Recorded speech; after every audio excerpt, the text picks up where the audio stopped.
What's going on? Welcome to HDTV. You now rocking with your boy. Off work again, man. We're gonna talk about what's been going on. I'm off work. Basically, I'm having a holiday. I'm trying to get his holiday season, and we're getting less help as possible. So if you see these bags and me dozing off, it's from working. I work from I say 9 in the morning. I wake up at 6:30. No, 6 o'clock in the morning. I get to work by 9 o'clock. And then I go from 9 all the way to like 6 in the afternoon, sometimes 7. You know, I'm just thankful to God to still have a job, man, because it's been tough out there. And shout out to like those, man, who don't have a job during this holiday season. I know it's tough, especially on your family. And, I understand. And I just hope you guys, can get on your feet and be able to get help in that field and everything. Not only that field, to be able to get back to putting in your hours and putting in your time. But work is like it's the same thing, every day. Like 9 to 5 is, to me, if you're a young guy or a young woman, don't do a 9 to 5. Um Basically, I have great benefits, which is something that I'm very proud of for myself.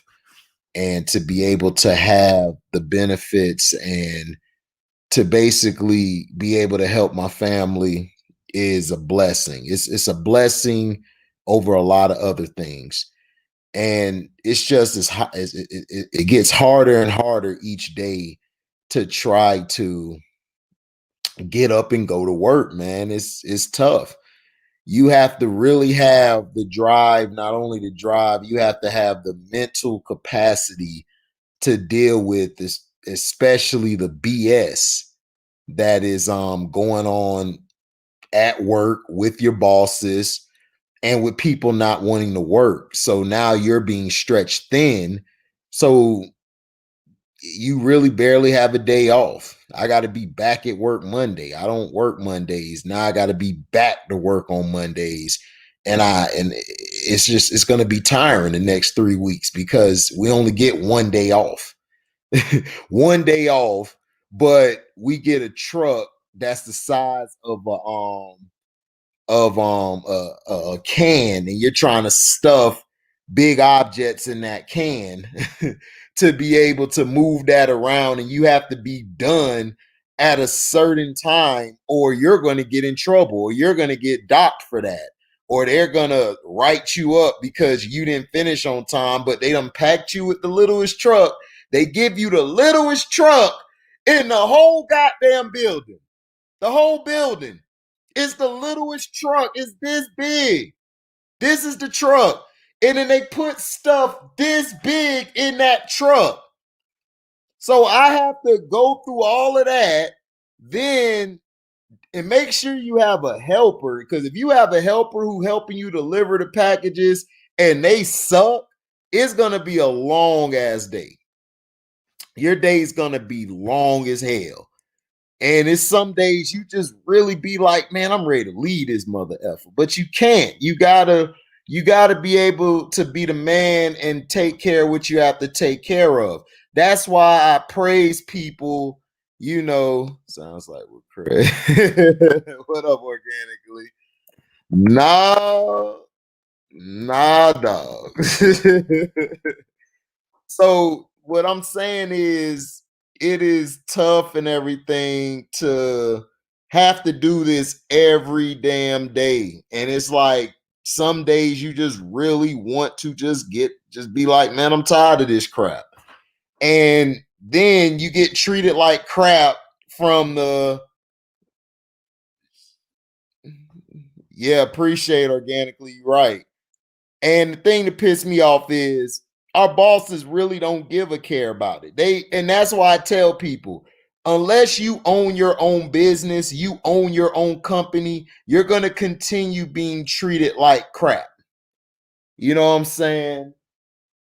That's just how it is. They don't give a damn about you at all.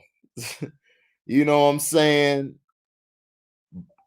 But it is what it is, man. All you can do is just keep hanging in there, trying your best to be on point, to be on point and to ask for blessings and to get better at what you bring to the table.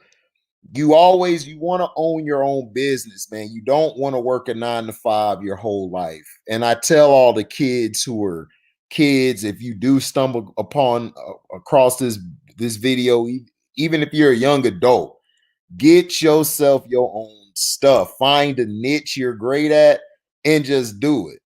Like, do it. And don't be a recluse like me. Don't be a recluse where you close yourself off to everybody in the world. And you're just never gonna meet a lot of new people because you're to yourself all the time. And I am. And that's been my downfall. And that's my downfall at work a lot of times. Why, I don't get probably the bigger truck. They give me the smallest one because I just really don't talk to nobody or really care. I just keep moving on. So it is what it is, man. Let's see. Let's see. I'm live now. So let's see. I'm finna let this go here. We're gonna share this. Share this to Twitter. We live, y'all. Let's see. And then here, share.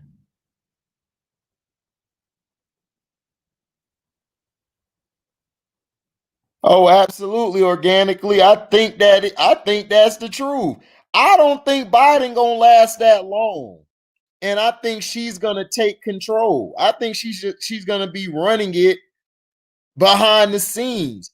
Like, what black people don't understand is she locks people up.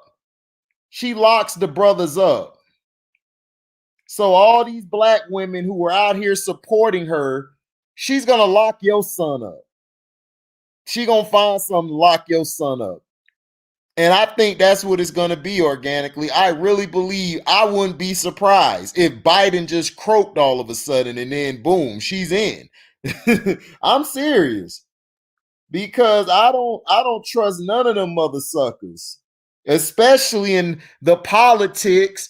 Politics is so politics is so fake, man. It gets on your nerves and stuff.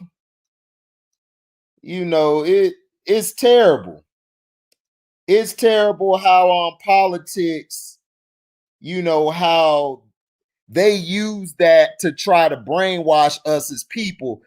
They always want to talk about they're going to do this, they're going to do that. That's why I've never liked a politician. I can't stand a damn politician because all they talk about is what ifs. What if I do this for you? What if I go and do that for you? What if I give black people their reparations finally? They not gonna do it. They just tell you stuff for you to vote for them at that time being. So once you vote for them, they good. They don't need you no more. And that's the problem with black people, man. We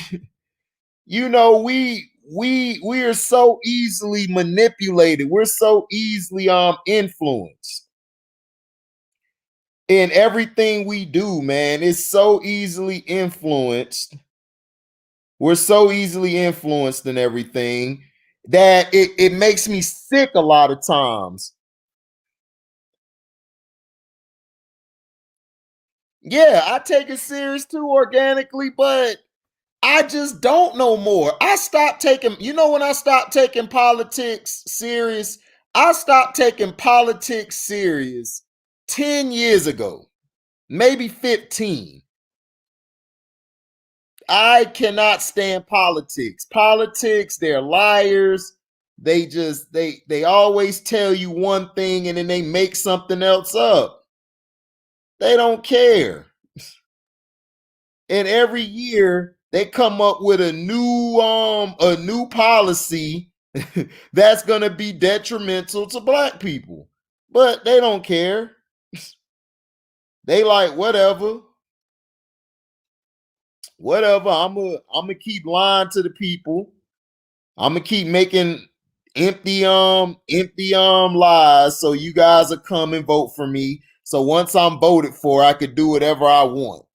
That's all they do. They Politicians are and this is why I don't understand the athletes. They get on the athletes to speak up about politics, but why? Why should they speak up about politics? They should not be held to that standard. Politicians should have been had their feet held to the fire, but nobody wants to do it. All black people want to do is get drunk, get high, smash broads all day, smash a dude all day, but they don't want to make the extra effort in training or teaching the kids, yo, we need to teach you so one day, we could have our own stuff, or you could be in office and you could lead the people or lead the kids or lead whoever who's going to be in your generation to a better purpose or a higher ceiling. Us, man, is they we don't do that no more. Not for our people. We don't do that no more, man. We used to, but I'm just done with politics, dog, and I am way off script. All right, so basically, Paul George. Paul George, I talked about this a little bit on the last video I did, Bird Boys chopping up. Shout out to my brother Cracking AMG, man. You feel me? That's big bro. Basically, to me, Paul George signing the contract shows that he's the only damn player out here who has the balls to accept the max contract. Nobody else wants to accept the max contract. And this is the thing. I can't get mad at them for keeping Paul George because think about it. If you trade Paul George and everything, let's say you traded him and then you went and got James Harden or something, would that be enough to keep Kawhi Leonard on the team? Because I think Kawhi Leonard is going to stay in with the Clippers. Or if LeBron decides once LeBron's contract up, he might slide over to the Lakers. But I just don't know. I don't really know about that. But the thing is, I just don't understand how you sign this guy to this big contract.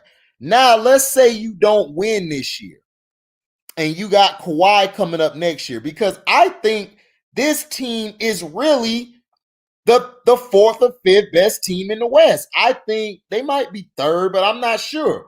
I think the Lakers are going to be better than them. I think the Nuggets are definitely going to be better than them.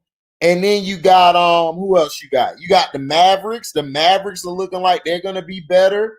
And you got all these young teams that are trying to show like, look, we're here to play. The Jazz didn't have Bogdan last year. So now you got a year of Bogdan. So to me, the extension for Paul George, I understand they probably signed it in case they can't move him this year and Kawhi decides to bounce next year. You at least have another player who is basically on a max contract, who can basically give everything in the regular season. His problem is going to be the playoffs. That's always been his problem. So Kawhi, y'all talking about this, Kawhi need to show if he's on Kobe or Jordan level, because he didn't show it last year. Albeit, well, this year, but the past season, he showed at the end of the game that it got too tough for him, that it was too much for him, and he flamed out. Now, do I feel like Kawhi is the best player in the league? I don't know. To me, all of these players aren't really like, they're not really like the old superstars. They're new superstars. They have to make sure they got a team around them in order to go perform. And it's like, the heck you talk about? Oh, yeah, who did it? You already know, boy. Magic, Orlando, bruh. All day. All freaking day. I am a Florida boy and a Georgia boy. I am half peach and I am half orange. I was born in Georgia, red clay, and I came out into Florida in the swamps. I was raised in the swamps and born in red clay. So to me, Paul George is going to have to show I am not no planners no more. I have the planners.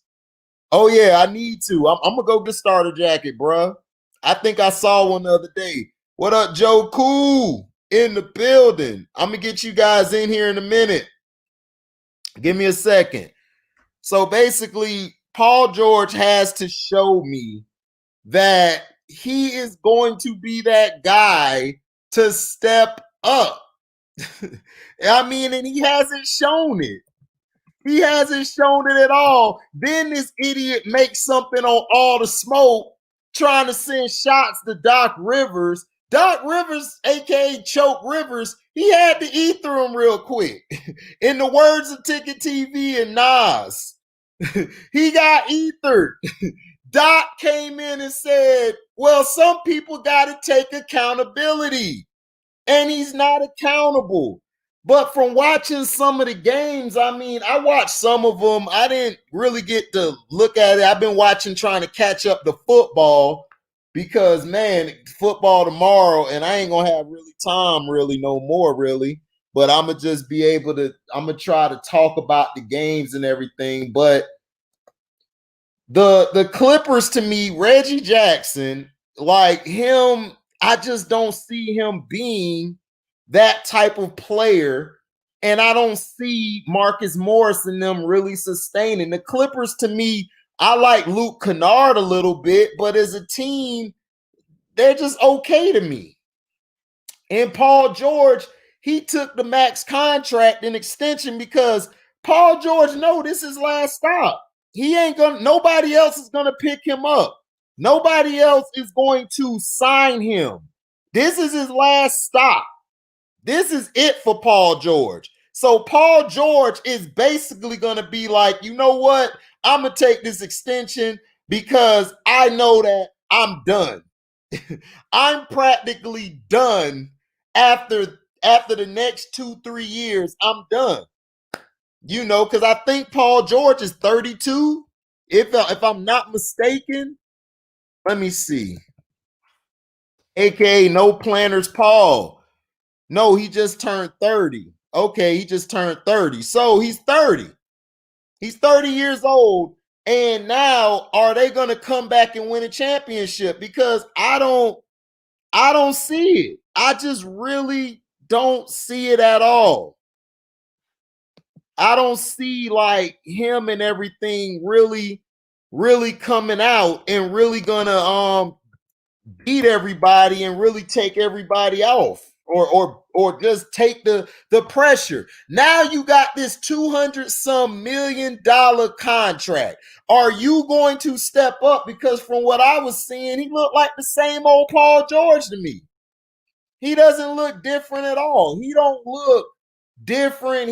There's nothing that to me changed to show, you know what? He's probably gonna come out and go off, or he's gonna come in and knock down shots or whatever.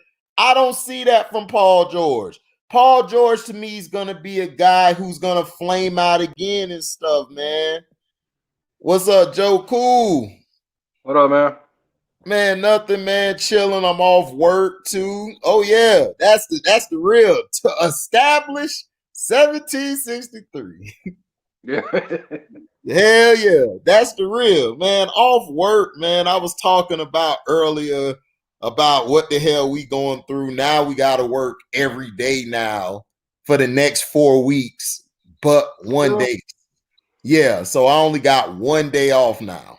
I had two, now I got one tomorrow, and then I'm back at work grinding again. And they gave me the smallest truck on the yard with the most packages in that beach. So my truck stacked. Then they gave me a helper, right? They gonna tell me I can use my helper for an hour. So I turned into a black man because I had how many stops you have? How many stops you have? Dude, I had 240 stops and 400 packages. The whole week I've had 240 to 50 stops and 400 some packages. And it's all stacked one another. What's up, Uncle Frank? What up, Frank? So you gotta man, that means you gotta weed through them to find a package you need. My bad, Joe. Hold on, what'd you say? What'd you say? Oh yeah, no doubt. I got you. My bad, Joe. Go ahead, bro. Yeah, I'm live. You all right? Go ahead, bro. No, I'm just saying that you had to weed eat through your packages just to find your packages and stuff. Bruh, I had to go through the back. I tried to go through the back of the truck, couldn't do it. Boxes and e-rigs just closed it. Yeah, organically. Hi. What's up, little Joe? How you doing? Man, I'm tired. Make sure you live your dream. Don't work a 9 to 5. Tell them what you want to be. Tell them what you want to be when you grow up. I want to be a veterinarian. Oh yeah, do that. That makes a lot of cake. You'll be all right. You can open your own spot too. Yeah. Yeah, organically 240 stops with over 400 packages, and you're in a small truck like this big. Big. You're in a small truck this big, and you gotta drive like at speeds like in a 30-mile-per-hour zone. You gotta go to like 50 or 60 because you gotta finish it on time. Or if you don't finish your stops on time, they start writing you up, and then you potentially could be let go. Yeah. And they know you can't get all those stops done within the amount of time they give you. Yeah. That's crazy. That's why we got so many injuries, because people run. People run like you got to run to your stop. And you running. My one friend who graduated undergrad with me, no, it was in Oregon. I was in Cali. He went to Oregon. He was running a regular run. He fell, cracked both of his kneecaps, both of them, and was done. They disqualified him. UPS organically. So they disqualified him. So now he has to go back through training again. He's trying to wait. He might just say bumping and just go feeder. I could have went to do feeder, but I didn't want to do feeder right now because my mom is elderly and I don't feel comfortable leaving her by herself. And my sister worked too, and my brother-in-law worked. So I'm closer to home. So if something happened to her, I could just ride over there or something and she good. So how's she doing? How's she doing? She doing good. It's just that her hip is killing her. I think she tore something in her hip. So now it has to grow back naturally, because if she has another surgery, it's going to be another long process. So she just like F it. And I told her, like, I don't think she should do it, because last time it took her a long time to get out of it. And she doesn't do well with how do you say it? The anesthesia. Oh yeah. She don't do well with that. She is terrible with anesthesia, and I about to fight the doctors last time because she wasn't waking up, and they brought security up there, a fat girl. and one of the little guy. And I was looking at him the whole time, and I told them, I'm looking at him the whole time, like, my mom don't come out of this. I'm fucking y'all up. I'm effing them up. I'm just letting you know now. Exactly. What's up, T Terrell? Yeah, who did it? I stretch everything. Who did it? We have a morning stretch before we go out there. We stretch. We have our meeting, our PCM, we call it. And we come together, we have our stretches, we stretch our arms, our shoulders, our legs, because you're out there all day. So even during the day, I'm taking my time because I know my area. But if I don't know my area, then I have to move. So I make sure I stretch extra that day because I have to run here, run there if I get turned around on the street or another street, because your time just goes off quick. Yeah. They go off like before you know it, it's 5 o'clock. And you only got so much time to finish the stops. Not to mention the express savers and the next day airs too. Oh man, yeah, we got to get that in by 10:30. Like the last 2 weeks, we were good because they basically cut it. So we were straight. So we could just do our normal route. But but what we got to do is you got to get to everywhere. And then I got to get on the other side of this street, man, called Pelicano. And Pelicano is always busy. There got construction. Then I got to worry about the drivers because, if we get hit or we hit them, that goes against our report. And we're regardless. Regardless. Yeah. Doesn't matter. If they hit us or we hit them, that goes against our report. So I drive like Miss Daisy at times, like, real cool, because if I just hit that corner like I want to, I could either flip the truck or I could hit somebody. And then the streets here are like this big, they small, and then you got cars parking on each side. So I got to go down the road and I got to watch out. Right. I got to go through it like real cool. I can't go through fast because I might, hit it and everything. Yeah. So you know what I'm saying? You can't, man. Yeah, you gotta be real careful. That's why, like, you ain't been seeing me on Cino stuff or nowhere. Man, I've been dropping these videos, at least 2 a day. And if I could do a real long one for y'all, I give y'all a long one and I'm gone. I'm at work. Right. And when I get off work, I be falling asleep in the chair watching the game. Yeah, because my schedule, I go, Monday through Friday. I work in the warehouse. So I've been there 22 years. And my whole intent was to be a driver, but I did drive a helper like my first 2 years. And then I was like, man, the stuff they put on your body, man. I'm like, I done seen people have heart attacks. Yeah. I'm like, they don't understand, man. Some people don't understand that part of it. No, they don't. I'm like, money isn't everything. You got to think about your health too. Yeah, Cuzzo, what up, Cuzzo? You finally made it, Cuzzo Travis. But no, you right though. You got to be mentally tough to do that job. Like you gonna have some nights you drinking and smoking with something, but you gonna make it because it is tough, boy. Like. People don't understand.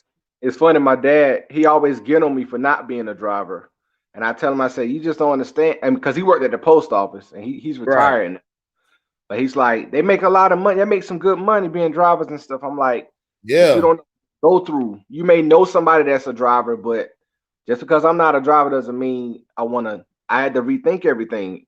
Yeah, I'm like, it ain't not for everybody. It's really not for everybody.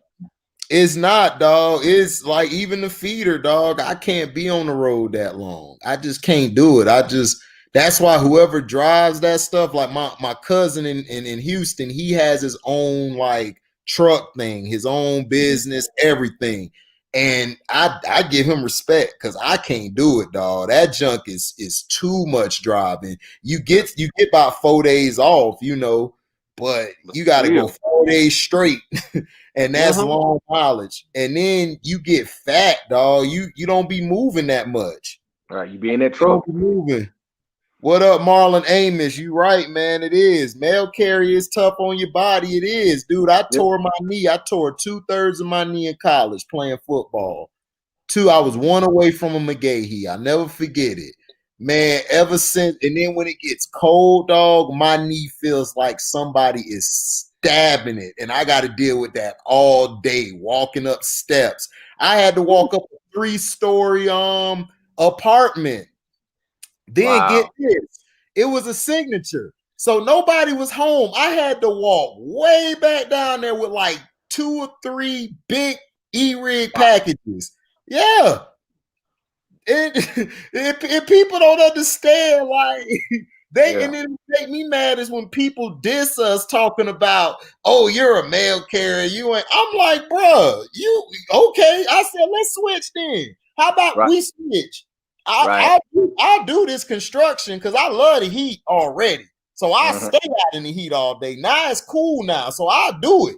You get in that truck, bro, while it's cold, running all day, wind hitting you. You can't have your door closed all the time because you got to get out, you got to grab a package, you got to scan it, you got to make sure you get to your right address. Then if you forget it at the address, which could be 2 streets over, they hit you up on a board like a phone and tell you to go right back and pick that package up and drop that back to where you at, or you will get a write-up.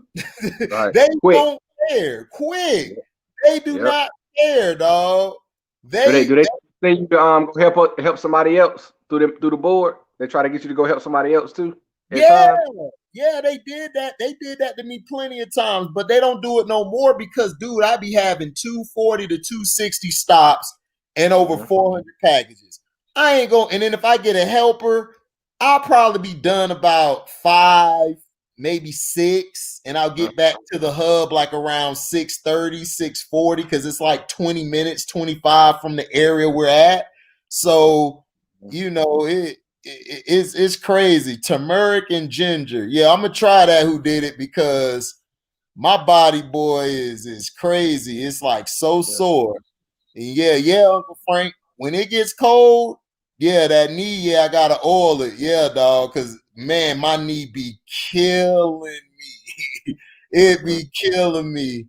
Organically, we got a 10th Vietnamese lady for a male lady. She handles her biz, but she be customizing her male lady fit to be stylish. The board. Facts, dude. I be having my ski mask on with my shield. Yeah. They be like, what is he doing? I be wearing this out there. Hold on. I'm gonna show y'all what I be wearing out there. Y'all gonna be laughing. I be out there like this and everything. Like, yo, you need your mail. Be running up on people. Then I be having my hat on like this and everything. Like, running. Then I had a do-rag on. And everything. And the dude was like, man, I know you ain't from here. Because you the only UPS dude I see with a do-rag on. What you mean? I said, yep, and I'm going to be the only one you see with a do-rag on. Man, that's what I be doing it. Looking like the great Mudo Circle. 86 WCW. Yeah, organically. That's what I was going for. But see, nobody knows that. Only a few people know that. And it's wild because hold on real quick, Joe. Hold on. Right. HD looks like he's going to rob the bank. Hell yeah, that's what everybody be saying. They be like, man, this big ass dude for to rob something. I'm like, no, I just got your mail. But what you were saying, Joe? No, I've been there 22 years in the warehouse, and I've seen so many people quit, man. It's like, I try to tell them that hang in there, man. Like, just keep working. You got good, but they quit. I'm like, God. we had a lesbian boss. Mm-hmm. She used to put everybody, including me, in the worst truck in the building. And dog, I mean, packages coming down that building. You gotta load the truck. You got a whole side block. This side is blocked, and you gotta scan. Then you scan the messing up. Yep. Yep. Then you scan the messing up. Yep. People don't understand that. People really don't understand. Like my mom, like I love her, but she don't understand. Like my mind, I just want to choke somebody. Like because you're dealing with idiots, and don't be dealing with idiots who high. They be high all day and all that. See me when I used to do it all the time. I couldn't work high, dog. I couldn't do it. I would be the worst worker. I'll be fired. They'll be looking at me. Why are you in the corner? Man, I just don't feel like working. So I can't do it. I have my boys could do it and stuff. And then like, I could have went out in the car and did it with them, but I can't do it. I would be the worst worker in the world. You'll be like, what the hell is you doing, Harry? Like, my bad, man. I meant to put the box up top, but I put it down there.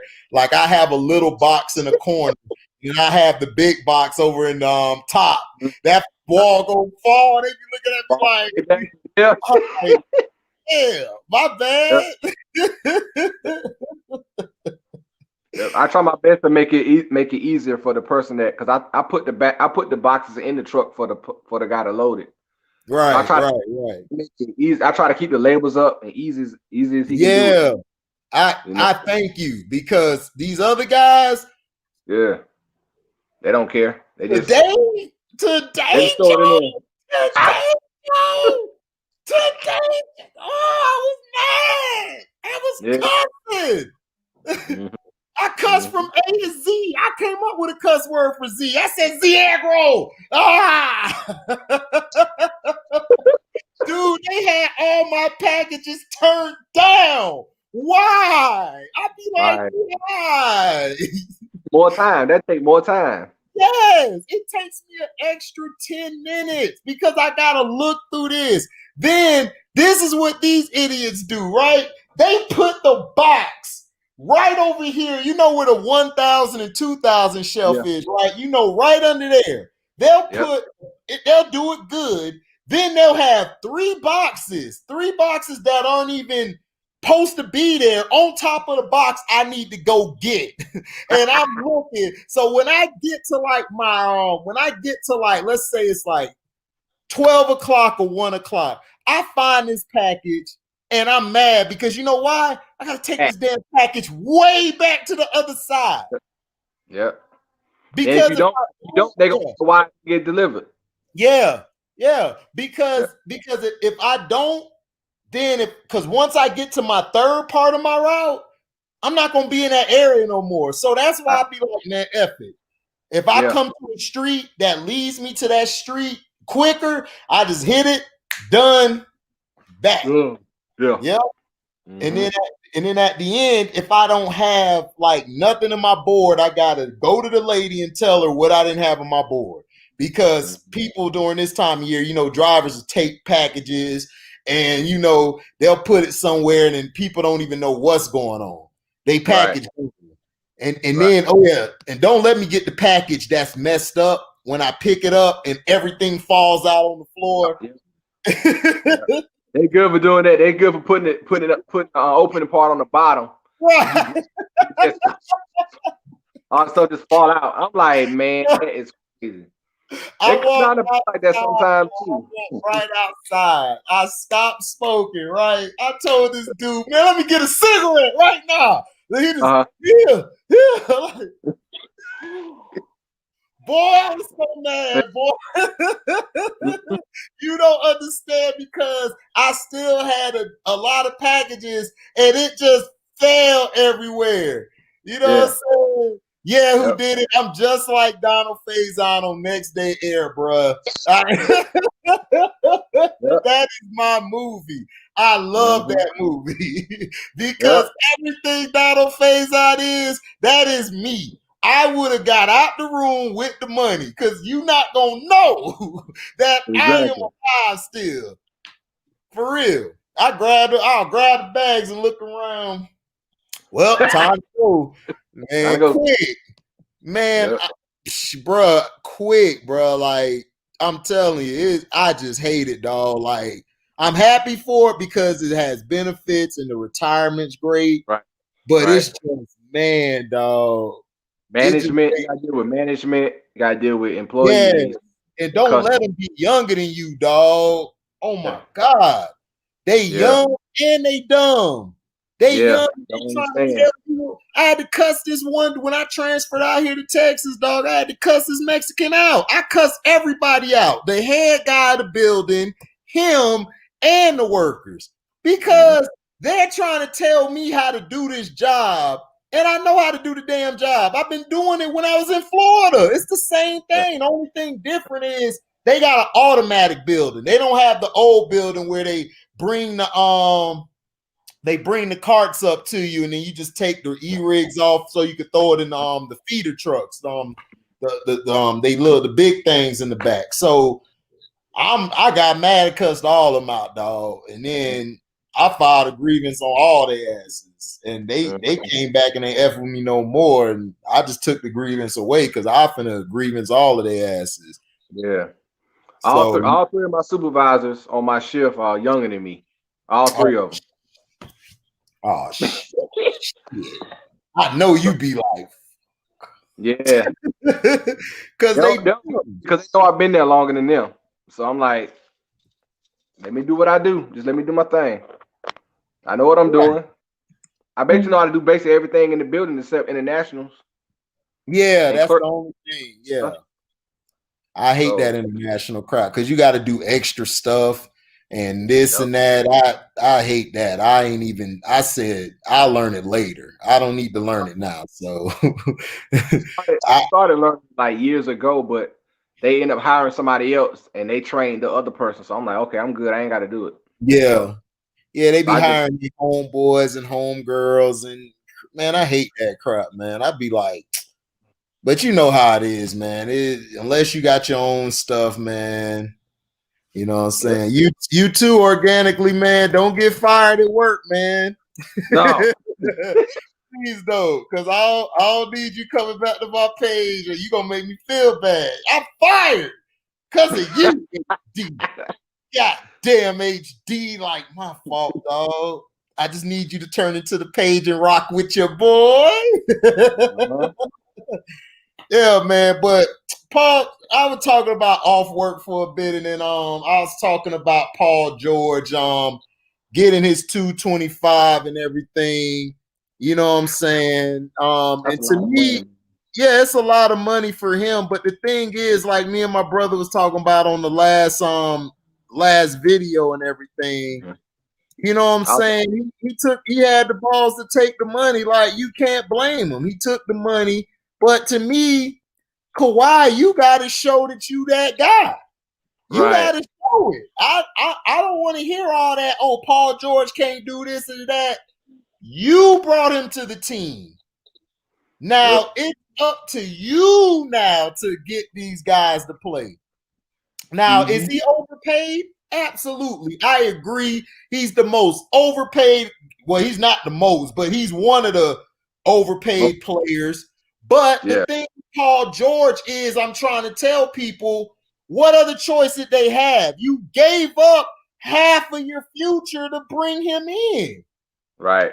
So what else are you gonna do? I gotta work with him and stuff. So, but to me, the 225, yes, is messed up and stuff. But to me, like my brother was saying, these punk ass athletes, which they all punks to me, you're leaving all this money on the table. You're making it bad for the future generations who want to come and get money, who want to make their mark on the league. You're making the league worse for them. And that's what people aren't understanding. Yeah, you know, Sino talks about that and he tells the truth about all of that was happening with the league. But I'm also looking at too, like he is. You're killing the league for these guys who want to come up and who want to get to the league and they want to be able to make a mark for themselves. And what's up? Who did it? What's going on, fellas? Can y'all hear me clearly? Yeah, I What's can up? hear you. What Yeah, up? What's going on, Joe Cool? What's up, man? How you doing? Oh, I'm all right, man. I ain't mean to interrupt you. Keep going, HD. No, you good. But what this is doing is making the league look like, you know what?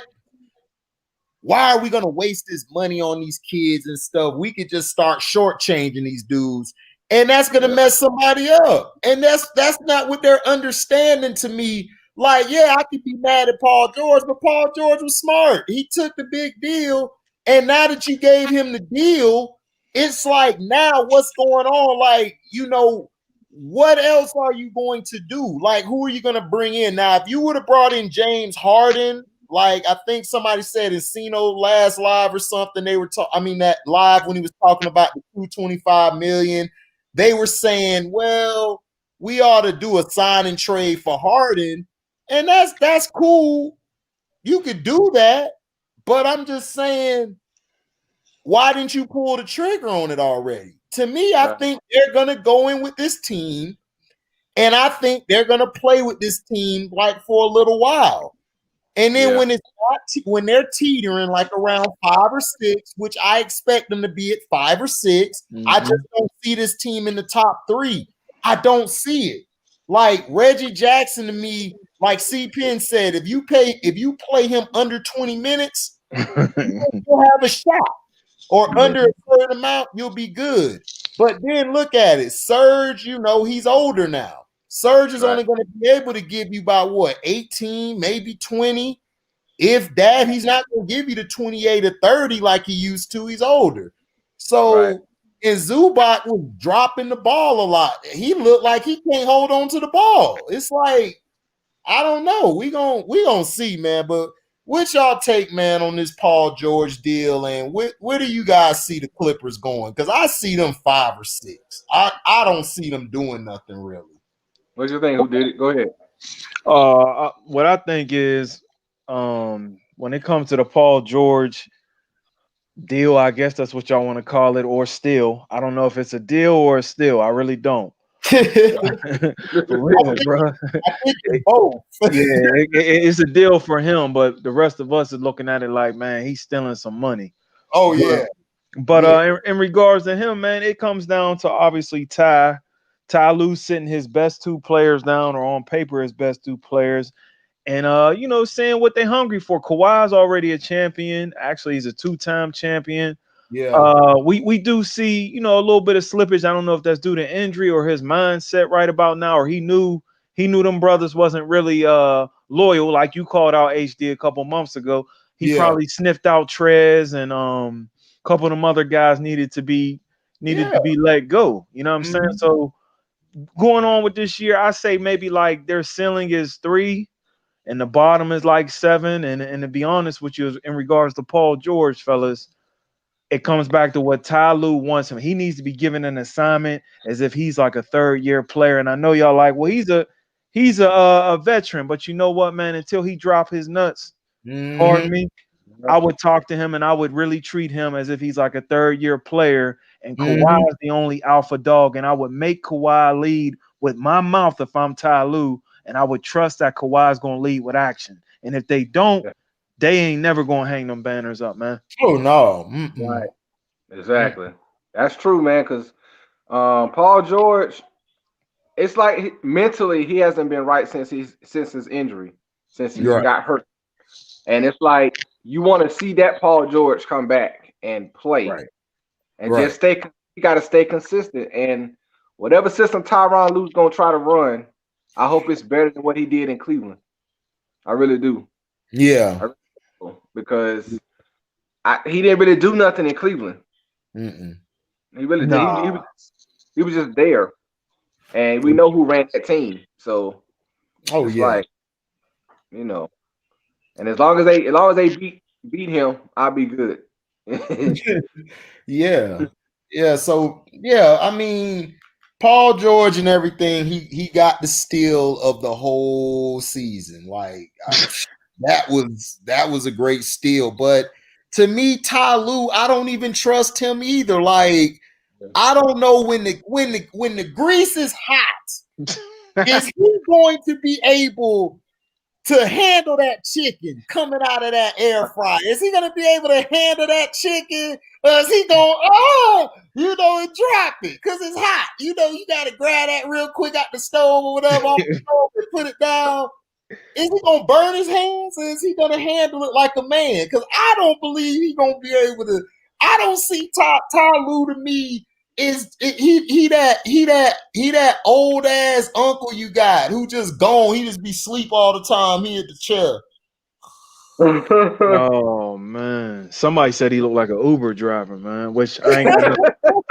I ain't got. No, that's too much work for Ty Lue. No, Ty Lue. I just don't want Paul George to hit the side of the backboard no more like he did in the playoffs. Oh, when he hit the side of the back, I was like, you got to be kidding me, man. Like, what is wrong with you? Man, I don't know what the hell is wrong with Paul George, dog. Paul George does this, and then what pisses me off, I have real family members who have mental health, who deal with mental health. Yes, sir. And you're trying to play with this stuff. Dude, I will slap your ass until your nuts drop. If you ever keep mentioning, man, I got mental health, but the last game you got 30. You dropped 30 pounds. Like, how you drop 30? But you trying to tell us your head is hurt. No, man, your balls hurt. Your chest is hurt. Your chest ain't got it. Yeah, and first of all, hey man, and back to that HD, man, I think you did a wonderful piece balancing it out, letting your subscribers know and all the viewers know, like, you wasn't coming directly at people with mental health because we do live in a sensitive society. But with that being said, all this mental health talk in regards to the brother Paul George, he's being empowered by outside distractions. Actually, I think it was right after I watched your the one little feed with you and your brother, or excuse me, I was watching your video, and in my feed, the YouTube, something came up with him posting something with his lady and his little baby girl's birthday. And I'm all for fathers taking care of their children, taking care of your family. But I said that's his problem, man. His focus is like he's like a second year player or something. What is he doing to mentally exercise? And talking to Doc Rivers last year about his daughter and dating a new nigga, I was like, you know what, man, his mind is all over the place. And to me, that's why I'm looking at the owner like, you trust this guy? You trust him? Right. You know what I'm saying? Like, it's just we already know that Kawhi ain't gonna get that same amount. He's not gonna get the same amount of money. Oh hell. So I'm like, Kawhi's a better player. I'm like, I'm surprised they gave Paul George that deal instead of not giving Kawhi that deal. They probably think Kawhi ain't gonna stay. I don't think he's made it clear yet he's gonna stay, and I wouldn't.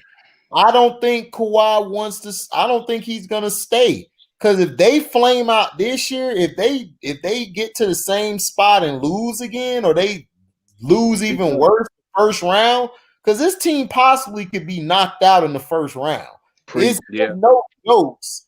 This team could actually lose.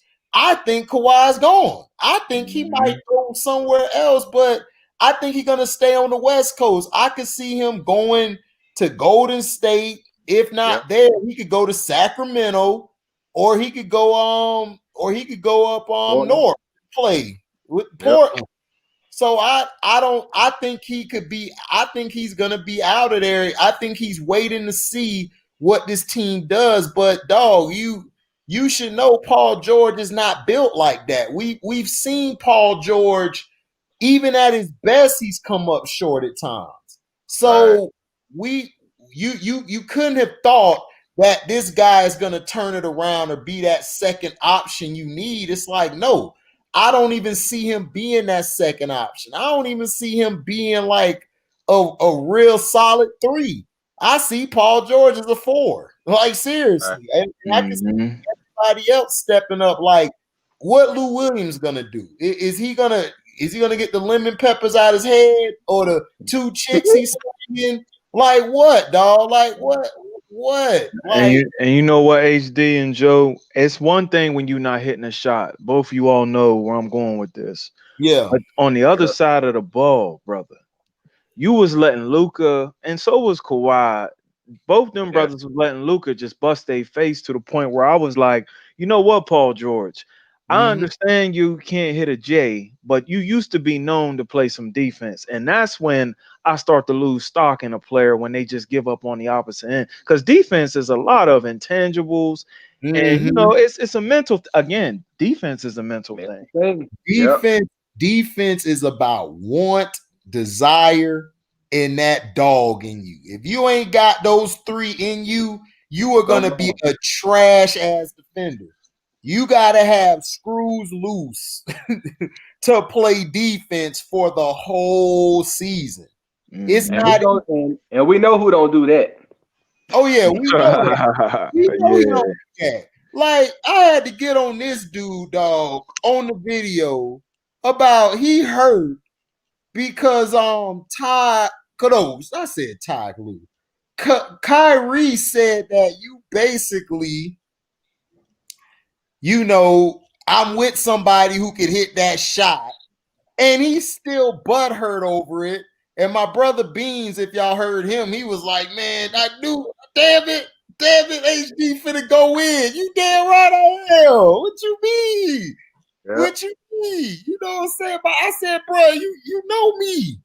You know me. I'm St. Pete to the death, baby. You know I'm finna jump on you quick. I'm not playing with that. I'm like, dude, I keep telling y'all about this dude. And who's advising? Who's advising him, HD and Joe? Like when it comes to that comment, when it comes to the king, when somebody's advising you, they should have said you wanted to hear the whole transcript. That's what you said. Okay, I respected that as a king's move, even though he's not my king. I respected the move. But then after you heard the transcript, and you two can correct me if I'm wrong. How do y'all not know he was not talking about Jason Tatum, Terry Rozier, Gordon, Kevin Love? I said, now see, he's so narcissistic. He wanted to jump into this to make it about him. And I do believe Kyrie was aiming at him.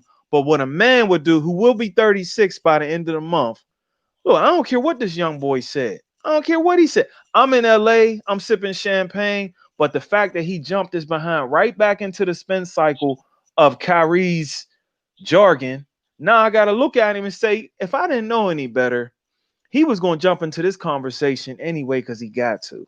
Yeah, he had to because he is so weak. Like, seriously, if you say one thing about him, he gonna bring, like I told my brother, he the kid who got roasted in high school, and 10 years later, high school done. Like, nobody cared. You gonna bring it up. I remember when Joe Cool, HD, or who did it got on me.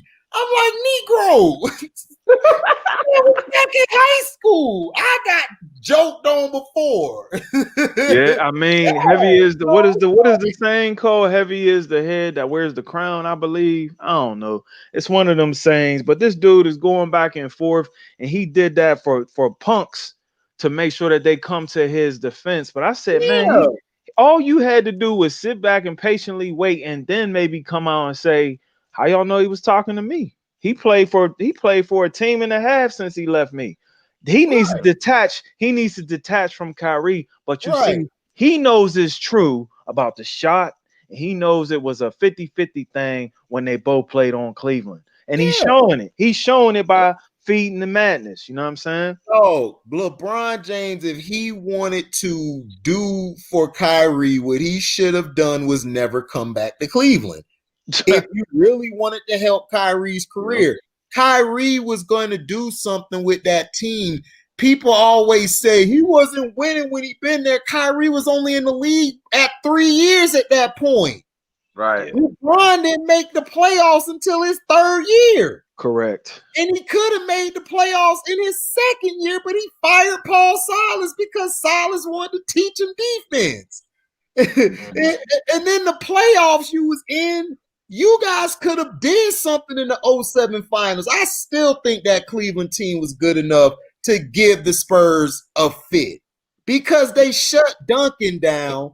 Brazier was giving you the minutes off the bench, the energy, Ilgauskas was hitting his mid-range. People forget about Danielle Marshall. Marshall was Eric Snow was doing his thing. They had a young shooter from overseas named Pavlovich. Nobody remember Pavlovich, but Pavlovich used to hit them shots too. Then you had Damon. And I think Booby was with Damon at that time. I think they played together 1 year before Damon got axed. So you had a talented team. Like this guy had the most help of anybody. And it's like, dog, why are you worried about Kyrie Irving? You're this such and such greatest player of all time. Why are you worried about a peon? He's a peon compared to you. Why are you worried about him telling you, dog, you can't hit the shot? I'm finally with somebody who can hit the shot. Like, okay, I don't care. You think Jordan and Kobe would have cared if and I knew you. That's the bottom line. He want to get put in that category or the greatest. And he just, everybody knows he's not that, man. He's not. And I'm not. My bad. Go ahead. I cut you off. Go ahead, Joe. I'll just say that he thinks everybody respects him because they know they running the NBA through him. So he feel like everybody's supposed to respect him. Everybody don't respect him. And I think a lot of players are afraid to come out and really voice their opinion about him. Because they may mess him up financially. That's nothing. They're just gonna go along with what he doing. And HD and Joe, y'all both mentioned Kobe's name on a kind of like a two-dimensional like that. We already know that he's not him. But on another level, you could look at it as when you hear Kobe, when you hear Kyrie speak, if y'all know Kyrie was a Kobe disciple. So believe it or not, there's still something in that man's psyche, and that man being LeBron, I believe in his psyche, Kyrie is still speaking up for the old vanguard of, that old school basketball, that Kobe, even some guy like Paul Pierce. See, he could laugh at Paul Pierce, but if you was able to ever share the screen, HD, let them see that Paul Pierce actually beat LeBron more than LeBron beat him in like their totality of going back and forth. So when you hear somebody like Kyrie speak, bro, Kyrie is actually speaking as if he's like a Kobe Bryant. Now, I know people might listen to this and be like, nah, you digging too deep. I'm telling y'all, that Kobe Bryant speaking. Kyrie is probably with his game. He is more closer to Kobe. Westbrook is more closer to Michael Jordan because of his athleticism and his aggressiveness to the basketball. Kyrie's more towards Kobe with his finesse, his skill, his turnaround shots, is able to switch hands in mid-air and go other places with it. Like, because people got to understand, if Westbrook was 6'6", he'll be just like Jordan. The only difference is Mike grew up. Mike figured it out. It took him a long time, but he figured it out. Like, it's what I need to do. Kyrie's the same thing. The thing with Kyrie is similar to how Kobe was early in his career, how he was aloof and how he was away from teammates. Kobe's a guy who, to me, was more similar to Larry Bird as far as his actions and how he was towards things. Like, they just didn't care. Like, and Westbrook, to me, is the same way. Him, Kobe, Bird, they just don't care about that stuff. They don't care if you think that they're brick shooters or if they miss this time. They don't care. Michael and LeBron are the same. They care about every little thing said about them. But the only thing different between – what's up, T, big dog? Hey, what's going on, HD? Shoot, chilling, man. Off work, I had to give my little soliloquy in the beginning about how these mother effers gave me the smallest truck in the building, like the size of a clown truck, and then they put a bunch of fat people in there. So I was all day driving fat people around and dropping like the heaviest thing off in the smallest truck in America. If you would have seen it, you'd have been like, man. It's sort of a rough day, huh? Oh yeah, real rough day. You know, I got a whiskey waiting for me Yeah, later. no doubt. You know what I'm saying? Mixed with some Coca-Cola. You know I No call it. doubt. And No I'm doubt. gonna be smiling even more, my bro. Yeah, You know? no doubt. Let all that shit go, huh? Hey, got to. You gotta Yeah, pay the bill absolutely. tomorrow. Absolutely. You got to go back to that mom. You know what I'm saying? What? Trust me. And I'm one of the only real black people there. Yeah. Oh, that's always tough, man. That's Yeah. always tough. Yeah. Yeah. Trust me, I've been there. That's why I'd be happy to talk to y'all when I get on the live. I'd be like, I talked to black people today. Yes. Yeah, absolutely. The struggle is real, huh? Absolutely. Yeah, Yes, it dog, is, it's man. real. Everybody speaks Spanish, and then they walk up to you like you speak Spanish. Oh no, Nico. I'll be like this, like, yes, I'm a nigga. Yes. I'm a Negro. Yes, Negro. Yes. Not yellow. No, yeah, no, Negro. They grow. Yeah, but Man. what I was saying and everything is about the Kyrie thing we were talking. I was saying like to me, Westbrook, Larry Bird, and Kobe had that mindset where they really didn't care what anybody said about them. They just really didn't care. But to Right. me, Ron is like Michael, like they care about every little thing that's said about them. Like, you know, I just don't understand it. You know, Michael used it to fuel and get better. LeBron used it just to do a move to get you cut out behind closed doors. So to me, I just feel like LeBron, like, worrying about what Kyrie says, this continues to show a chink in his armor that he I is mean, a it's classic passive aggressive LeBron. You know right. what I'm saying? Like, I mean, they both passive aggressive dudes. You know what I'm Mhm. saying? It's just, like, it's always like this. You know what I'm saying? Like, you, a dude can only hold you if you feel hold. You know what I'm Mhm. saying? Like, if you don't respond to that, if you don't even like, if you're not even thinking of that mind frame, like, why would he even be speaking on me in the first place like that? It ain't gonna bother you. You know what I'm Yeah, saying? You ain't even paying no mind. You know what I'm saying? So I think he feels like, you know what I'm saying? He knows exactly who he's talking to. yeah, You know what I'm saying? He felt the shot. He felt the shot. He took it personal.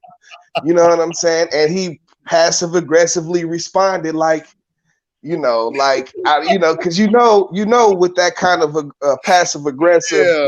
I response, it is something underhanded behind it. You know what I'm right. saying? So what he say is gonna be opposite of what he does Yeah, behind the scenes. You know what I'm saying? right, So which right. is, why Kyrie came out and was like, I'm not speaking to the media no more, because his Stephen A, Skip, or not Skip, but Shannon.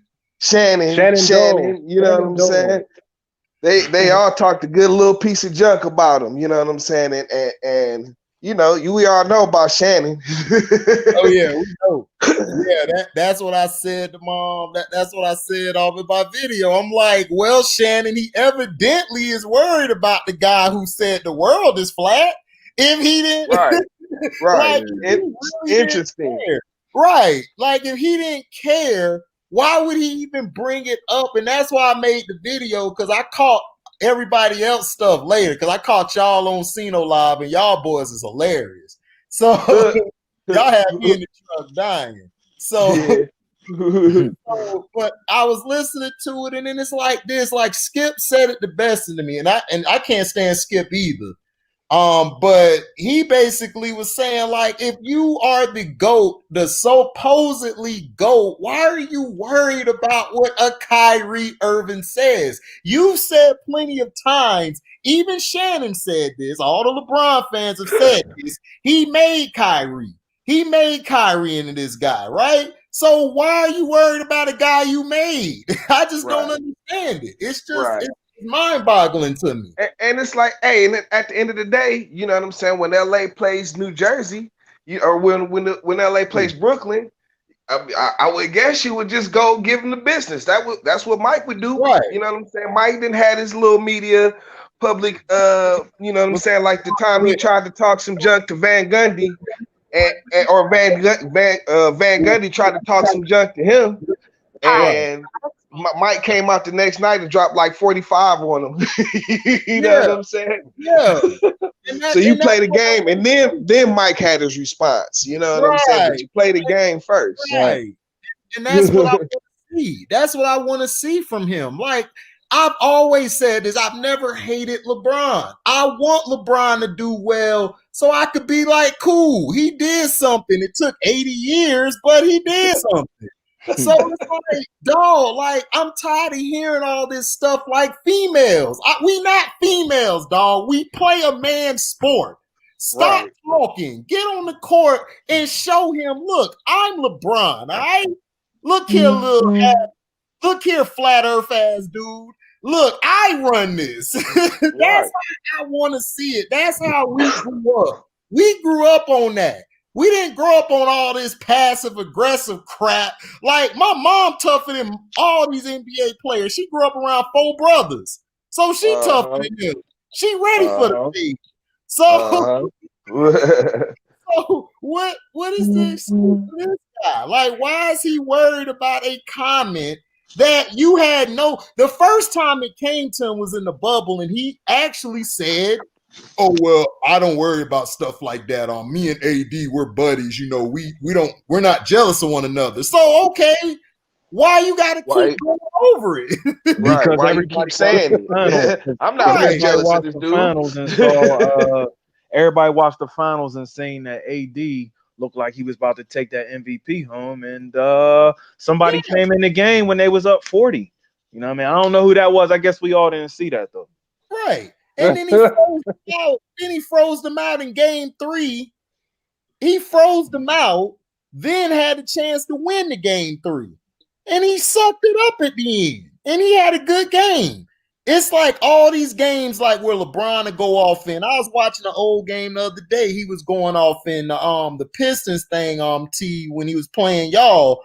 And my brother said the same thing about McDyess. He like, I remember McDyess got kicked out because McDyess was smoking him on both ends of the court. And he was. Sir. Yes, so sir, once he got him out of there, then he started feeling like a gorilla again, beating his little chest. So I don't understand how we keep, or not us, but people in general keep saying that he's the greatest of all time. Like, when I think of the greatest of all time, when I'm making an argument, all of these guys had signature moments in each finals they played in. Think about it. You got Isaiah Thomas played on a hurt leg and was smoking the Lakers. You know what I'm saying? Then he came back the following year. He had a great performance. But Joey D had a great one too, where he was hitting threes from everywhere. So that's what I'm saying. Dealing with the loss of his father, I believe, too. Right. Then you had Larry Bird. Larry Bird made some big shots. Oh, God, did he? He made big shots. Magic had the famous hook shot. Then went from tragic Magic to being Magic who could shoot the push shot. So I'm just saying, where is your signature moments? I can't put you. Scottie Pippen got more signature moments than you. Yeah, Shaq do too. Shaq got a lot of punishing moments where he punished like the Kimbe. Anybody weak that was in front of him, he was going to punish. And I feel like there was a couple times where LeBron was supposed to punish Jason Terry and Barea and all these other people. I'm like, oh, he's supposed to go to work. But I guess when you don't work on your post move, it come back to haunt you. You know what I'm saying? Dude, a shot. They was locking them dudes down. Dallas locked them dudes. Yeah. That was hilarious. Man. Like, oh my God, you guys are trash. They beat y'all with a zone. Beat them with a zone. Then you want to cough and mock the boy Dirk. And like I said to HD and Joe a couple streams ago, you never told what's the little man Spoelstra and told Chris Bosh, look, my man, I got him. I got Dirk. I'm the best athlete in the world, so they say. Right. I got him. That should have been his defense assignment. We would have got off of him saying, you know what, he had his hands full because Dirk was cooking. You never Right. walk. Hey, you know, I always say, you know what I'm saying? Like, you gotta, you know, only time dude tries and steps up to the challenge like that, it'd be against smaller guards. Like, you know what I'm saying? He did it against Chicago. He did it to Derrick Rose. He did it this year to he tried to do it, you know, he tries to do this to Jamal Murray. You know what I'm saying? Jamal Murray just cooked him though. You know what I'm saying? But Yes, He like got away with 2 fouls at the end of the one game. My fault, T. no, go ahead. No, I just was saying he got away with them 2 fouls at the end of the game. He was mugging that boy. Yeah, he was mugging him, man. No whistle, man. No whistle. yeah. That was kind of terrible. Well, yeah, you knew he was gonna do that, man. They ain't gonna let Jamal Murray, dude. They let the Nuggets. That'd mess their whole thing up if the Nuggets But bro, got. that's what you're supposed to do, dog. When he, you know what I'm saying, you going down the stretch, dog, in the clutch, dog. You attack the rim, dog. Right. You know what I'm saying? Like he was doing exactly what he was supposed to do. Right. You know what I'm saying? He was doing exactly what he was supposed to do, dog. He was attacking the basket. Yep. You know what I'm saying? You're supposed to draw the whistle. You know what I'm saying? You putting all the pressure on the defense. That's what it's all about. You know what I'm saying? I was proud of him for taking that. You know what I'm saying? And saying like, hey, this LeBron, dog, I'm about to cook this dude. Yeah. I'm about to cook this boy, dad. Yeah. You know? Yeah, that's the thing I love about Jamal Murray as well, man. Murray and them stepped up. Like I was telling everybody earlier about the contract, you know, I'm late with my video because like I told y'all, man, I work 100 days a week and 1 day off. So, you know, so from the 225, like I was saying, this is a thing. This to me is more on Kawhi now. Now you got to show me you're on that level of what Jordan and Kobe were doing. Jordan had to lift Pippen and them up. Kobe had to lift Powell and Ron and them up mentally. So now we're gonna see how great you are. Like it's not about just the gifts you have and how you can score. Like you're a great player, but now it's time to ingratiate yourself in history. Of I lifted these mentally weak ass dudes to the chill. Listen, I was just about to say, like, bro, the Clippers have screwed him. You know what I'm saying? They extended Paul George for $200 million. What? After that playoff performance, you extend him for $200 million? Bro, you kidding me? This dude needed a shrink, man. He needed a shrink. I bet you the team paid for that too. You know, it was a team doctor. My God. I know they did. They had to give him that contract. I think Ballmer would sleep too. Yeah, they all need to see doctors, dad, because they bugging, man. They re-signed Reggie Jackson. It's hard for me. They lost Trez. It's hard for me to take them serious now. You know what I'm saying? Like for real. I got them 5th seed. I got them 5th for 6th seed. I think they're gonna drop. I don't know. I don't know. I just know he could be like Timmy too. I mean, he was in the Spurs organization for all them years. Tim Duncan was a quiet assassin. Y'all know how Timmy was. But I guess Paul George, I ain't gonna lie, he's not even like cut from the Ginobili and Tony Parker like club, because them dudes had assigned roles, and that's why I'm looking at Ty Lue. T, before you got on, a lot of this come back to Ty giving his star players or even degenerates like my man Reggie, what is their roles? Do they have an assigned role every game so that they know what they're supposed to be doing? Look, I don't care about all that. You get $225 million. I'm not finna assign no goddamn role. You finna be the role. You go out there and put the ball in the hoop. Well, then they screwed them, bro. They screwed them. Look, if you want to do that with Reggie Jackson, that you got to do that with him. You know what I'm saying? If you want to do that to Marcus, you do that to them. But you are a number 2 option. And now you got the contract like you're the number 1 option. So I don't want to hear no mental issues because I after the first loss. If y'all lose opening day, I am going to cook Paul. I'm going to cook his ass, boy. He gonna get put in the stove. he gonna get warmed up. I'm gonna have me some Planner's Paw tonight if he mess with me. Planner's Paw. Only time you had nuts when I put you in the oven. Yes. Hey, look, the only memes to beat his this year have been Nate Robinson's. You know what I'm saying? Like, other than that, he had all the memes of the year, Dad. Oh my gosh, T.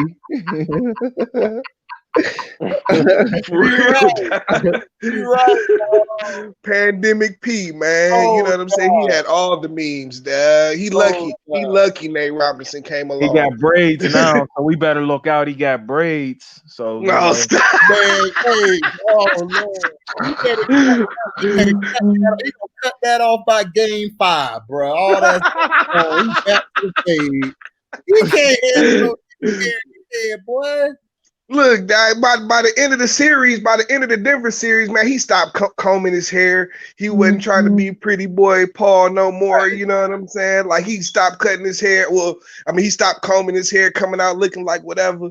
It was like, man, he was just looking bad. He was looking out of it, Dad. Like, like, bro, I don't know what's wrong with you. You gone, bro. You gone. Let's be real. Your brain is not here. Let's be real. We was done with him when the baby Curry started turning around, talking to him crazy. We was done with him then. Yeah, we was done. I'd have snapped and I'd have went over there and kissed his wife. That used to be my 100. Say it again, HD. I'm sorry, cuz I'm not mad no little Seth Curry. Seth Curry, he not even he not the real. Bruh, it'd be so much, yo, man. How my D taste, Seth? Right. Yeah, man. I'd have hit him with the bishop off of Juice. I'll tell your mama you ain't straight up.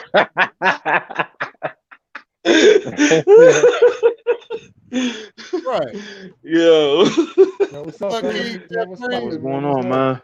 What's good, y'all? Boy, chillin'. Yo. Chillin', man. Yo, Pussy P, man. Pussy P, son. Yeah, dog.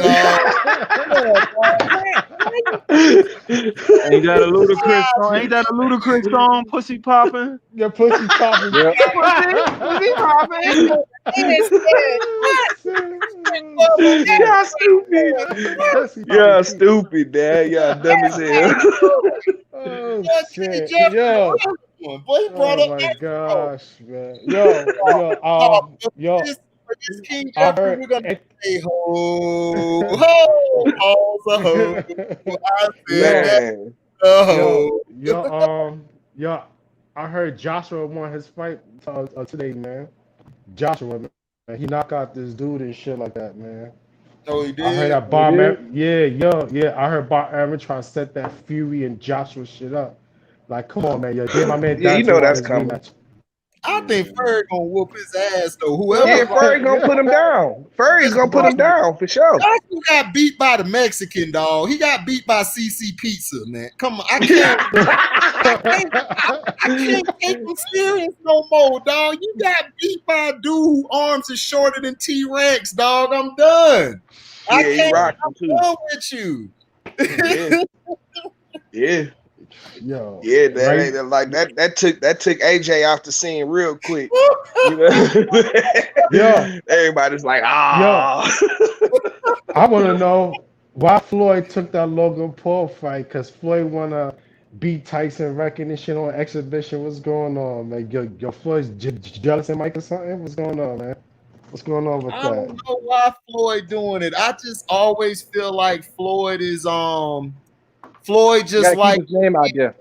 The media, like he likes to be in the front. Attention. Yeah. He like to have the attention. Yeah, you know, I think he be using his fights to pay his taxes, dog. He just making himself deeper. Yeah. Like every fight is to pay for the last fight. You know what I'm saying? Like, I'm thinking like, what's up, Uncle I think Frank? no matter what Floyd do, What up, HD? What up, T? What up, Joe Tyson is Cool? still a big King name. Mike Tyson's still a bigger name in Floyd in boxing, even though he's retired as a Hall of Fame already. So I think Floyd does Mike, man. You gotta understand, we grew up on Mike. That was our nigga. You know what I'm saying? We saw a real dude in the ring, just crazy as hell, and didn't care. He was knocking niggas out left and right in the movie. I think Floyd want that traction, man. He can't. Mike, no matter what, Mike will always hold that superior attraction in boxing, no matter what. Even Floyd can't do nothing about it. Can't do Think nothing about it, man. That's why he made 80 million in that pay-per-view. That thing made $80 million. Yeah. Who? Everybody wants to listen. I was saying it the other day. Like, don't nothing make somebody feel better, Dad, than seeing Mike knock somebody out. You know what I'm saying? Right up Like, and down. Yeah, Roy. Like, Watch for out! real. Here we go. Here we go. Roy, But I Roy guarantee you. Roy kept going. But I guarantee you this: next year, if this fake ass pandemic is over, Holyfield Tyson 3 on that Raiders stadium, and then everybody in, Oh, that shit's man. gonna break Wow. numbers. Man. yeah, everybody's gonna watch that, Dad. You know what? And I'm telling you, I'm flying, one thing, I'm flying out of New York City to take my ass on. I don't care how much the ticket is. I want to save my money to go over this for one night. I don't know. Fuck, I ain't missing that shit for nobody. Oh, yeah. I don't care, son. I'll pay like I hear that. $5,000 a seat. No, Okay. we ain't missing that, no.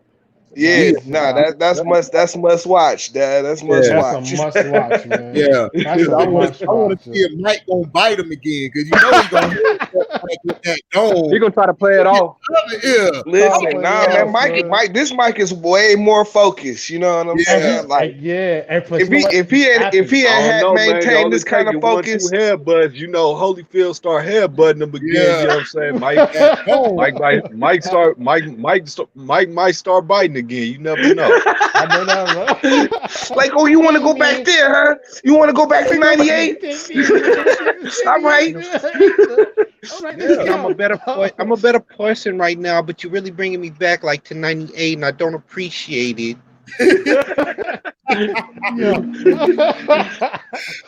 Man, hot boxing, man. Yo, I ain't gonna love you. I love his hot boxing show, son. That shit's terrific, man. That shit's beautiful, man. That shit's the hot boxing shit with Mike. That shit's beautiful. Yo, yeah. I be catching the episodes of that, Dad. That man, because Mike be on there waxing poetically. That's why I say like this. I mean, he's way more tempered. You know, even though like Mike can snap at any moment, but he's still. You know what I'm saying? No matter what, all the rappers is scared of that. No matter what, all the rappers, you could be the hardest nigga or what, hardest gangster rapper. They scared of Mike no matter what. The niggas up like curved up no matter what. See something, nigga. They don't want that smoke, my nigga. No, they don't want that smoke. You mean that black smoke, my nigga. They don't want that Thunder black smoke. They don't want that shit, son. No, you don't want that spicy smoke, nigga. I ain't talking Fury, nigga. I'm talking Mike. I know that. Nigga, Mike don't play, dog. What? Yeah, Dad. You don't want to end up on the wrong side of that. That white dude on the hangover like that.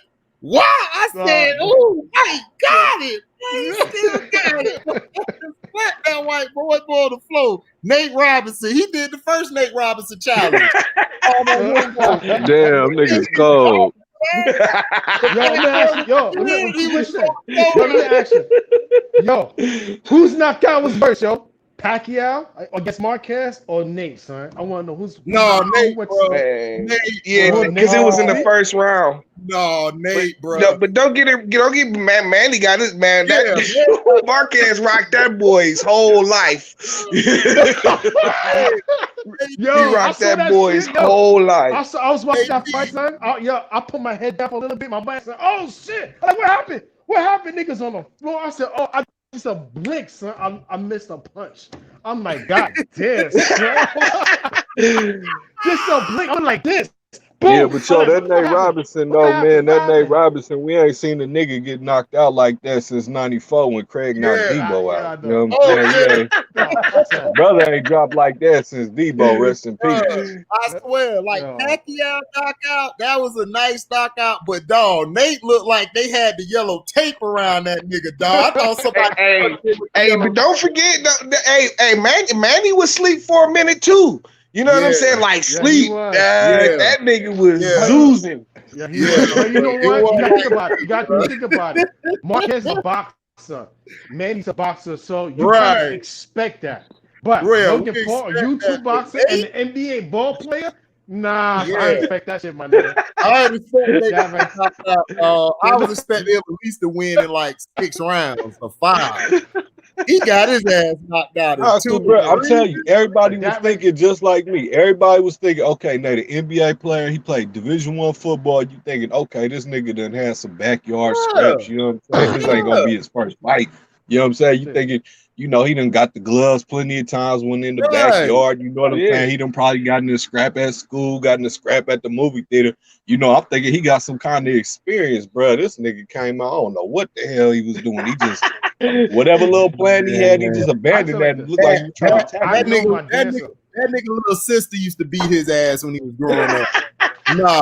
Nah, I but ain't gonna front. look. I know He the he he. difference What's his because face I is was a in the much more Golden disciplined. Gloves He just in 2006. all I was in the Golden Logan Gloves Paul in did was stick to 2006. his I game know. plan. That's all he did. I know that. Trust me. Man. I was in the Golden Gloves in 2006. King Jeffrey, your thing lagging, bro. You That's going in and out. Yeah. just different, son. Trust me, I know, son. I You Yep. going know in that. and You out. going in? Just You going in and out, man? You going in and out. You Hello? lagging. You lagging like you keep going in and out. Like you're saying something and it cuts off.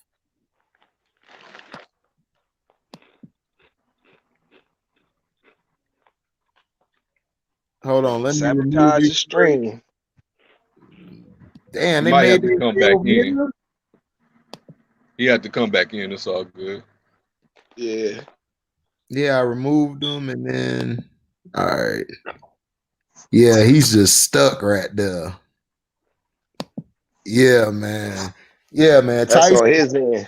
Yeah, I mess with Tyson, man. Like I said, man. Yeah, I agree. T. Marquez got him good. He caught Manny nice. Like He did. He did. caught And him. Manny was asleep too. Manny was asleep. Yeah, He was asleep. yes. He was past sleep. He was. Hey, but like Nate was like he was sprawled out like he was on a Serta, dog. You know what I'm saying? Yeah, Like he was, dog. he was all he ass up and shit, dad. Like he was sleep, dad. Like he had been there for hours, dad. No, Comfortable. that nigga looked like the corners was coming up, dog.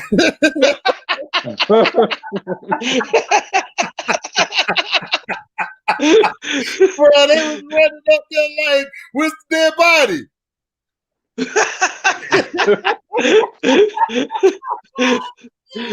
We got a 187. You know what I'm saying? We got a 187 here in the ring. Nate Robinson, formerly known as Nate Robinson.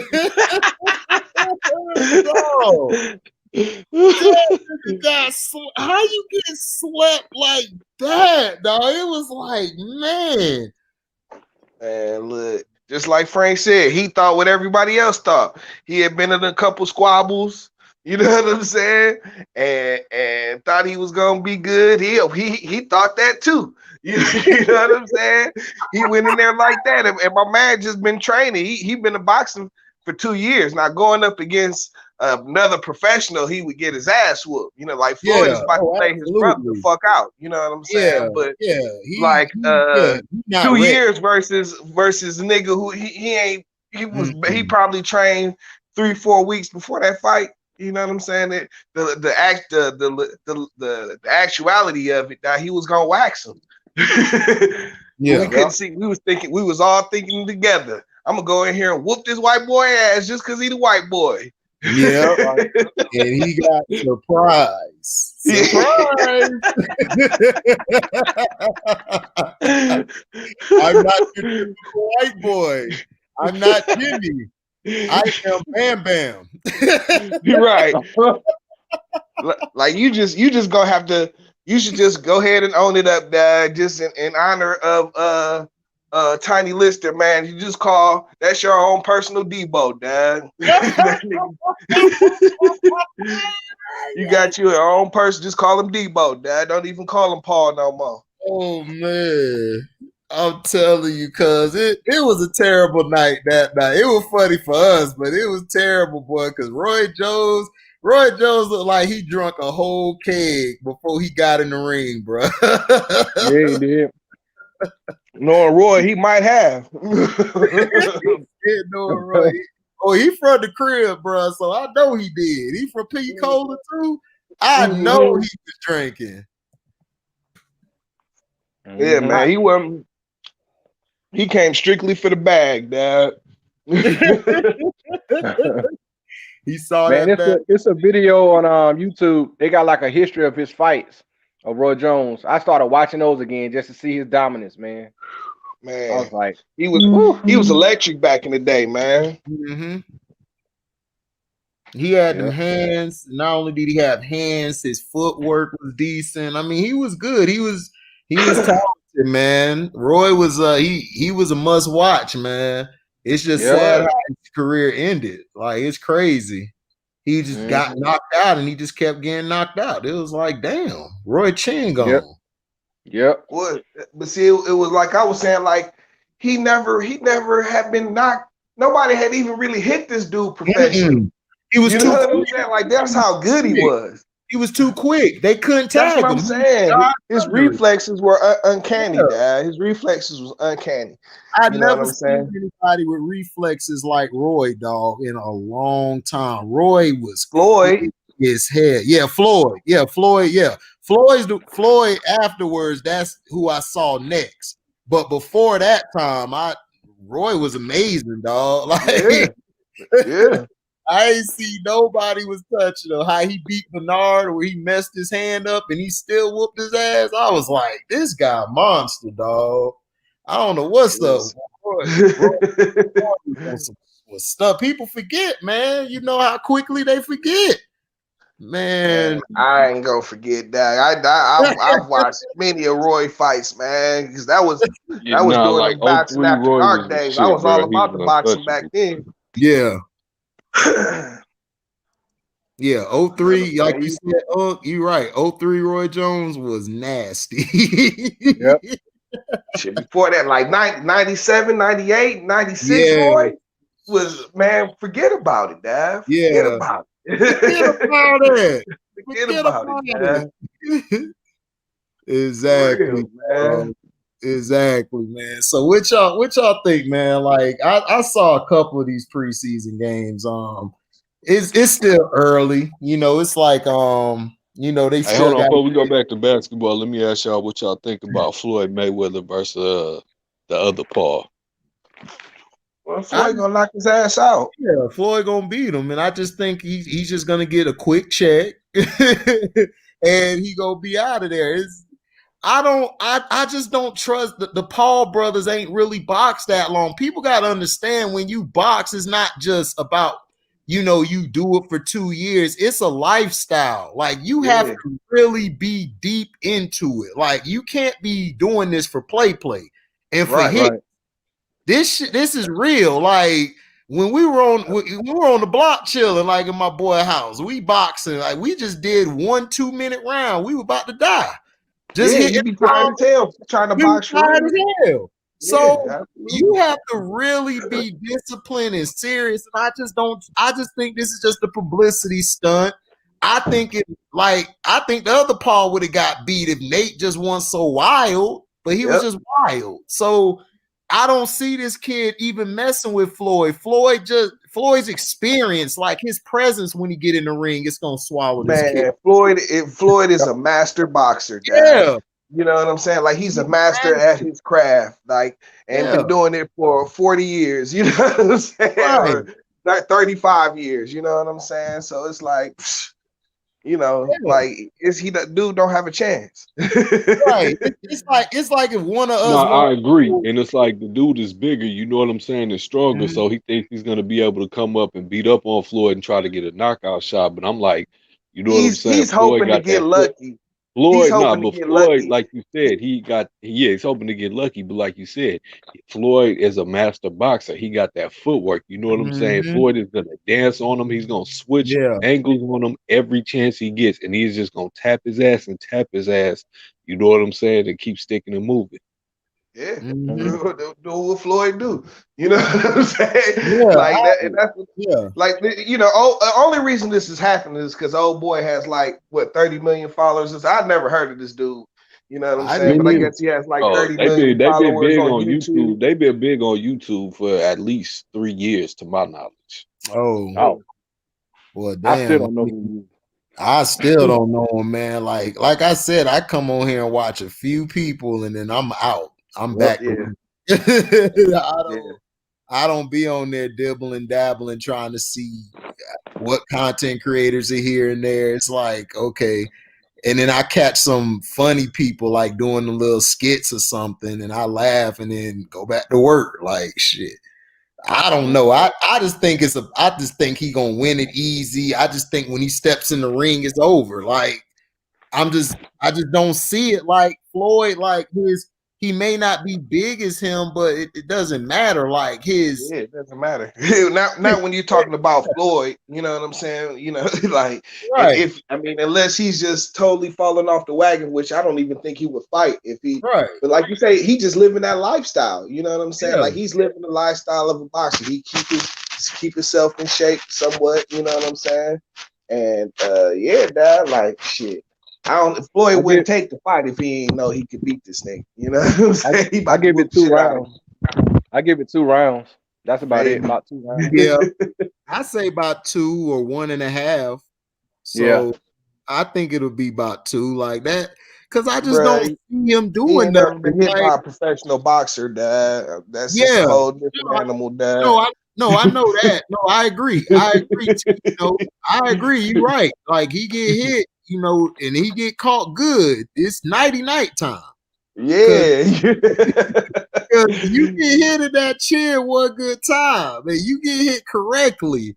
It's done with. But I don't think Floyd gonna end. I think Floyd gonna carry the fight like he did with McGregor. He gonna carry Yeah, it so yeah, they can get views and get the yep, money and stuff, and yep. then. People be satisfied. Yeah, because the McGregor fight, like from the beginning, I said, "Oh, this over," and then Floyd was just playing with him, like you could tell. It's like my brother even called me up, like, "Man, damn, you was right, dog." I said, "I told you don't take that bet because he Man, finna beat." I took all the white boy and Mexicans Yeah, money up yeah, here, yeah.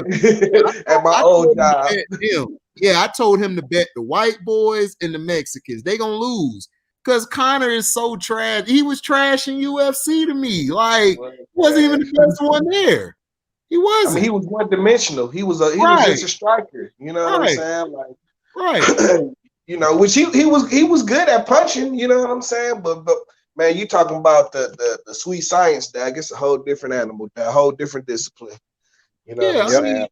I mean, I don't know. I saw a few fighters. I don't know their names because people who watching this later don't kill me because I don't really watch UFC like that. But I saw people who were amateurs that was way better than Connor. They were light years Yeah. better than him, just technique wise and how they Technique wise, position right. themselves. He walks in there, it's like to me, he just one of those white boys at the bar who just think they could beat everybody. That's just who I think he is. That's who he is to me. Yeah, I mean he's got a mean punch. I give him that. You know what I'm Yeah, saying? But he's got a mean strike. I give him that. You know what I'm saying? But yeah, like in terms of style, like he's sloppy. You know what I'm saying? yeah, That's Yeah. why he getting his ass knocked out too. You yeah. know He what I'm do. saying? So Yeah, yeah. Beeb had him for a shish kebab. you're right. Put that boy on the stick and said it's over. It's over. It was terrible. I was like, damn. I was like, tap the back, tap out. Okay, he tapped out. Good. Boy, he was gonna kill you, boy.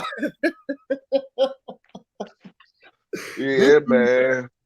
This Yeah, he's dude, very exposable, Dag. You talking about that with Floyd? Like, you know what I'm saying? Even if it was some chump amateur, you know what I'm saying? I would say he would still lose that fight. But like, you talking about Floyd though, Dad? Like, it's like nah, but Dad. I just think Floyd gonna carry it, man, because Floyd, he gonna want people to watch and get some views on it and stuff. Floyd a mastermind when it come to business. So I just don't see, like, I think he could win in like the first couple minutes. I think it'll be over, but he's gonna carry it. He's gonna have to, because I don't see this kid. I don't know, like Uncle Frank, him and Sino said something about him. That's when I found out about him.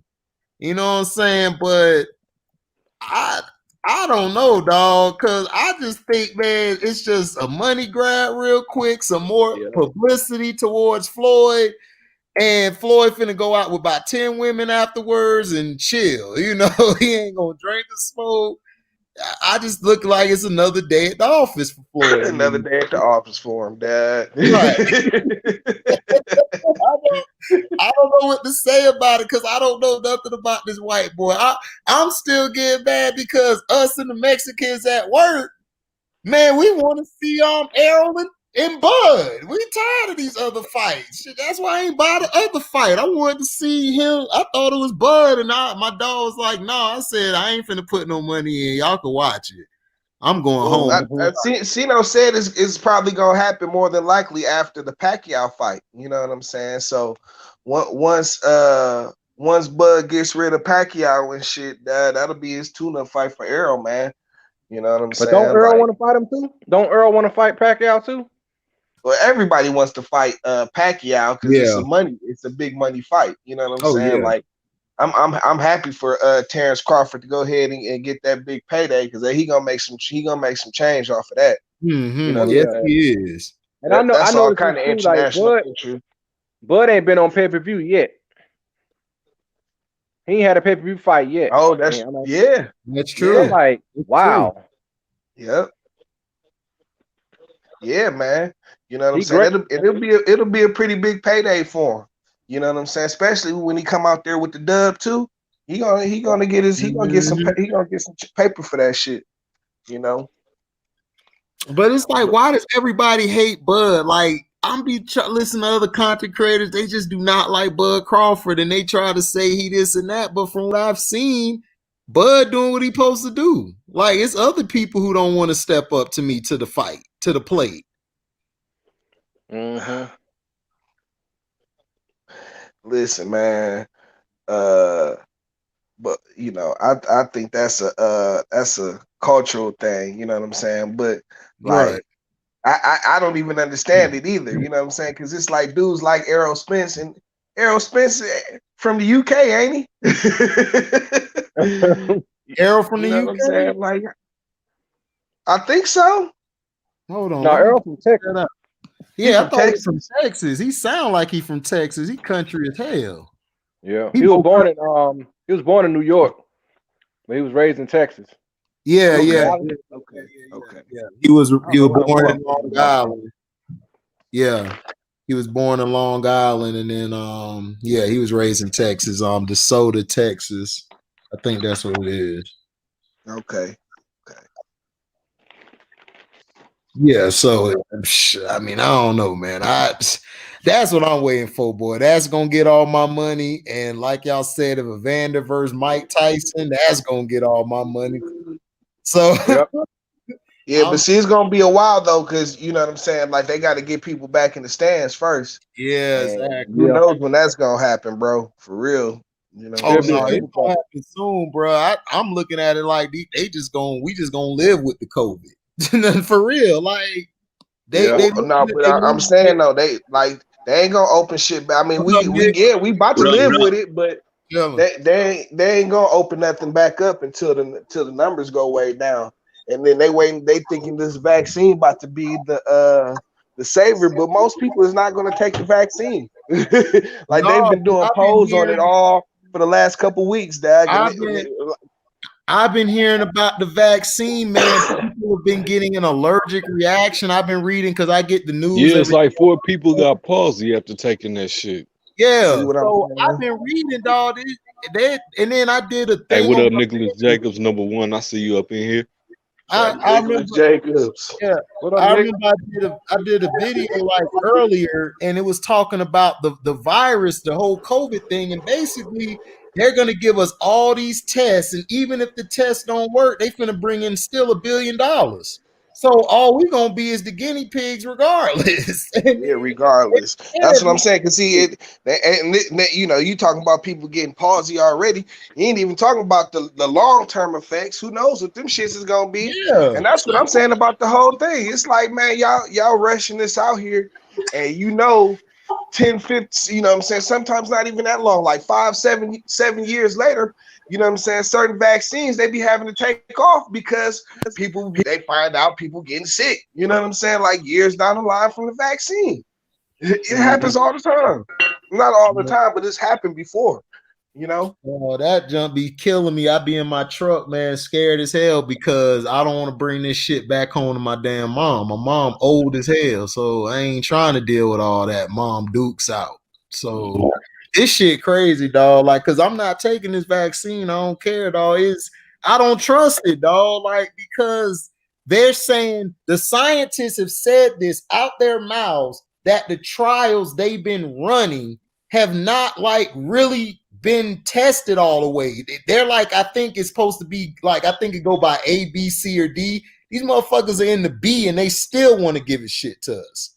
Yeah. They're not even all the way to the end. Yeah, they rushing it. You know what I'm saying? And like, yeah, I'm not buying it, Dad. And of course, you know, brother. Yeah, go ahead. Well, no, I was just saying, you know what I'm saying, real quick, like, you know, they saying like they need 90% of Americans to take the vaccine for it to be you know what I'm saying, to stop the COVID. You know what I'm saying? They need 90% of people to take. They're never going to reach that. No. They're never going to reach that unless they mandate it. They gonna have to, bro. Like they gonna have to mandate it because nobody finna take that shit. And even if they mandate it, I'm pretty sure it's gonna still be people that's not gonna take that crap. And I'm one of them. Right. So that's what I'm saying. I don't know what they're gonna do for our they're gonna try to mandate it. You needed to travel, you need this for your kids to go to school, all that bullshit. Well, I'm straight. I ain't got no kids and I don't need to travel. I'll stay my ass right at home. I'm good. I'm a recluse, bro. I stay to myself. So fuck it. I'll be more of a recluse. I'll be at the house chilling. My niece is coming here like, what the hell is you doing? Like, I'm chilling. This is what grown, old, working men do. So y'all go to school and get y'all own damn business because I'm going to come live with y'all ass when I hit 70. Y'all hear me? And I'll be both y'all ass. So they know I don't play that shit. I don't play none of that. They know I pick both of them up by their head. I don't care how big they get. I pick both of them up.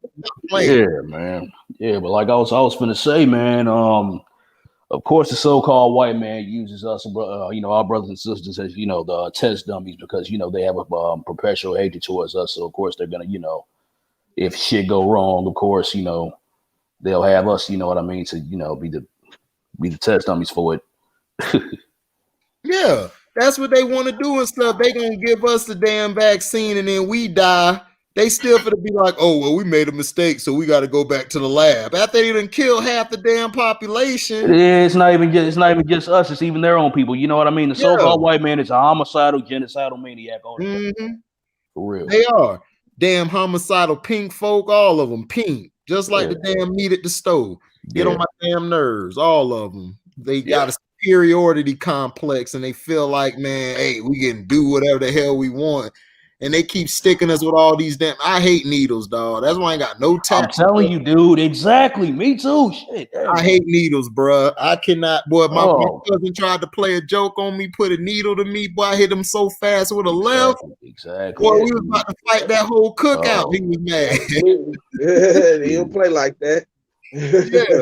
Yeah, dog. Like, you know, we country, we got strength. So when I popped him, he flew back a couple feet. So we were tussling in the red clay, like ready. My mom, like, the hell they doing? My auntie, like, fuck it, they'll be all right. His like that, out. Get up, they'll be good. They gonna be dirty though. Any of y'all looking at this preseason now? Yeah, I was watching some of the Charlotte game when I got in. Charlotte and I can't think of their name. Now it's on the Suns and the Jazz. It was Charlotte and Toronto, and I'm watching right now Denver and the Warriors. Hey, how are they looking? Because I'm not able to look at them.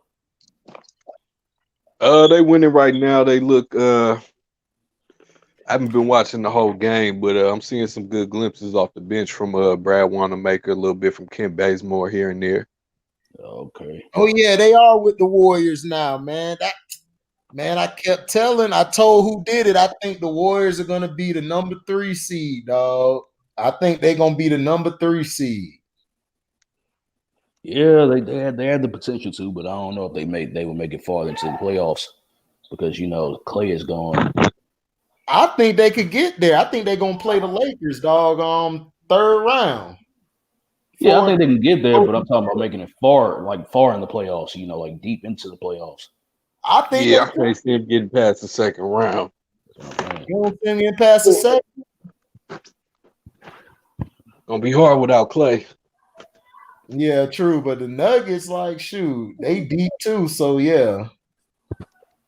Yeah, I'm looking at the Nuggets to take a step, man. You know what I'm saying? Go ahead and take that step, man. I was saying earlier, I can't even take the Clippers serious no more. You know what I'm saying? After they off season, it's just terrible. So yeah, I'm looking at Denver, man. I'm looking at Denver to go ahead and take that step. You know what I'm saying? Like what Casino was saying the other day. You know what I'm saying? Hopefully. You know what I'm saying? Like him and Jamal Murray and what's the dude name? Big light-skinned dude off the bench. Shoot the three. Michael Porter. Yeah, that they get on the same page now. You know what I'm saying? So hopefully, you know what I'm saying? That's just for the whole team. I think they could get there, dog, because if you look at the Nuggets, each year they've gotten better. The 2 years ago, they were in the semis. They came back from a 3-1. I think they were down 2-1 or 3-1 or something against the Spurs. They beat them, and then they lost to the Blazers. They were close. They could have beat the Blazers. They were just making a lot of mental errors. So last year they got to the third round. So 2-3-1 leads they came back from. So if they all click, they gonna be dangerous. Yeah, now they getting Will Barton back too. Right. And then remember, they didn't have Will Barton. Barton's one of their best defenders. And he makes some big shots when they need him to. So I don't know. I think they could upset or shock the Lakers or anybody. But you got to also factor in the refs too. They got to see how they mental gonna be. Yeah, of course. Yeah, and I'm just mad they Clutch Sports got that pawn Jeremy Grant to go to Detroit, even though Denver offered the same amount of money because they know he was locking LeBron up. Oh yeah, you knew he was gonna do that. Get him out the Western Conference. You knew he was gonna do that, They weren't gonna let Harvey's son lock him down. Harvey's son. They ain't gonna let Harvey's son lock on LeBron down. Harvey Grant's son locks LeBron down. What? LeBron gonna jump off a bridge, dog. You know he can't deal with somebody saying he ain't clutch. I made 30 game winners. How many were tied? 30? Right. 30 game winners. Come on, man. That's gotta be exaggerated. I'm pretty sure a lot of those games you shouldn't have even been in those positions to make them shots. You know what I mean? The game should have probably been over by the fourth quarter or something. T said that was over exaggerated. I believe it because I don't remember. I'm like, God, really? I don't remember it. I don't. I saw him just a little bit.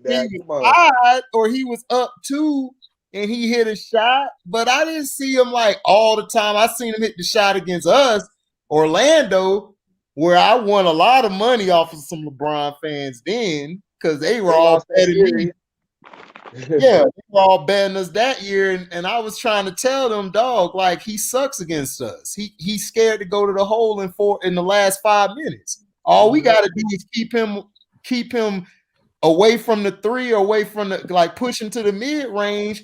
He gonna kill himself, and he kept shooting himself out the game. And another thing, be physical with Duke because he does not like contact. Oh no, Oh no, he don't like no contact, man, and he a big dude. See, he one of them soft ass dudes who came out to the field. He met me and he went back to basketball. He that type of dude. Cause I hit that one dude so hard, boy. He tried to come around and dive at me, boy. I laid my motherfucking elbow in the back of his neck. His whole head up. That nigga said, man. He was walking in the hallway. He like, HD, man, you told me the truth, dog. All right, I'm staying with basketball. I said, yeah, nigga, don't come out here ever again. That is funny. Ever. That boy neck was so, boy. That boy, I told him to tell his girl to put some, cocoa butter on it, some shea butter. Shea cocoa butter on it. You good tomorrow, cuz I like you good. That is hilarious. Age-old remedy. hey, man, them old people, boy, you go out to Georgia in the country or Bama, man, they give you all type of recipes and you straight. You be doing the stuff all of a sudden on your own, and then boom, you good. So I used to be good at the football games. I'd be rubbing myself down with that shea butter, or I'd be in the tub with that what you call that stuff? Epsom salt. Epsom salt, boy. I was an old person, boy. After a game, I looked like I was 80, boy. I was like, laid up. Y'all ever got into that ice tub? Y'all ever got in that ice tub before? Ooh, that's when you know you a man. You get in the ice tub and sit there. No, they do it. No, you sit there first, right? You get in the pool of water. You think that's it. The water cold already. They come and dump ice all on you. Wow. All on you. And you can't get up out of it. Yeah, that's real. Them ice baths ain't no joke. Yeah, tell them, Frank. Tell them what they do. Even if you hurt your ankle, you still got to put it in ice water. You know what I'm saying? Yeah. Boy, I got out the damn tub, boy. I was like, man, it feel like I'm 1 inch right now, boy. I fell out 1 inch walking around like, damn, I'm shrinking, boy. Good Lord, yeah. Boy, I looking like Beetlejuice head, boy, when she just sprinkled that shit on his head. I look just like that, get out the tub, like, fell out. Boy, that junk is not cool. I remember I was in that ice bath one time, and then the athletic trainer came and dumped the ice on. I broke out with the quickness.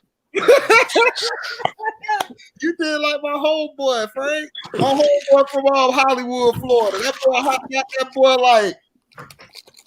It took me a while. It took me a while to get in the tub itself, and it's already ice in there. So it's like I got my feet in, then I got my lower half, then I got the rest of my body in. Then when she came with the rest of that ice, I was like, hell no. Nah. Oh, hold on real quick. There's a part 2 to this. Prime time asks what y'all think about the Steven Jackson comments on Harden. What he said, like, dog, Harden ain't got no balls, cuz like he always been who I thought he was. He choked him. That's who he gonna be. He not a number 1 option. He can't take his team to the next level as far as a champion. Now he's a solid number 2 or 3 he can be if it's not on him, but I don't see why Steven Jackson got on him. Steven Jackson need to worry about them punk ass comments he said defending LeBron soft ass. That's what I'm still mad at him about. Yeah. But he cool with going at Harden or going at these other cats. Why he ain't going LeBron the same way? Yeah, bro. Like we had talked about this. What exactly did he say? He just said he ain't had no balls for real. No, I don't even think it's just that. I think he's like probably like, why you want to leave Houston? You know what I mean? Why don't you want to play for like that black coach and make him look good and all that? And I'm like, dude, he's been there for like 7 to 8 years, dog, and he has not found any success. Why would he want to stay there still? That's my thing. Right. You know what I mean? And they would thrive without him. I mean, look at the team they got now. They got John Wall, they got DeMarcus Cousins. They set right now. But this is my thing though, Nick. This is my thing with Steven Jackson. This is why I'm pissed off at him, and I'm a huge Steven Jackson fan. Yeah. You gonna say this about black coaches. Everybody want to talk about black coaches. Didn't LeBron just get a black exec fired? Yep. So what are you talking about? Like, so if you're gonna get on Harden, get on LeBron the same way because he fired the guy from New Orleans and put his dog in place. And he forget be the reason why Magic quit. Right. The reason why Magic quit. Exactly. Right. How you make Magic quit? Damn. Yeah, but that's what I'm saying. Like you talking about make this black coach quit. Yeah, made him quit. And I'm just sitting up like, look, Somebody got to turn their mic down. I mean, turn their volume down. It's an echo. Yeah, but yeah, that's what I'm saying. It's like dog, like you base. That's my problem with Steven Jackson. He pick and choose when he wants to say something. What's up, Andrew Walker? Yeah, he picks and chooses when he want to say something. You gonna talk about Harden need to work with? Look, man.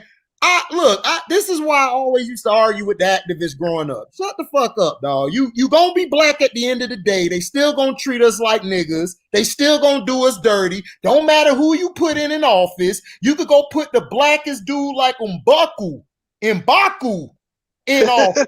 They still gonna be racist. So until we decide to move away from this beach into our own place or wherever we decide to move to, and we all like, look, F this. We know they ain't gonna help us.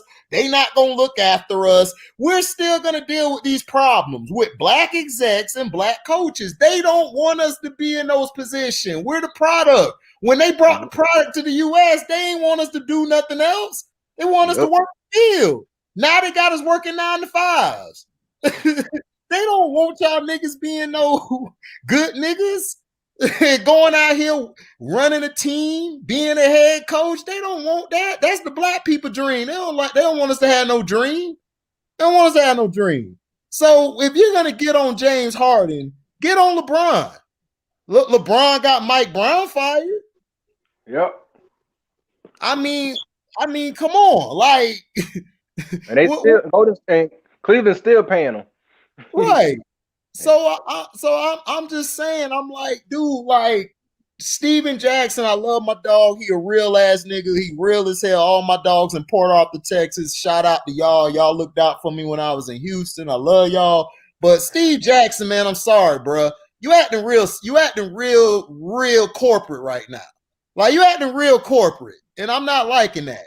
Because he doing the same thing. You know LeBron's his mans and shit. Right, you know what I'm saying? Exactly. That's all that is. So stay over there rubbing on LeBron with Shannon. Yeah. Y'all topping them off, whatever y'all do. I'm not gonna be there, but y'all do what y'all do. And leave all this alone. If James Harden want to leave, I don't care. I didn't like James Harden after he lost when they were I think they went to the third round that year they came back 3-1. Remember they were down 3-1 or something to was it the Clippers? Yeah, it was the Clippers they were down to 3-1. Yeah. They came back to get to the Western Conference Finals. I haven't fucked with him since because he shrunk in that series. Man. He shrunk in that series. So he's always going to shrink. He's not going to get better. They put Westbrook with him. And that still ain't worked. Nope. So I'm like, what else are you gonna do? Like, you don't want to keep them there. And like Nick was saying, and like Nick was saying the other night, I caught some glimpses of their game on the full game highlights they be showing. Houston look good without them. They do. They got a team. They're not gonna beat everybody though, but they're gonna get to the playoffs. I feel like if DeMarcus and John Wall stay healthy. They got to stay healthy, though. If they stay healthy, they could beat some teams they ain't supposed to. That's just me because they look like it felt good watching them together. It felt like the old Kentucky Wildcats again with them two together. It just felt right. They felt comfortable. Yeah, I agree with you. I caught a couple glimpses of it. I got to say, it did look, what I saw looked nice. You know what I'm saying? Yeah. They played the Bulls. They played the Bulls. They played the Bulls. We know that. But we just said what they were doing, like moving the ball. John Wall he trusted him, like he was throwing the ball with conviction. He was getting it to him. DeMarcus was hustling. He was moving good. That's the one thing I wanted to see, how he looked on defense and how he chased a loose ball. DeMarcus looked good. And if Gerald Green got involved too. Say Gerald that again, Green, Gerald Green and Eric Gordon, they got in better position. Yeah, it looks better. It doesn't look like that dribble until it's like 5 seconds left. Boom, kick. And try to make the shot. I hate that type of basketball. So it looked good. And I believe Paul Silas' son gonna be straight. He comes from Paul Silas. Paul Silas, when people forget how great of a coach Paul Silas was when he coached. Yeah. So I don't understand why. Paul Silas from Oakland too, so you know what I'm saying. You know what I'm saying. He was raised in the city of greatness. Yeah. Yeah. I don't care what Sledge say, Andrew. The Bulls ain't making no ace over who.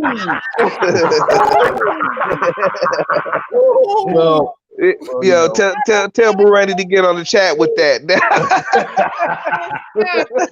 Hey man, look, bro. I mean, hey man, Brundy Sledge, you know, he's from out here in Chicago, so of course, you know, he's gonna like. So of course, man, he sound like a Tampa Bay Buck fan, bro. That's what he sound like. Man. The Bucks going. I'm like, man, shut your ass up. Yeah, man. Hey, man. Again. We gonna suck next year. Shut up, dog. We not winning. Then we got Tom Brady. Everybody in Tampa going crazy. I'm like, nigga, we just the good sorry team now. We got Tom. He the good piece. Everybody else suck. It's like, come on, stop it. Yeah, man. I gave up on the Bulls a long time ago, man. Right. You the same with me with the Bucks. I gave up on them after 03. Yeah. I said that's their only Super Bowl, so y'all better celebrate. We going back to the club tonight because this is quick. We going back, nigga. We get toasted. Damon Rice was Mike Allstott left. When Mike Allstott left, we was like, yeah, we done. Yeah, we done because the big A train gone. It's time to go home. But we gonna get these last drinks though. 03, baby, our only Super Bowl. That's it. Yep. Celebrate. Celebrate it. Listen, man. I remember. Oh, is he in the Hall of Fame? Is Mike Allstott in the Hall of Fame? Nah, he not in the Hall of Fame. So. I mean, he good, but he not a Hall of Famer to me. The person who's gonna probably be in the Hall of Fame, which is Sapp, I think he got in already. Brooks. You got John Lynch needs to get in. Rondé Barber need to get in. People forget how tough, and he really made our defense better. Like his smarts, his ability to read the coverages, to play that cover two perfect. He's like the only two. Him and Richard Sherman remind me of each other so much because they play that one side to perfection, and they could jam, and they have the ability to jump from that Z receiver onto the underneath receiver or to the flat. They're very good at attacking the flat. And that's why we were able to shock the Philadelphia Eagles that year, because we knew McNabb was finna go to the flat all the time because he didn't trust Freddie Mitchell and them bums. So we knew Rondé jumped the route, touchdown. I said, oh, it's over. We won. We're going to the bowl. It's over. Because those Eagles receivers were so trash, and that's why I get mad at Eagles fans. That's why I don't like Eagles fans. Fuck them. Because they Donovan McNabb. McNabb was saving y'all sorry asses all y'all years. Y'all suck. Y'all should have never even been running the East like y'all were. Y'all ran the East because everybody else was bums. Because y'all lost plenty of times, and McNabb saved y'all. McNabb saved y'all against the Redskins, like a lot of times the Redskins. Because remember, the Redskins had Sean Taylor during that time. And Taylor was cracking that defense. They had him, LeVar Arrington, Jeremiah Trotter, all them guys. They were killers. And they won those games because McNabb let them guys up. He put them guys in position. But, yeah, but Bulls, tell Sledge, hell no. Y'all not. Y'all got Kobe White. Kobe White. I don't trust Levine light ass. He too light. He too light. That boy does disappear when the sun hit him. Hey, here we go. Here we go. Here's the thing. Zach LaVine is lighter than Steph Curry, nigga. That's light. Nigga, you is light. It's time for you to go get hit one time with the stick. I mean, well, his mama, you know what I mean? She a Caucasoid, so I mean. Oh, okay. She a pink folk too. All right. All right. She a pink folk too. All right. So that understands it. And then who else? Y'all got marketing? Can marketing make it off the plane without being hurt? Like he get hurt every time I turn on the TV. He hurt. I'm like, this dude could literally be having sex with a chick. He hurt. He out 6 to 8 months, nigga. Coach done. I'm quitting. I quit. Here, Ronsdorf, take my keys. Take my whatever. I'm done. I quit. I can't deal with that. Yeah, man. And the sole reason for the Bulls not succeeding is because of Reinsdorf. That's like the doggone basketball equivalent to Vince McMahon. You know what I mean? As far as that nigga Jerry Jones, nigga, that's who Ronsdorf is. Oh yeah. He's Jerry Jones. He got his Super Bowls or his championships. Hey, baby, bring y'all dumbass fans down here. Yeah, we going to the Super Bowl every year. Let's go.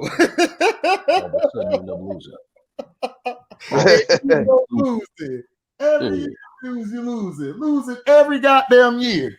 But gonna come on here. I looked at Sledge. I thought Sledge was high, but he don't smoke. I'm like, man, is he drunk? I love my Magic, but Magic ain't making it past no 6 seed. They not being in the 5th, 4th. Them motherfuckers might not even make the playoffs. Because I don't even know how we gonna look. Because Isaac out for the year again. Gordon get hurt all the goddamn time. Booster gets soft to me. He's just another Pau Gasol to me. I'm sorry. I don't Pau Gasol. That's funny. He's just another Pau Gasol. Go watch Vucevic, dog. You be like, this is the softest, but he got skill, but he's just so damn soft. Like, you can say the same thing about Aaron Gordon. You can say the same thing about Aaron Gordon. Yeah, man, Aaron Gordon, dude. I swear, every time I turn on the TV, he's another Lewis Marketing. He hurt. He always hurt. Like, what good are you? And then we got Fournier. Nigga name should be Fournette because he ain't even that.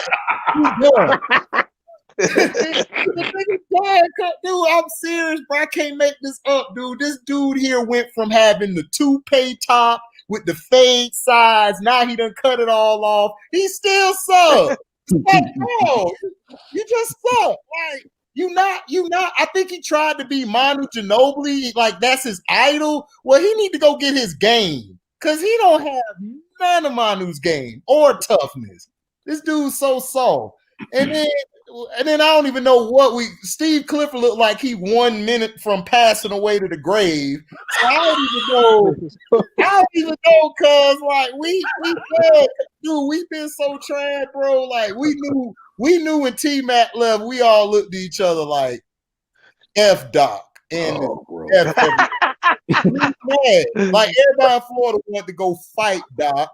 Because he let Tim Duncan go back to the Spurs.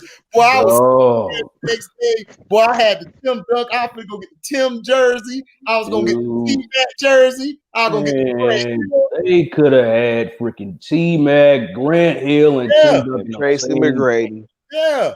A&T, I'd have got a Daryl Armstrong just to fit with both of them, just to be happy, because we was getting Tim Duncan, nigga. Oh, look, it wouldn't matter who you put behind there. Donald Royal, all of them niggas to come back. Donald Royal. You want to choke Royal ass every game, bro. Every game. How your last name Royal, but you play like a peasant, nigga? How?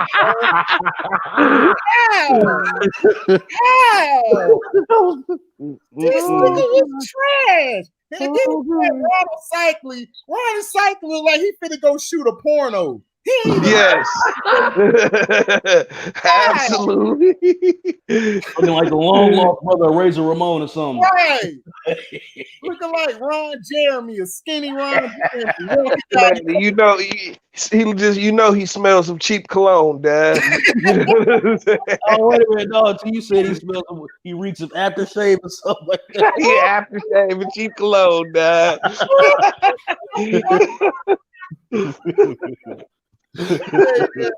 Hey, Razor Ramon was my dog, cuz he used to have swag. Oh, for sure. For sure. Razor Ramon. Sky All. Doing the NWO. He had the 2-pick, nigga. Yeah, hell yeah. Looking at you. Flick it right in your face, dad. Boy, I went to school the next day and did that shit. Boy, like, ain't nobody trying to fight you with that, right?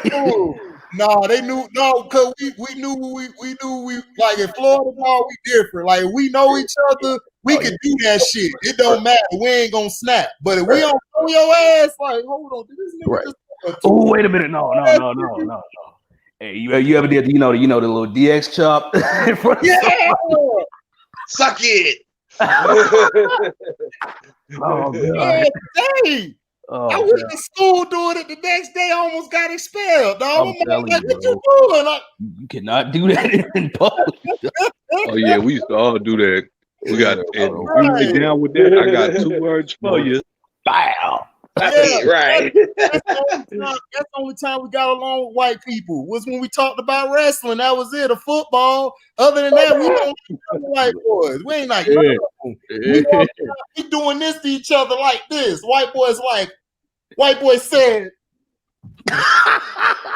he did an extra one on me, dog. He said hilarious, dog. I said that's my dog. I fucked with him ever since then. He cool. That's cool white boy I know. He killed everybody chop. He said, do this shit. I do this shit, yo.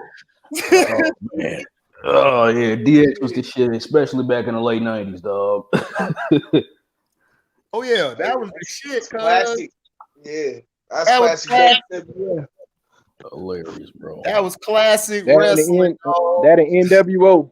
Yeah, and NWO. You're right. Oh man, You're NWO right. shit. Oh, we all wanted to be like them. We was dressing up, had the bandanas on. We had the white. Oh yeah, they was killing it.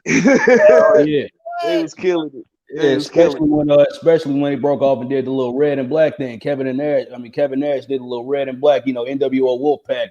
And then they had what was it, the theme song? I think C Murder made the made the theme song that they had too.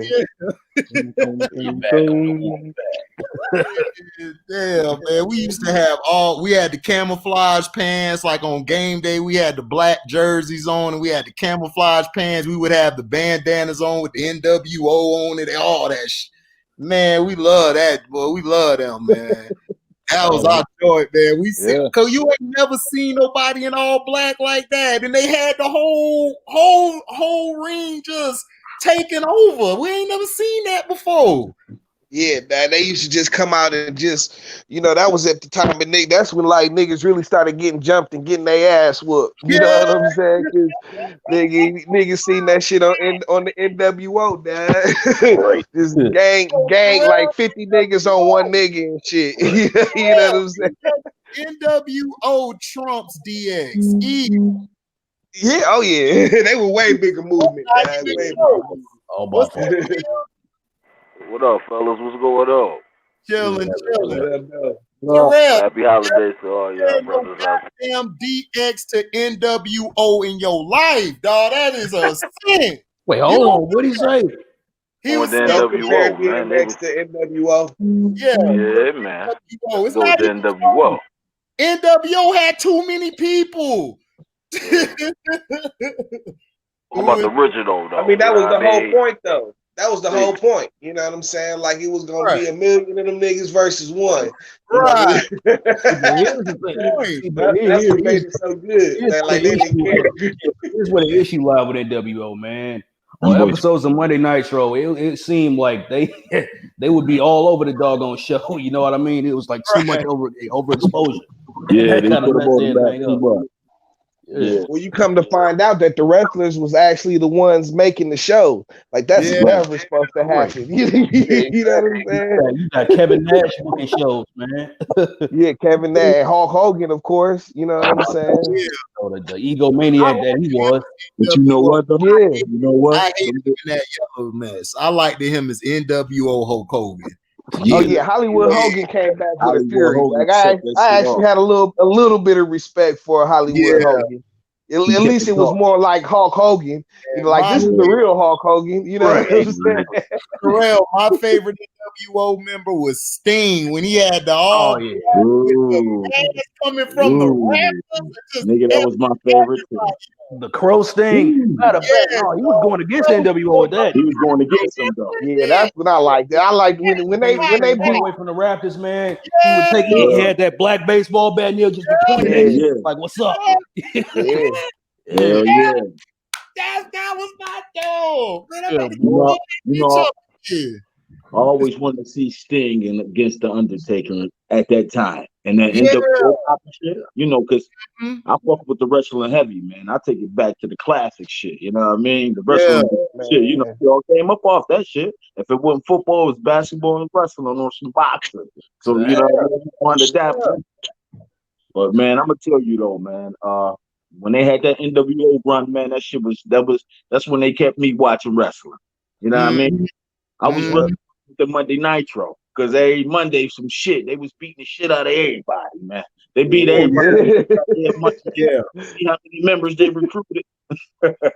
They was torturing motherfuckers, dog. Like I remember they took the nigga Ric Flair kid, dog, and this nigga Hulk Hogan like tied him up in the ropes, dog, and was beating Ric Flair with the belt, beating his son with the belt. Like these nothing. That is nothing, bro. No, skip all that, bro. That's nothing compared to what the Undertaker did to what's his name, David Flair, Ric Flair's son. He beat him. Locker room and shit. Like, you want to say anything to your father? You like, where you go, man? Shut up. I didn't see that. Oh God, that was like an episode of SmackDown or something. That was like in 2002. See, I wasn't fucking with the SmackDown. Did that? Because he had took Ric Flair. Then Hulk Hogan took Ric Flair. Man, they was all out there, dad. They would just beat him. They would beat him and Arn Anderson up like every week, dad. The last surviving members of the Four Horsemen. Yeah, dad. Relentlessly, dad. Man, back in the 80s, man, the Four Horsemen ran stuff, bro. Man, they ran stuff that's when it was real. Yeah, and everything you see from Ric Flair, that was his life. You know what I mean? All that flashing shit, that was him. That's his shit. That motherfucker said he was Ric Flair. I gotta watch the wrestling back story on them joints, man. Almost some good times, man. Man, Ric Flair was funny as hell. Every time he came, he had that beer belly out, just like, whoa, we're doing this. And I said, this man do not care. Nah, Ric Flair is fucking crazy, dad. That motherfucker had to say, though, if you want to beat the man, you gotta beat the man. You gotta beat the man. Right, absolutely. He was talking that floss and shit, man. Boys was fucking with Flair, man. The true champion. You know what I mean? He come out with his mink on, had the little ladies come out with him too. You know what I mean? Yeah, exactly. You know what I mean? One on this arm, one on the other arm, you know. Yeah, man. Flair was that boy, man. Right. They had the Rolls Royces and shit, you know what I'm saying? Like, man. He was flashy, but he was one of the shittiest wrestlers I ever watched. But that was the whole thing about it. Man, the gimmick. That's the way he had this mean ass gimmick. You know, yeah, he would get his ass whooped and then still the fight at the end. You know what I'm saying? But I love that his crew used to help him though. Like that motherfucker had some bloody matches. He always had some bloody matches. I was fucking with the AWA. No, the NWA. Yeah, that's the Wrestling Alliance. Yeah. I was really messing with that over the WWF because to me, the cage matches was a real cage. The WWF, they had the blue bars. That was that bullshit. That NWA, them boys was taking Flair head, running it all through the cage. Look at my man. Go ahead, cuz. I see you.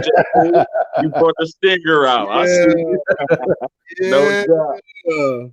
That's when Sting was at his height. That was my ish. When I see him come from the Raptors, and I said, "Oh no, we got Sting! Oh no, Sting! What, man? We went crazy that night. No, we got a couple whoopings that night, I think, because we were jumping off the bed. What? Well, my brother did it cool. He was like this with the bat. Off the bad, bye. Man, man came up, boy came in and like, what is y'all doing? My brother Chuck dead air just looked like, oh, shit, boom. All right, so I got a wrestling question. Who's your favorite tag team of all time? Favorite This tag dude. Huh? Yeah. The LOD is definitely up there. The Road Warriors is definitely All up right. there. I'll figure everybody gonna say. So take them off the list. Take them off the list and make you think about who else you was fucking with. Now, give me the Road Warriors. Yeah, I was effing with Harlem Heat. Those are my guys. them boys was tight. That's who I like because they was black. Yeah, the niggas was no joke. Yeah, no mess, man. I was going with the Steiner brothers. Yeah, Steiners. Yeah. Right. But I was. Yeah. I'm gonna let y'all see y'all. I'm gonna tell you that last team. I'm gonna go outside the box, dog. Ivan and Nikita Koloff. Ooh. Yeah, I see you, boy. She said, yeah, all y'all. I'm trying to hold on. I'm trying to pick. No, I just do going back and shit, dog. I don't know, dog. Yeah. You good though, T? I hear you back there. You said the Koloffs, huh? The Koloffs, yeah. Hey man. The Hart Foundation wasn't to mess around with either, man. The Hart Foundation with Bret Hart and Jeff. Yeah. Voice was good. Was nice. You said what? Midnight and the Rock and Roll Express. Now somebody, there you go. You traveling. Somebody digging back into the drum of it. Somebody said the Midnight Express. The Midnight Express on classes. Now but I was gonna pick Doom. Remember Doom? Ooh, yeah. I remember the first two things that was a tag team. Well, before Coco be wearing, after Coco be wearing the other nigga though. These niggas put Butch Reed and Ron Simmons. Man, shit. Ron Simmons. Yeah, there you go. There you go, right there. Man, Ron Simmons in the NWA days. Shoot, y'all talking about Ron Simmons, man. I'll take it back even further. I say Soul Man, Rocky Johnson, and Tony Atlas when they was a team, man. Ooh, yeah. That's the beginning of the drum. It's the beginning of the gods right there. Well, you know, nigga was around back then watching that live. I know. Right. Yeah, absolutely. Every time I watch these lives, and all that. Every time I watch these lives, I would sit back and I say he the youngest of the squad, but he on point with everything he be speaking on. You keep traveling, young man. Keep traveling. Man, Nick know every goddamn thing. I be looking at Nick like, man, we talking about he was there. I mean, shit. I remember Rocky, but damn, I couldn't. Soul Brother number one. Right. Yep. Hilarious, bro. Right, man. So, Neil, what'd you think about that No Planners Paul contract? No Planners Paul contract. I ain't even up on it, to be honest. Yeah, you know, I call Paul George No Planners Paul because he got no nuts. So no Planners Paul got a $225 million. He got an extension. They giving dudes money now, man, just off the name, man. Paul ain't did shit since he left Indiana, man. If you left, same thing. You know what I mean? Yeah, that's what everybody say. It's obvious to everybody except for the dudes who paid him $225 million. You know what I'm saying? You know what? I guess they know something we don't know. I really used to like Paul because he was the tutor up under Kobe. Kobe used to tutor that. Yeah. You know what I mean? So I thought he was going to become one of the greatest. But then I said, this nigga really ain't got the heart. Like, I like them niggas with the dog. That nigga ain't got no dog hitting in him or nothing. I'm like, damn, playoff, he shut down. I said, man, I gotta start watching this dude. He ain't really got it. Then he go over there with the Clippers. Everybody thought the Clippers was gonna be damn near at the tip. You know what I'm saying? They was gonna be the team that knocked LA out. When them boys knocked up that goddamn early, I said, I'm done with this shit. This is what I was watching it for to see this. Yeah. Shit, I started watching the lives and y'all was telling me what the fuck was going on with the games. I gave up on the basketball shit. Yeah. I started watching the lives and just staying with my lives and shit, and watching y'all interact about this shit. Tell me what's going on. That shit was terrible, man. It was, man, and I don't understand their way of thinking. Why would you sign and extend a guy who just continues to go unless you had no other option, unless Kawhi hasn't committed or he's not going to be wanting to commit with you even before the extension. So I just think they probably signed him because Kawhi didn't say anything about staying, because I don't think I would stay either. If you sign Paul and Reggie Jackson and Marcus Morris back, that's terrible, boy. Like, they bugging, Dag. They bugging, man. Like I said, I can't. It's hard for me to take them seriously in the West this year. Like, that's crazy. You know, it's like, hey, you know what I'm saying? Like, especially like I say, man. Like, I think Denver could take that next step. You know what I'm saying? They can be some challenges out there. You know, that's how I feel about it. Been trying to come out. They've been trying to do good for the last couple of years.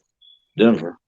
Yeah, Denver is getting better. They the team that's off the radar. Everybody ain't really been paying attention to them, but they the sneaky team to creep up in there. Yeah. And then you got to remember the Jazz didn't have Bogdan last year. Right. They could be dangerous. Because remember, Bogdan wasn't playing. Remember, he was hurt during the bubble. Right. And that series went 7 games. Right. Because remember, Ingles wouldn't be playing in that spot in the playoffs. That would be Bogdanovich would have been there. Bogdanovich. Yep. Right. So the Jazz gonna be dangerous because they got another year under their belt. So I'm just saying, like, it's not gonna be the Clippers to me drop to a 6 seed, a 5 to 6 seed. I just don't think they're gonna be that tough when the playoffs start. I believe Jerry West is going. I'm just gonna believe in Jerry. I think he's gonna pull a trade off. That's why I was about to speak of trades. Trades might make something happen. Yeah. Because I don't see this team. I'm not going into the playoffs with Ty Lue as my coach, sleepyhead, and then you got them guys. I can't do it. And then Beverly, what's his health? You know, he get hurt too. Right. Yeah. True. So I don't see. I'm with T on this one. Like I think Denver is going to take a step up. I think the Jazz are going to step up as well, and I think Golden State Warriors going to step up. We just all don't agree that I think they could get to the 3rd round, but everybody else will feel like they'll get Golden State second round. I mean, they're going to definitely be a contender. You know, so they're going to be a contender, and I know they lost one of their great shooters though. With Clay being gone, that knocked the nip in them. But you know, you got to see what Curry is about, right? And then you got to see what that chemistry is about. You know, like Draymond been riffing all summer. You know, it's like, man, all during the bubble, always just talking too much. Yeah, because Draymond like he don't want to be there no more. He don't want off that wine. You know what I mean? That's all it is. He drunk off that wine, man. The old man got him on that wine, talking about legacy and all that crap, and that messed up the whole nucleus. Yeah, man. All I know is he need to put up more than a triple single. I just need more than a triple single. Only triple singles I want to see is at McDonald's or Burger King. I don't want to. I don't want his stat line saying no damn triple single. And if he come out talking trash, like Charles said, it's easy to talk. It's easy to talk when you got Stephen Clay and KD out there. But we saw without them three. Now you're gonna have attention on you because now you don't have no Clay. Dude, bro, I was done with Draymond altogether when he didn't freaking fix his mouth and say that he was better than Charles Barkley. I'm like, man. Oh man. Oh no. I had to. Oh my God. Yeah, but he ain't that cool. No. This other niggas, how the hell we say Charles Barkley? He shouldn't even touch Chris Paul. You know what I mean? I don't even think he was better than Derek Coleman, bro. Like, he was a motherfucker. Then you got to go past them before you even get to Charles Barkley. Right, you ain't on their level. Yeah. These young boys and these man, they be crazy, man. I don't understand, man. They don't want to give props what props is due. Man. Yeah, you gotta get past Rodman. You gotta get past Rodman. Man. This dude got to get through. What's your boy? He got to get through Buck Williams, dude. Like, dude, you ain't going. I'm sorry, like Draymond. I just don't see it, like, bro. Like your game is digressed, and I don't see him being there long. I really think that they would be better off without him. I know it'll hurt because he's a facilitator and defensively, yeah, he's the leader. I can't take that away from him. He's a hell of a defender, and he makes his guys better. But dog, like sometimes it's good to subtract. You might have to subtract sometimes. Right.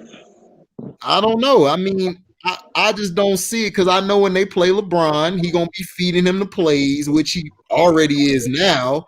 And it's like, come on, we already seen this story. Look what Trez was doing with the Clippers. He told the Lakers everything about them. He would never play LeBron again like he played him that time when he kicked the ball in the nuts. It's over. He is friend now. So now the game's gonna be butter soft, you know, all that buddy shit. You know, that's how the game is soft now, man. Sweet. The shit went from sugar to shit. You know what I mean? And we watched it happen, man. You know, ain't nobody in the league right now that you honestly every time the game come on, you checking for your man. Ain't too many niggas out there, man. No, you know? Like how Kobe was, and Tracy McGrady, you know what I mean? Vince Carter, these Allen Iverson. It was a whole bunch of dudes, man. Neil, I got a question for you. Remember back in the 90s, dog, when a game, it could be the two sorriest teams or whatever, but you still had a good game. You was like, damn, they kind of playing tonight. And they had a shitty player. They had shitty teams, but each team had a player. Right. You know, there you go. Exactly. He gonna put his numbers up, and you gonna watch him go against the other team player, and they gonna put up all the points. And you like, damn, them niggas did what? Okay, I'm gonna check next time. One thing they needed some pieces. Exactly. Like, this is what I always say this, man. The 80s was the best and toughest year to freaking watch or play. You know what I mean? You had stars on every team, dude. And going into the 90s too, man. It went from the 80s all the way to the 90s. Those was the glory days of basketball, man. I tell you. You know what I mean? The 70s and all that shit. I mean, I ain't really, you know what I mean? Oh no, the 70s. The 70s checking because in the 70s those were teams that that came from the ABA. So of course, they had boys over there, but you know what I mean. We wasn't watching them boys. You know what I mean? Yeah, of course. We got to watch some. We in our times we got to watch some great. Nigga was watching them. Oh Lord. I ain't not freaking walked into that. Like I'm saying, each one of us, man, we was blessed to really see what the game was really offering us. You know what I mean? Times of real basketball, times of all the sports, period, man. Boxing, this shit ain't the same no more. Now you searching for the next shit. But y'all see my man Terrence Crawford. Y'all see my man, right? Yeah, man. Terrence. I fell in love with Terrence, man. I see my man. Mean Machine. Yeah. Mean Machine fought. Yeah, because he already know the deal. Me and Carcino, every time you speak on him, like that's my man.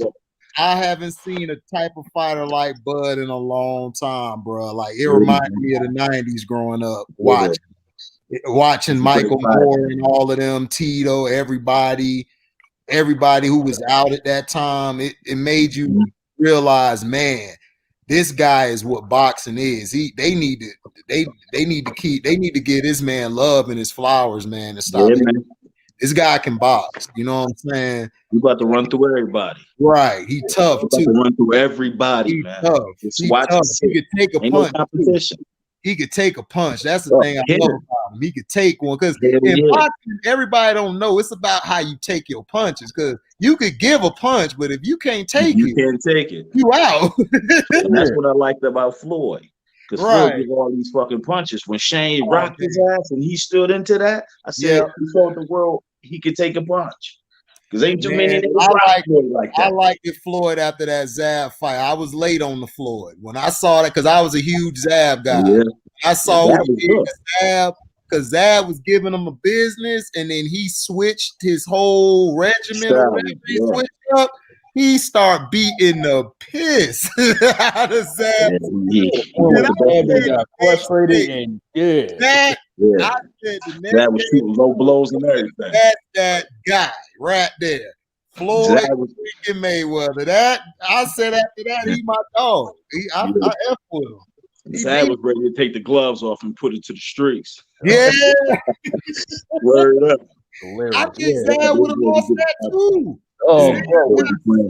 outboxed and taken out of his character that fight, that showed me, man, he Floyd took this the greatest dude out boxer. of everything. Yeah, Yeah. cause Zab was the one taking dudes out of their game.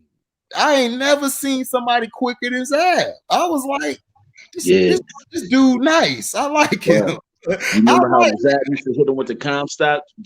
Yeah. Zab was a bad boy, man. He was the quickest.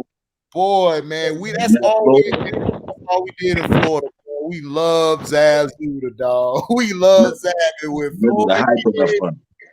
Zab was the man this time for sure. Yeah, I remember the hype of that fight, man. Right. Who was gonna be the quickest, man? Right. Can Floyd be as fast as Zab? Because Zab was a fast boy. He hit you with some. Yeah, people forget. That's what I'm saying.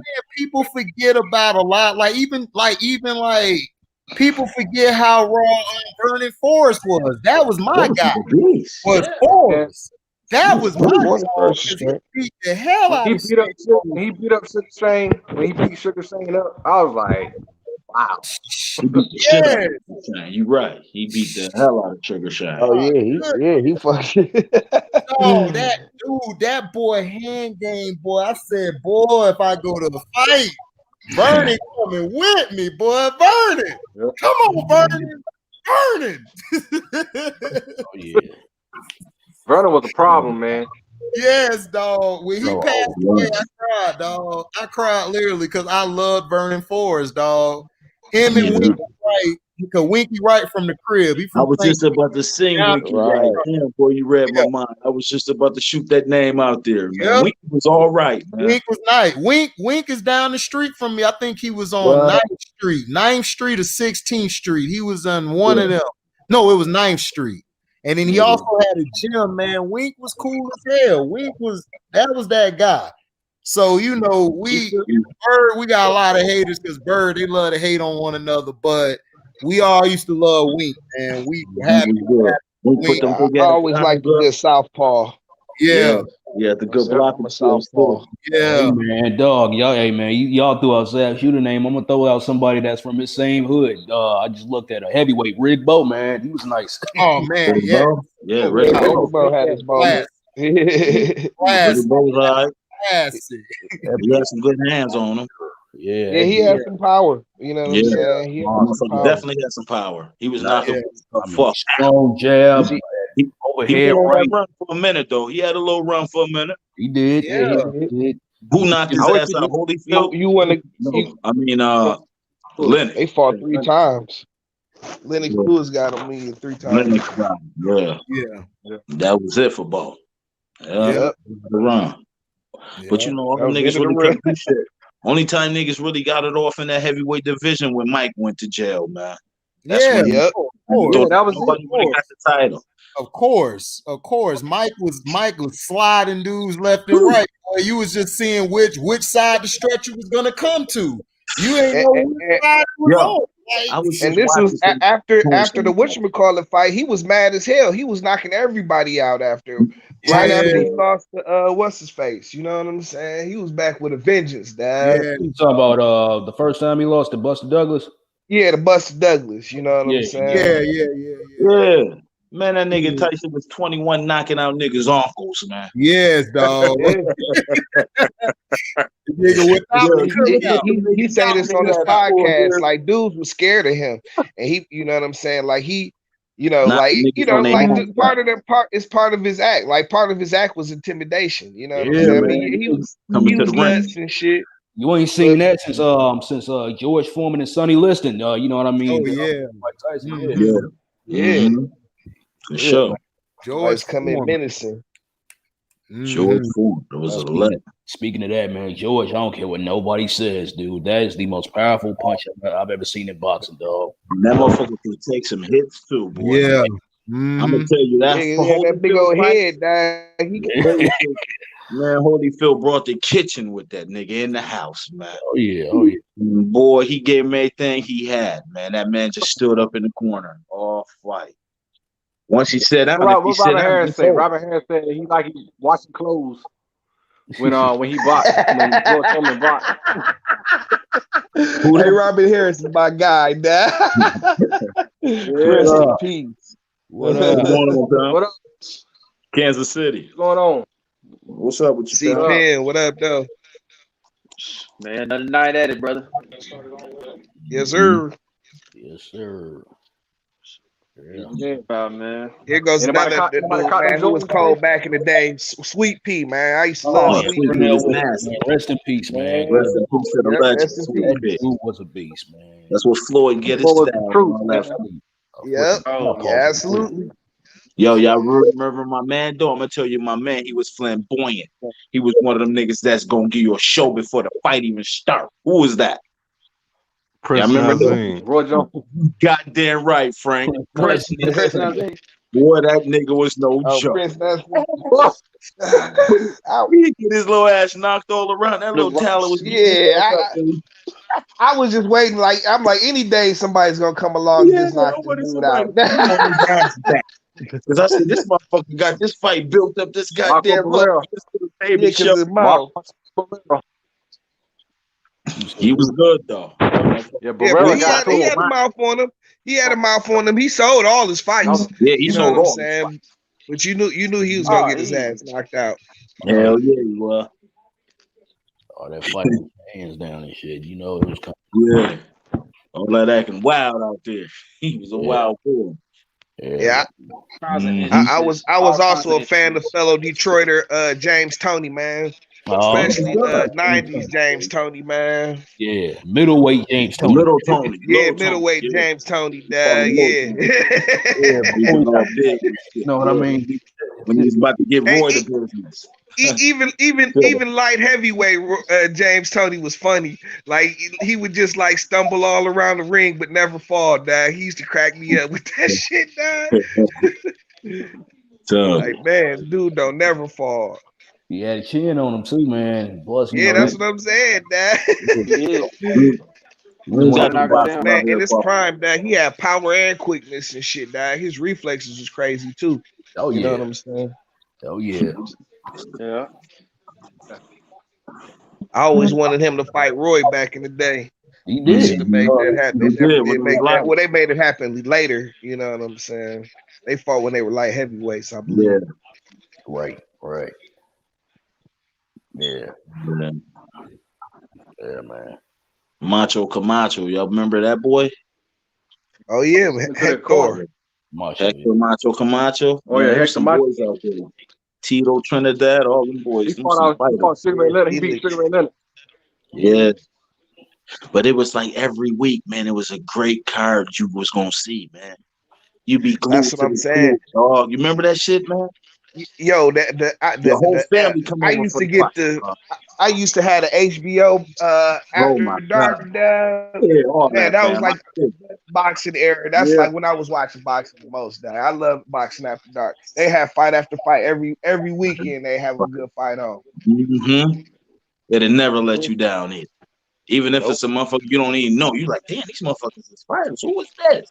C-Pen, man. Yeah. What up, C to the P in the E for the win. I love the last stream you did, boy. That went on. Thanks, man. That boy went on a Thanks, rant. man. That's that C-Pen angry nigga down. Dog. I was getting sick of it just like y'all, bro. I was getting sick of it just like y'all, man. Somebody gonna tell me, LeBron gonna tell me, man, you need to go to therapy or do something else productive. Which is like, I'm like, man, that just stuck with me. I was like, all right, man, I'm just about to go off, bro. It's like, fuck it, I'm going off. He need to go to therapy and take Paul George with him and learn how to hit a shot at the end of the game to win or something. Both we just want Paul George to show up in the second half. Just come to the second half. Yeah, just show up in the second half. You know, we'll have some strippers for you. You know, we know you love strippers, so you know, stripper. Shoot, we need you to play, man. You know, but it's looking bad, dog. Like, I don't know. I see Penn. I got them being 6 seed, dog. I don't think they're gonna be in 5th. Whoa, damn. So you got them that low? I got them 6, bro. I don't like it. I don't like Reggie in the second unit. Now I like that other kid that got number 14. He's straight. I like him. But yeah, Terrence Mann, yeah. Yeah, he's great. They need to play him more.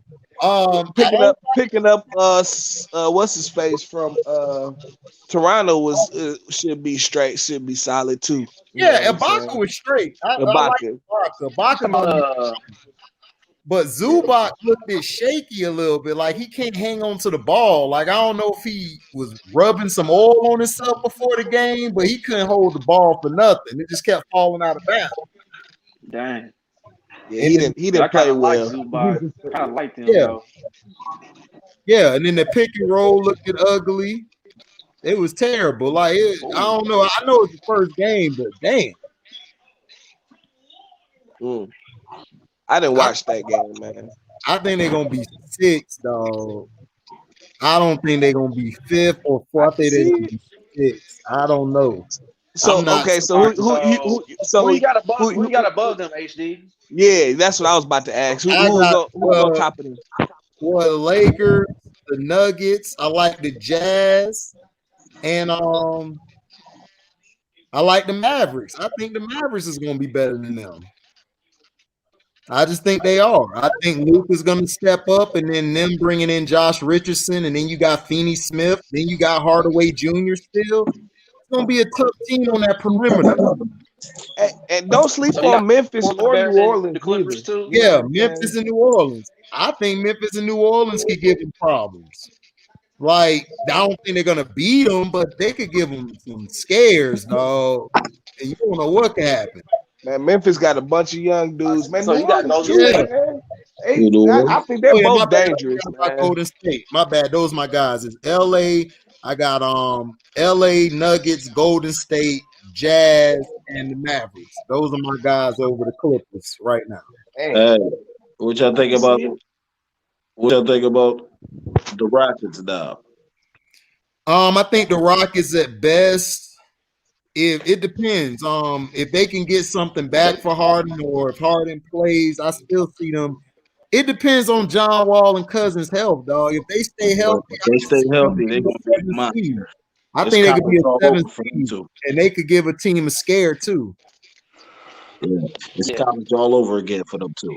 Right. So where is Harden going? That's the big question. Is where is Harden going? You know what I'm saying? Man, I don't know. Knows where he's I don't know, but this is only opportunity to get to it. Yeah, Harden ought to go to me. Harden would fit perfectly with Philadelphia. Get rid of Ben and bring him in. He would fit perfectly there. Ben ain't going nowhere yet. Nah. Hey, T.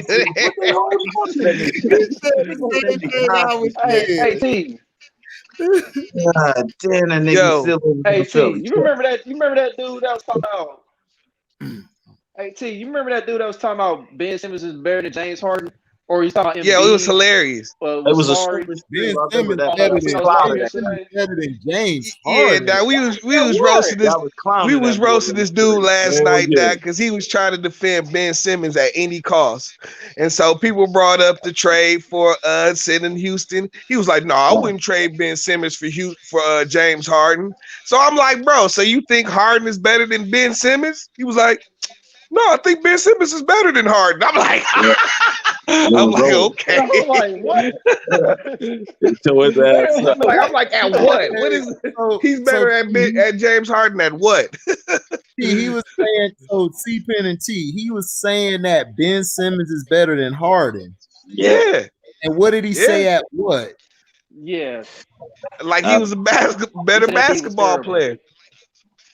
The boy was loony down. He was saying that he hated volume shooters. You know what I'm saying? And you know what I'm saying? James Harden, he shoot a bunch of shots. He didn't want to see him playing with Embiid. He wouldn't give Embiid the ball. You know what I'm saying? And it's like, well, bro, you know what I'm saying? First of all, he going to create more space for Embiid to operate, because you're going to have to pay so much attention to James Harden. It's going to make it. That would make, because Ben Simmons don't even shoot the ball. The defenders sink all the way damn near down to the free throw line checking him. You know what I'm saying? They don't even be trying.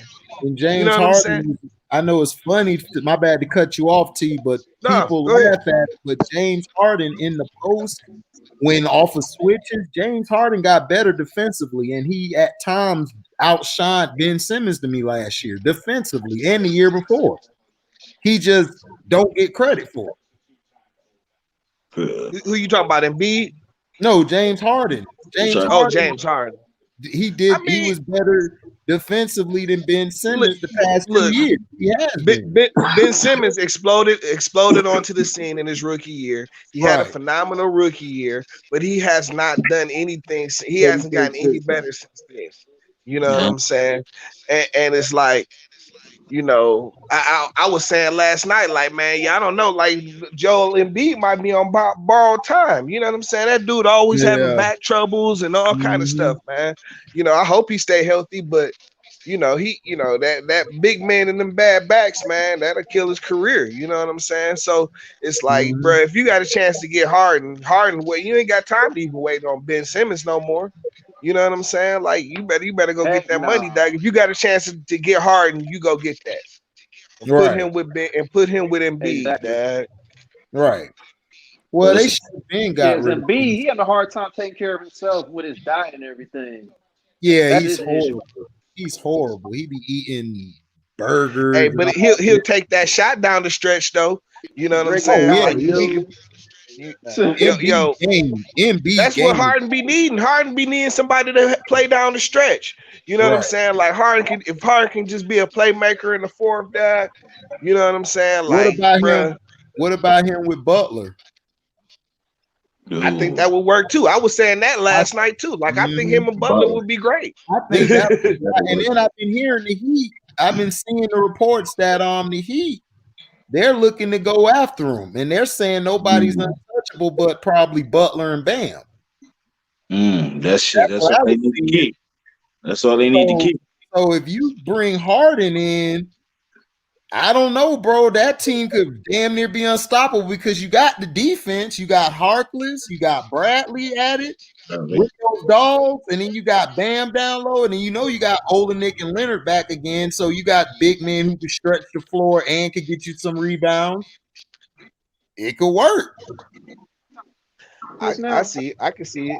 I can see it all day.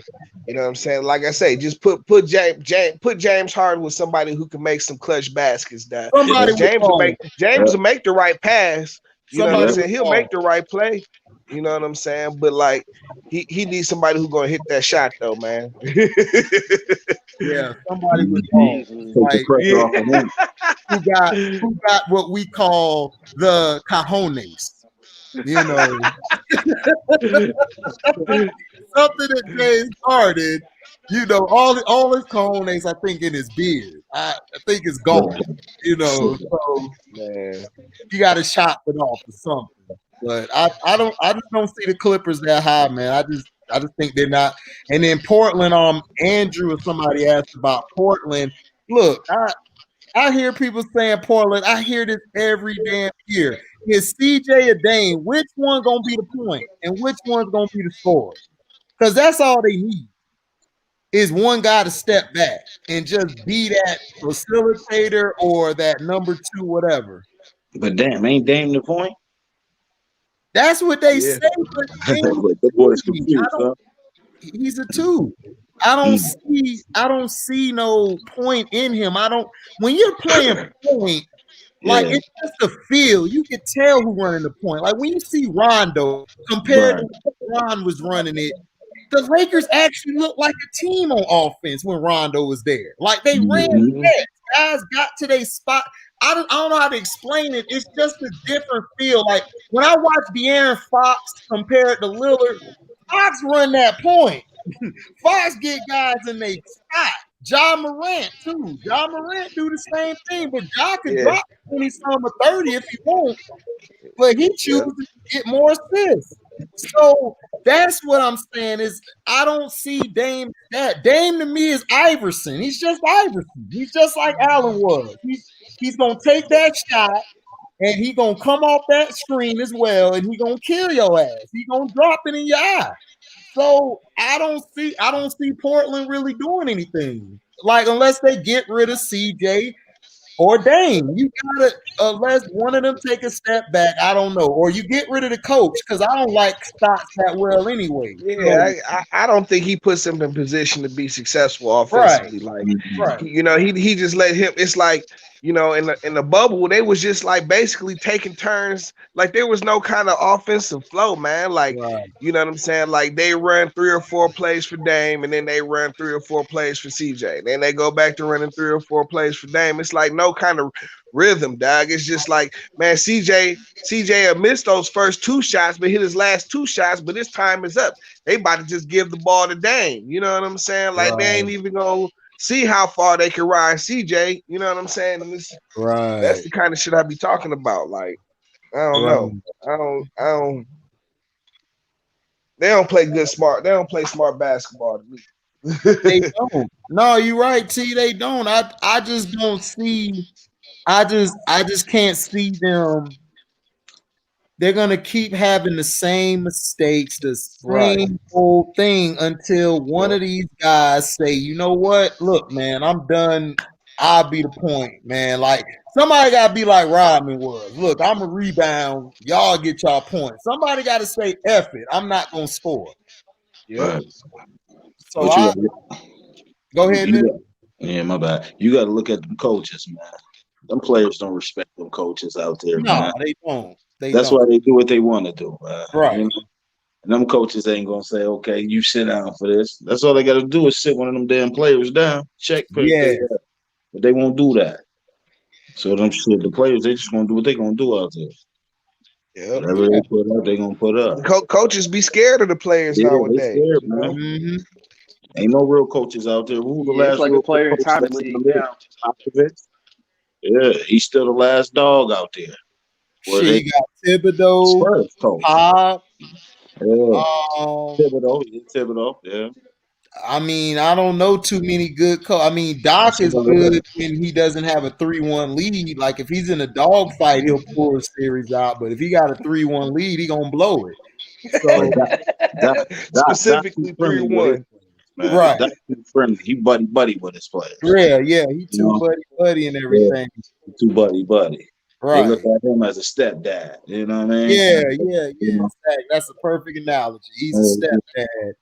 And I mean, Dwayne Casey, straight to me, the players respect him. I haven't heard players really say he's a bad coach, or some of the players in Toronto were shocked he got fired. Like when he did, how he did. It was a travesty to me. He should never lost his job. He just needed to get rid of DeRozan because we see now. Coach of the year.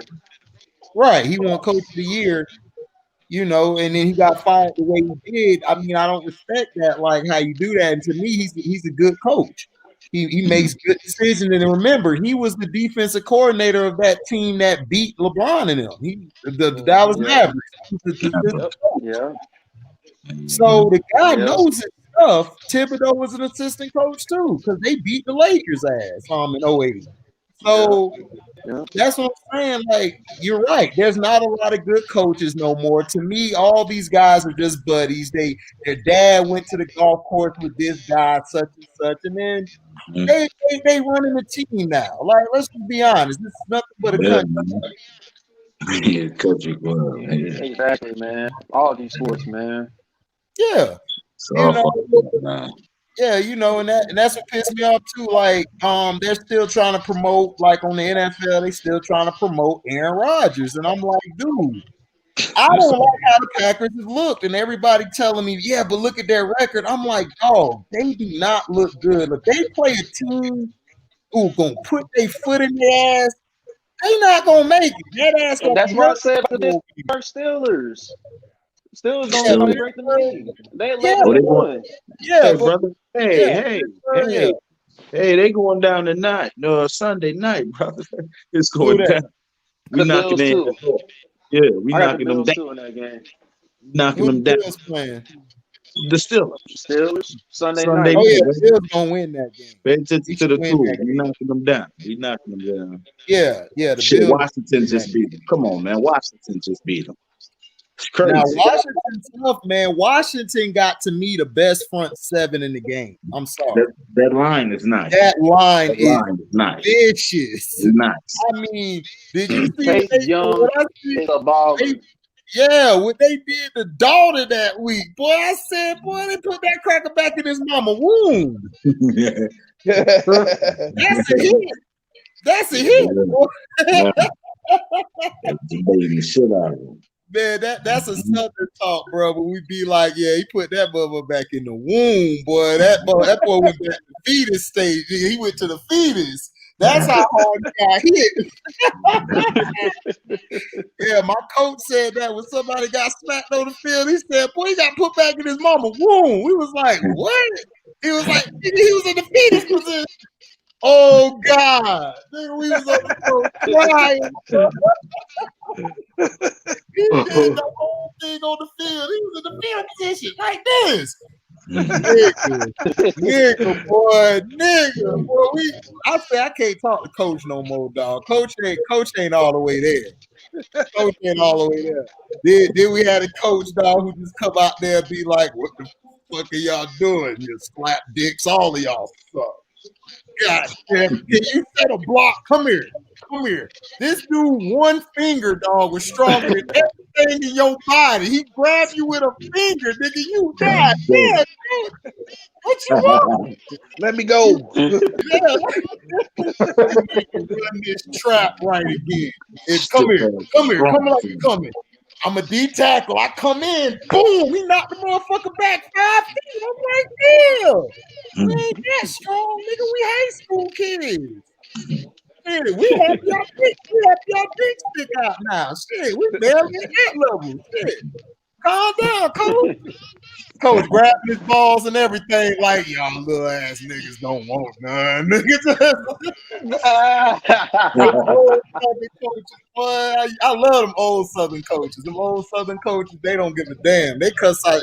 If your daddy want to fight him at the game, they throwing down. They done took the shirt off, everything. Let's get it. Get out of the field. Nothing in between, but I mean, the Redskins, dog, they got the best front seven I've seen, dog, this year. So far. They're nice, man. They is vicious.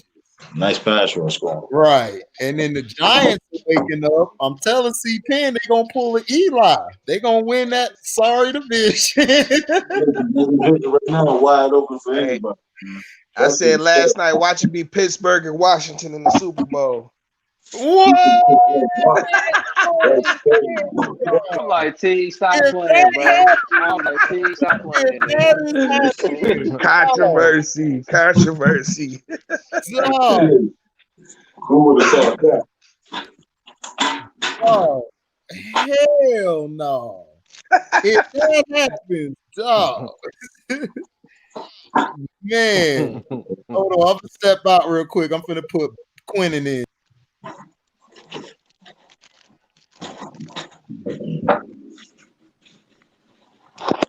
What's up?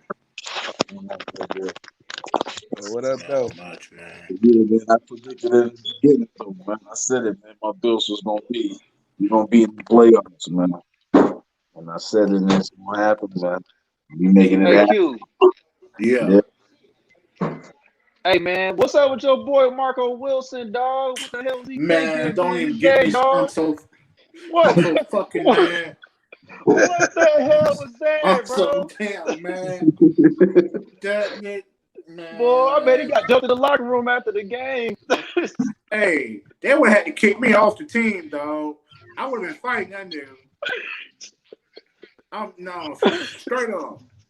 I would have to whoop that nigga. I would have took my helmet off and went swinging my helmet on that nigga, that boy. on God. He's definitely 20 yards down the field. I'm like, boy, what you thinking, dog? Dog. That nigga done made history, dog. Shoegate ass nigga.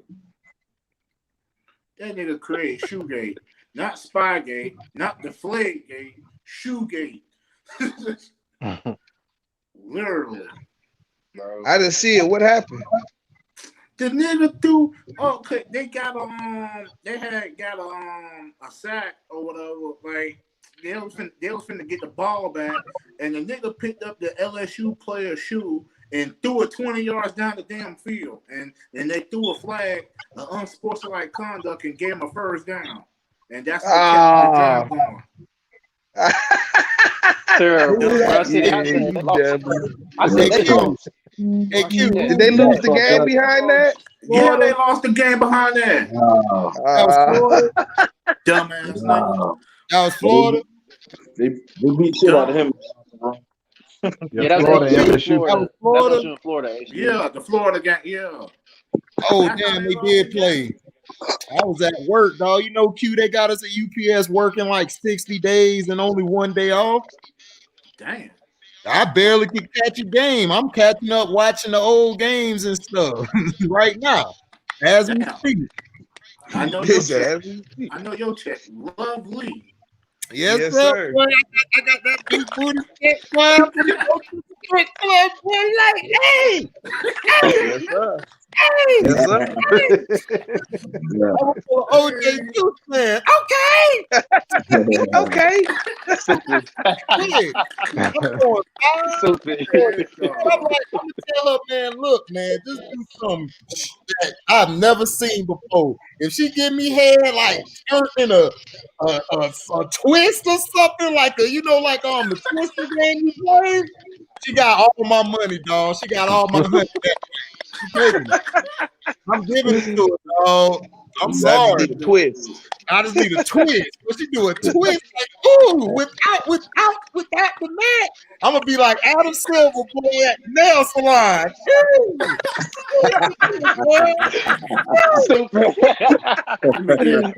Let me guess. Nigga, Boy, you silly. Clear toe polish, nigga? Yeah. Like I feel some toe polish. Like, ooh, girl, good.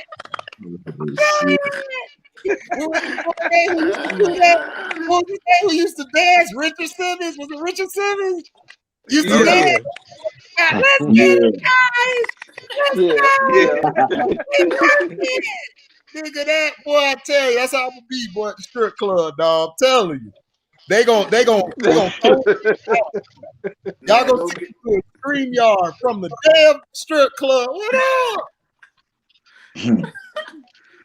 Man, Shout out to T. That's my nugger.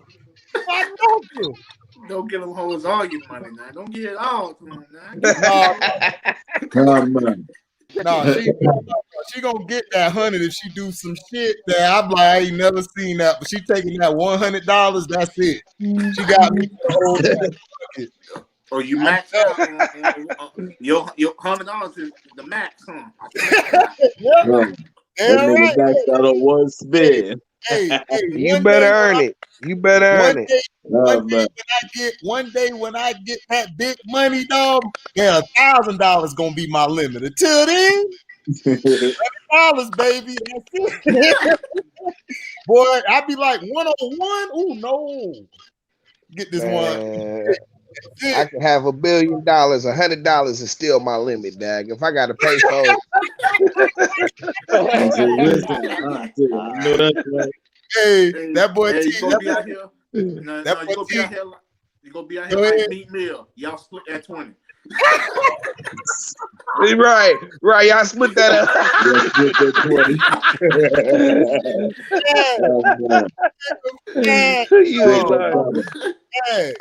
That nigga T go come with a book. Even if I had $1 billion, nigga, $100 limit. You dumb limit.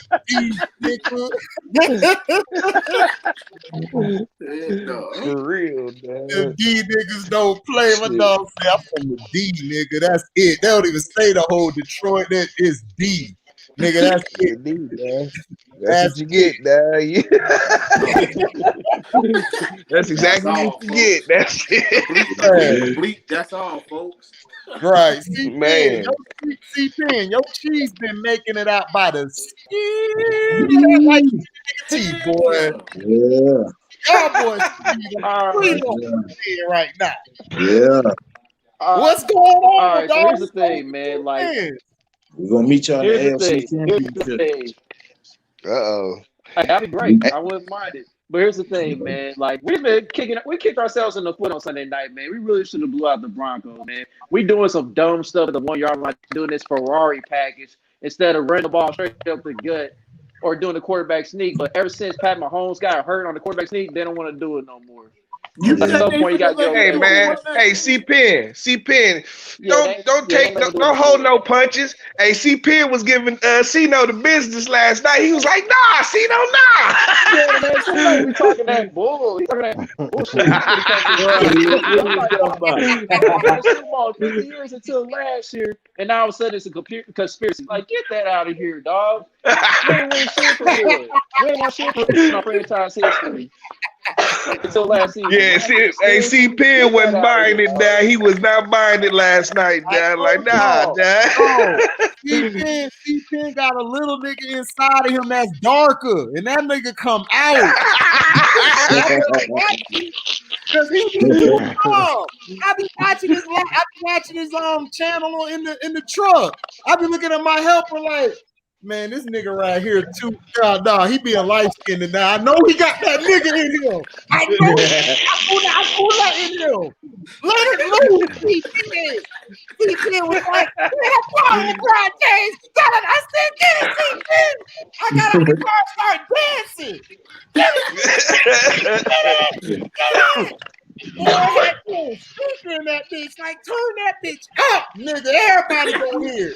The Spanish that came out to me was like, I said, kind of like nothing. That's fucking pen, bitch. What you mean? For the win, bitch.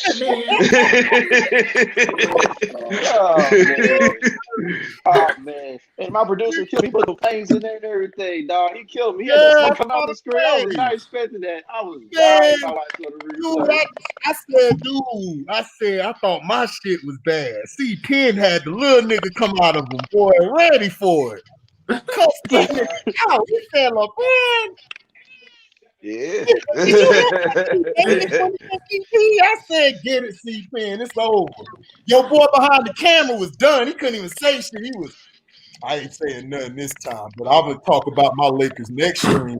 I ain't gonna talk about it now. I'm gonna be quiet right now. Because the little dark-skinned nigga came out of C-Pen. I'm gonna chill today.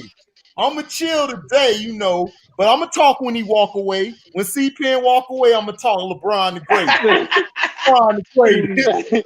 I'm going to holler, fellas. Y'all be good. All right, man. You too. All right, bro. All right, man. Yeah. Right. Yeah. Yes, that jump was funny because I was like, C-Pen is crazy.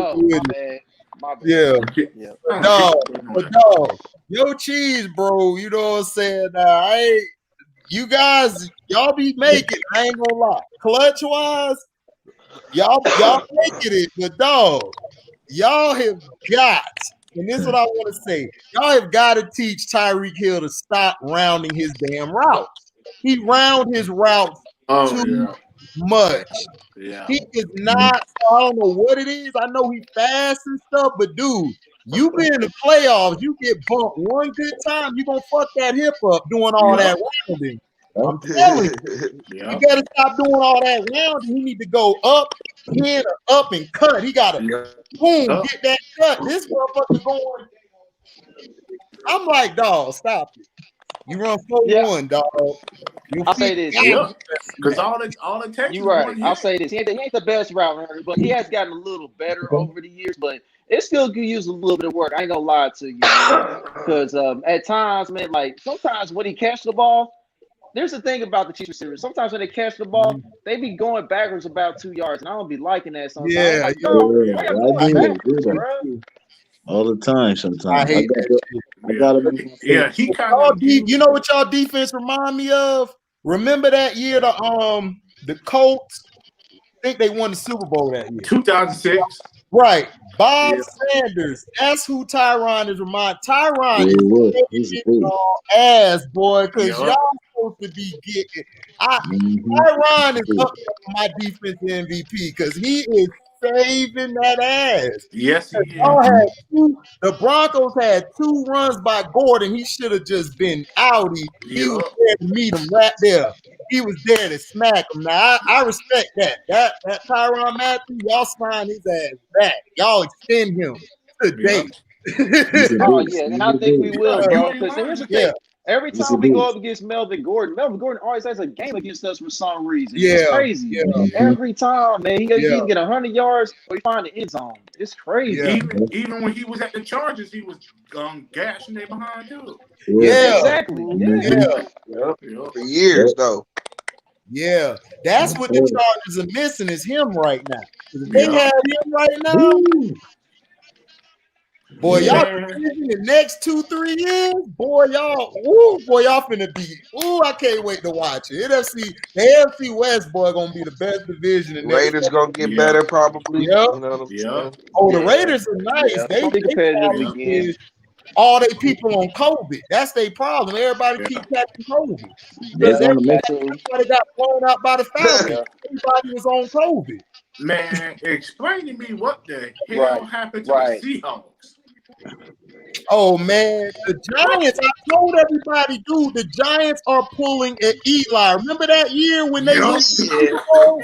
They lost to all those sorry teams, Pew. They lost to all them sorry teams. But when they played good teams, they whooped their ass. That's how they doing it. They are doing this. I'm telling y'all, watch what I tell y'all. They are doing another Eli. They found, I don't know what they're doing. Even with the backup quarterback, they still won. They still won. I told everybody, I told CP to tell you when it started. I said, CP, watch them. I know the Redskins not too, but I just don't trust Alex Smith. I can't do it. I can't trust Alex Smith. That's that luck. Hey, you getting that the luck. Giants remind me of some snipers, boy. They pew and hide. Yeah. Yeah, they're a well-coached team for sure. They are a well-coached team, man. I mentioned in Carcino's live yesterday, I said Jason Garrett was not the problem in Dallas, man. He goes to an organization. He's not a puppet anymore. He gets to do his thing. Right. That's what I'm saying. Jason Garrett, I've been watching it because my brother Beans, y'all heard him on all my lives. Man, Beans be killing me, dog. He be killing me, man. Me and Beans done watched it. We've been watching it.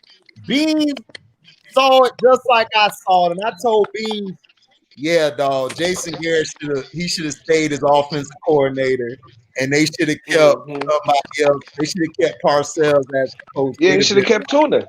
They would have been fine. And Jerk, my brother Beans is still mad. When they got rid of Tuna, he said, I knew Jerry, he was hot. Because I told him, I said, dude, it's not going to work because it's not going to be Jerry beefing with Bill. He going to do something dumb. And when he brought T.O. in, I said, there it goes, Tuna gone. Tuna gone. I knew it. He was gone. He was going to the ocean to swim. He going to swim to the next ocean. Yep. But see, Parcells, he wasn't buying that bullshit that Jerry Jones. Jerry Jones, thank you. That Jerry Jones be kicking. He ain't buying that. You know what I'm saying? Parcells by that time, he's at the end of his career anyway. He want more control of the player person. He was thinking of being more of a coaching. But man, I'm gonna tell you, Jerry, he has to have the final say on the personnel. You know what I'm saying? Him and the Bears owner. They don't want no black quarterbacks, boy. Oh yeah. Hello. Okay, you outside? The Bears. Okay, here I come. Till that lady go. That lady holding them boys back, man. Yeah, the Bears always. That lady don't want no nigga at the helm. Right, but the Bears though, the Bears have always had a damn defense. They like the Dolphins. They used to piss me off with that. The Dolphins had a Jason Taylor, Zach Thomas, Patrick Surtain, Sam Madden. Jason Taylor. Yes. You couldn't get one damn quarterback. All you needed was one. That's all they needed was one. You won 3 Super Bowls in that stretch. What a Giving Brady and them problems. They ass. They used to whoop their ass every year. Miami Heat. Mm-hmm. Every year. Yep. Say he didn't have enough Hey, on defense. I'll be back. Hold on, right quick. Oh, you good? What you saying, C-Pen? I was saying then when Dan Marino played for Miami, he didn't have enough help for himself on defense. He had to carry the team himself because Miami wasn't that good on defense. Not all they had was Jason Taylor. That was it. Yep. Right. And they lucked up and got Zach Thomas because they weren't supposed to get Zach Thomas, and they just lucked up and grabbed him. And I told people that white boy Where's he supposed to go? Huh? Where was Zach supposed to go to? He was supposed to go with. Where was Zach supposed to go to? I'm trying to think. My memory bad on that. That was from smoking too much growing up. He was a good pick for them boys. He was a good pick for him. Yeah, it was. I'm trying to think. He was supposed to go the first. He was supposed to go 3 or 4 picks before that. I'm trying to think because he was way too low. He was supposed to go in the second round, but because of his size, they dropped him down. I remember because he's like 5'9", 5'10", and they thought he wasn't that. They thought he wasn't gonna be durable or make it. And I watched him in college. Like the dude flashed off your screen. White boy was hitting everything moving. That's how Sean Lee was. Yeah, Sean Lee is exactly the same way. It's just he just get hurt. Sean Lee just got brittle. Yeah, he can't stay on the field for nothing. No, I don't know why Dak wasted his time with him. He should have been gone. They should have been. He get hurt too. They both. He's starting to be like that. White boys. Yeah. But the Bills, I like y'all, Neil. Y'all, Allen showing me something. I was kind of appreciate that. I appreciate that, brother. But I want you to do a video on the Bills. I want you to do a video on the Bills. Okay, I got watching your joints. I've been watching your joints, man. You doing good out here, brother. Got some nice joints, man. I said, man, my man got these joints coming now. I said, you gotta follow the good channels, man. You know what I mean? Yeah. Try to follow what I meant to. I come out every day, and then like if my brother called me, I'm like, "Oh, that's y'all video for the day," because he gonna say some junk that had you like, "What the hell is this nigga talking about?" Good joint. Yeah, those my family, man. Beans and Kraken, both of them. Kraken know what the hell I'm talking about, man. And Beans, he know what I'm talking about. He is not going along with it. Damn Scorpio, man. He is Scorpio. So we always go battle. I'm a Virgo and he is Scorpio, so we battle every day. He still don't believe that the Lakers are gonna win again this year. It's funny. Yeah, exactly. What's up, dude, little? Salute.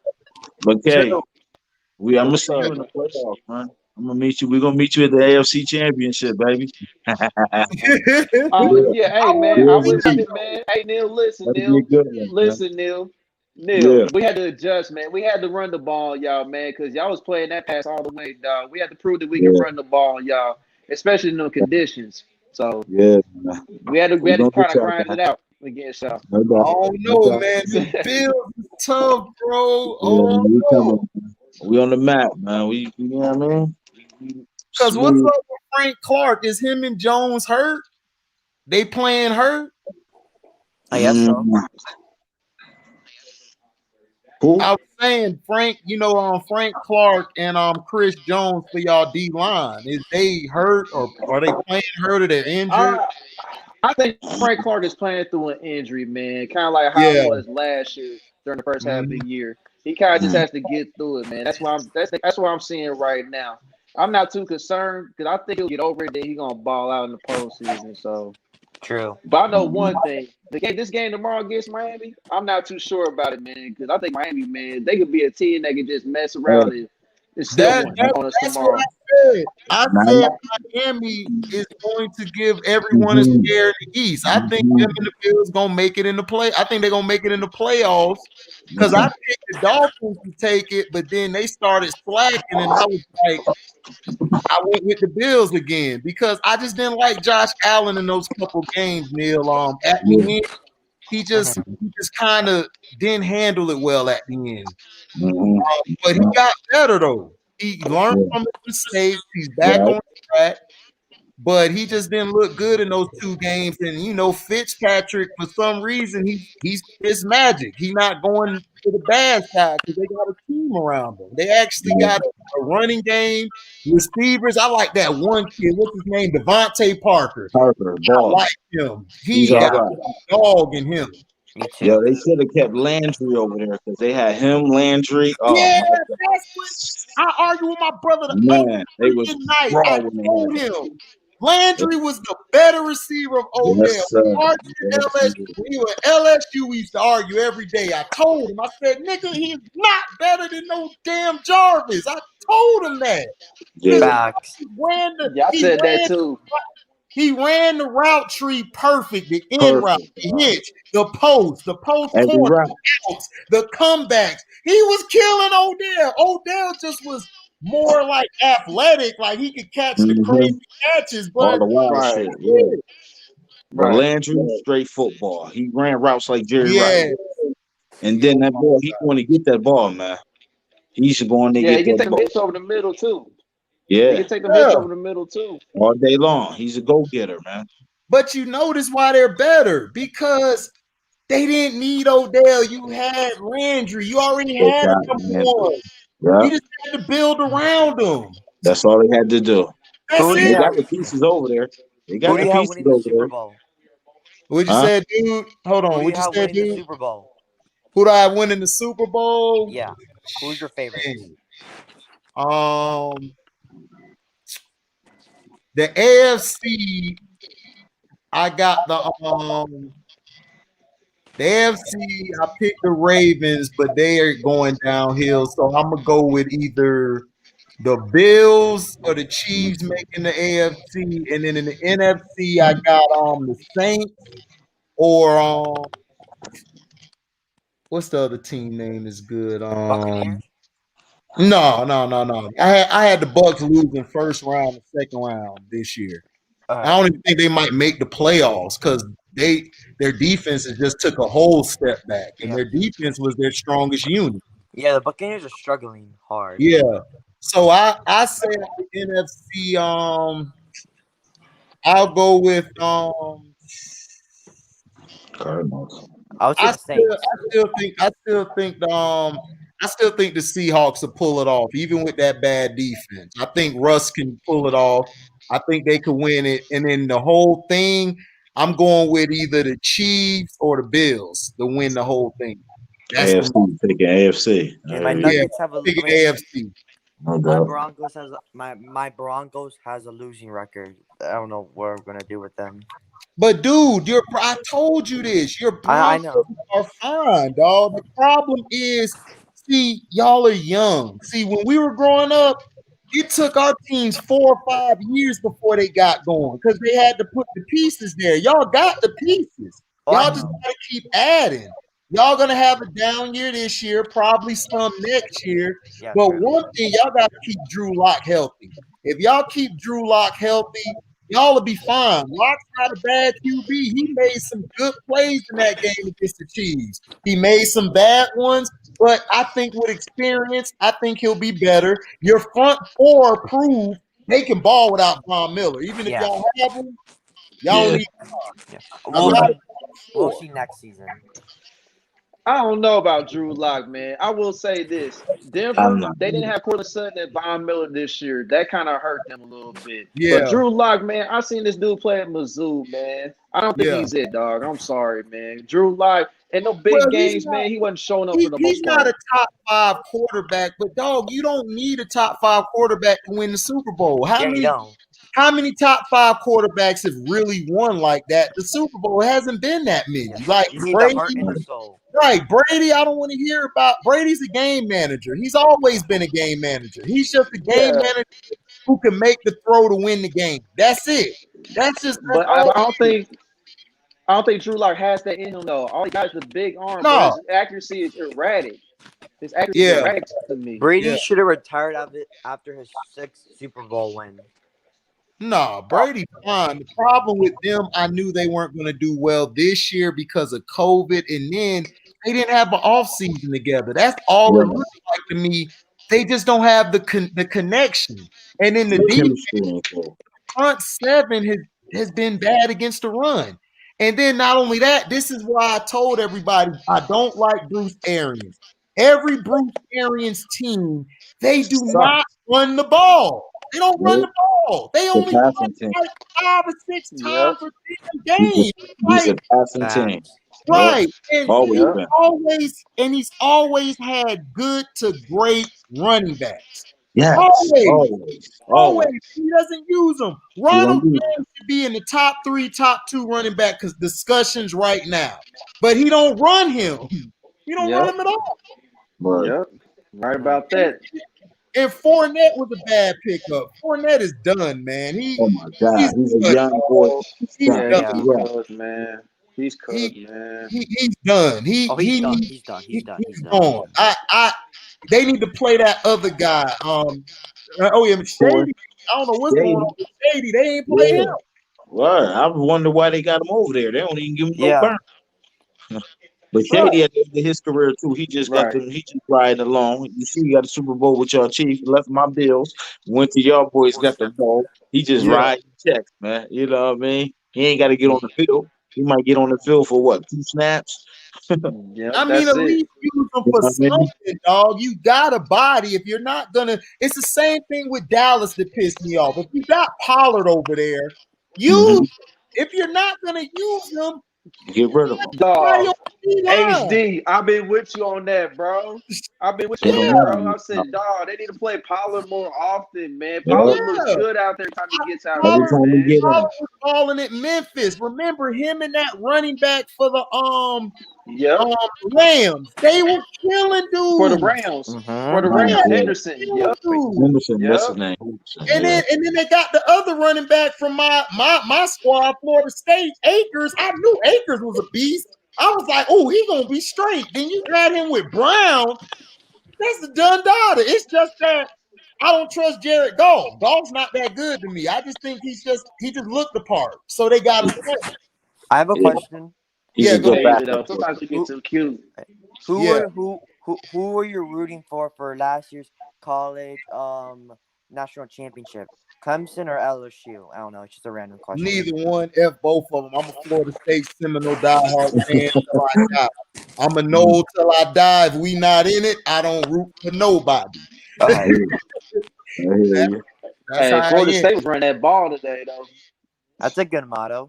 I know, man. I can't watch college games. They got me working Saturdays, bro. I work Monday through Saturday. I'm mad. And I still be putting out videos. I be patting myself on the back. Still putting out video a day. Shoot. Flashing them joints out there. We appreciate it. I said, damn, my man threw another one out here. Hey, you're gonna get to 1,000 subs. I mean, you're grinding hard. I mean, your channel. Yeah, man. I mean, I don't really care about it, dude. If I have only 4 subs, as long as I got y'all on here, I could talk to, man. Because y'all don't understand, dog. Like my dad, like this, all we used to talk about, and then he's gone. That was my best friend. So now you guys are basically like my dad now. Like I could talk, bro. All we did was talk trash about ball. You know, and if I get to 1,000 subs, man, I'll be blessed. I'll be like, thank you, God, you know, for everything. You know, I've never cared about being in front of the camera. Like I say, I'm a recluse, dog. It's the most I talk. I don't really talk outside of here. I'll say what up and go to work, and I'm back at it. I don't talk a lot, which is hard to believe. But if I know you, I'm gonna talk your ear off because I got a lot to say. I mean, we pretty much the same way for the most part. Yeah. So It's like, but I feel you though, C-Pen. You needed to go off on Cino about the cheese, man. Cause I don't know why people don't like Mahomes. Like I picked Mahomes to be great coming out of college. I saw Brett Favre in him from the first time I saw him, and then everybody start running with the Brett Favre. I'm like, nah, dead. Nah, y'all done killed the name now, but he remind me of Favre.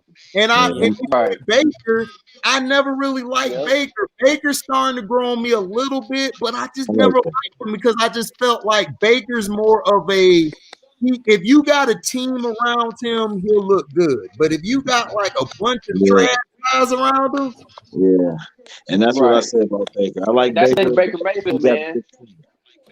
Go ahead. I don't really like Patrick Mahomes, but there's no denying that he's one of the best quarterbacks or the best quarterbacks in the league right now.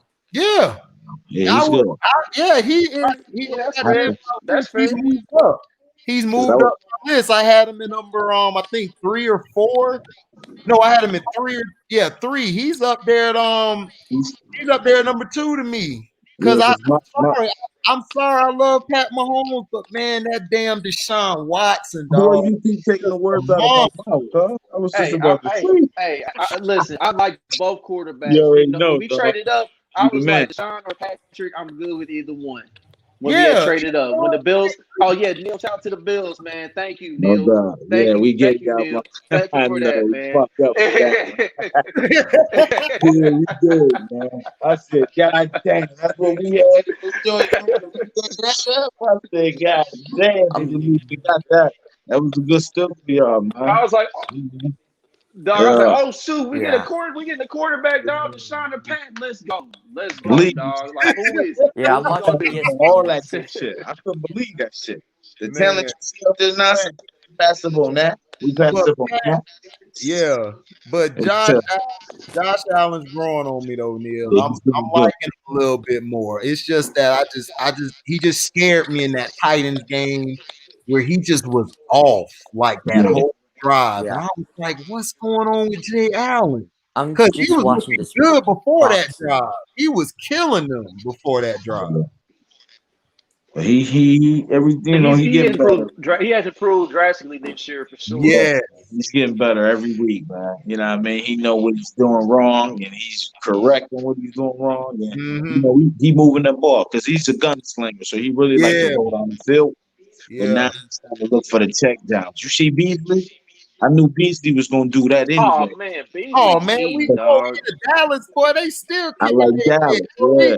Dallas still mad about that because I know they is, boy. Hey. They gave him away. He came to Buffalo. I said, oh yes, because I fuck with Dallas too. So I already know what he was doing with Dallas. You know what I'm saying? Then he came to Buffalo. I tell everybody to watch Beasley. I figured the two white boys gonna have a connection like no other. You know what I mean? Dallas gonna kill themselves when Dak goes somewhere else. When he goes somewhere else, mark my words, he gonna ball out there, and Dallas fans gonna be pissed off just like they were when DeMarcus Ware left. I'm gonna go to Washington or right. Back in the same division. You know where he'll fit? He'll fit right in Atlanta. He'll fit right there. With guys, speaking of boxing, up out of here because that ice been thawed out. Yeah, right? Yeah, he's done. Man, the ice is done. Yeah. Guys, speaking of boxing, how do you feel about the Floyd Mayweather versus Logan Paul? Oh, we talked about that early. We just think it's a money. I thought it was a money grab, and I just think Floyd is, making his name more famous than what it is, and I think he's just trying to get his kid pub, and then that's it. Like I think he's gonna carry the fight like he did against Conor. Yeah, like the Conor fight when it first started, I said, "Oh, it's over. Floyd is just gonna be up to Floyd when he want to end it." I already saw it, like in the first 2 seconds. It was like, it's whenever Floyd want to end it. And everybody was looking at me crazy, and I was right. Like, he waited till later to end it because he waited for all that money to come in. Yeah. Floyd is a genius, dog. People don't understand that man is a evil genius. And I love when he pissed Skip off, I love it. I love it. He gonna get every dollar. Yeah, because Skip be hating, boy. Him and Shannon be hating. I'd be like, oh God, both of these guys. Because it's either the Cowboys, Michael Jordan with Skip, and Shannon is LeBron or Tom Brady. Mahomes. Oh yeah, Tom Brady. Yes, man. Skip Yeah. be on It's Tom just Brady. weird. It's like, Rodgers. Yeah. oh God, Shannon loved Rodgers, dog. Oh God, Rodgers is the most overrated quarterback I've ever seen in my life, and everybody Call him loved him. Aaron Rodgers. Huh? You said He said what? Skip be calling him Aaron Rodgers. He is, dog. Aaron Rodgers. I give Skip that, man. When Skip love you hard, Skip defend you to the death. He on his deathbed. Yeah, that's how he is in Rome. Who's more of a biased man, Skip or Shannon? Who's Skip more or of a Shannon? bias? It depends on the tape. They both good. How about football? Who's more biased? Oh, bias? Oh, with the Cowboys, Skip is biased. With Aaron Rodgers, Shannon just blind. I don't know what he be seeing, but that last game, the Eagles should have won. Aaron Jones saved their ass at the end with that run. Without that run, they was done. Man, I had Philly covering that game, dog. I was mad when Aaron Jones scored that touchdown. I said, damn it, I thought I had it, dog. I don't know what it was. Hurts came in there. That Eagles team looked like the old Eagles. They was moving. And Aaron Jones hit that last run. I was like, damn, man, if they could have just stopped them, the Packers was going to lose. That's what I'm saying. The Packers do not look good. But Shannon Sharp, to me, is the more biased. They're both the same because it depends on the topic. Yeah. Because Shannon going to ride LeBron to the end. And Skip's gonna ride Michael Jordan to the end too. Yeah, but I didn't like neither one, so I don't be caring. So it's just funny to me when a LeBron fan be like, "Oh, you just like Jordan? Fuck him! I don't like him either." You're a Kobe guy. Damn, what can we do? Like, but here's the thing, HD. I slightly disagree with you on LeBron and Jordan. Yeah, Jordan, he's a little sensitive too, I guess, when it came to Isaiah and the Bad Boys. But LeBron is on a totally different level. Like, it's levels to sensitivity. LeBron is on a completely different level with Chris and Jordan. No, the only thing different between them is Michael had balls. That was it. That was it. Yeah, that was that's it. what I'm talking Other about. than that, Michael was the biggest crybaby I ever seen. Him and LeBron are crybabies. I swear, bro. Michael, it was a game against my Magic. Dog, Penny was dicking them. And I guess one play or something happened. Jordan went over there to the ref crying, man. They switched the ball. So technically, Jordan fans are hypocrites because they criticize LeBron for crying, but Jordan does that too. So technically, they're hypocrites. Jordan fans and LeBron fans are the same. They're the same. They both are crazy fans. Just like when Jordan played, all I heard, that 23, that ball head boy. What do I hear now? That 23 barely got hair, boy. Man. It's the same. Yeah, you're a Kobe guy. Oh, me? Yeah. No, I'm not even a Kobe. I'm a Penny guy. I did not like a nobody. Kobe turned me into a fan because I saw Kobe on the court each year. His footwork in that was incredible. Yeah. This dude was guarding some of the best players in the finals, and he got no credit for it. Shaq got all the credit for nothing. I mean, how does winning Finals MVP not give you any credit? No, but it's fine. Like, Kobe did do something in that Finals. Kobe didn't get no credit. Only credit, dude. The first championship, you know what they said, dude? But Shaq carried him. The next three championships, I mean the next two, excuse me, they lost the first one and then won the next two.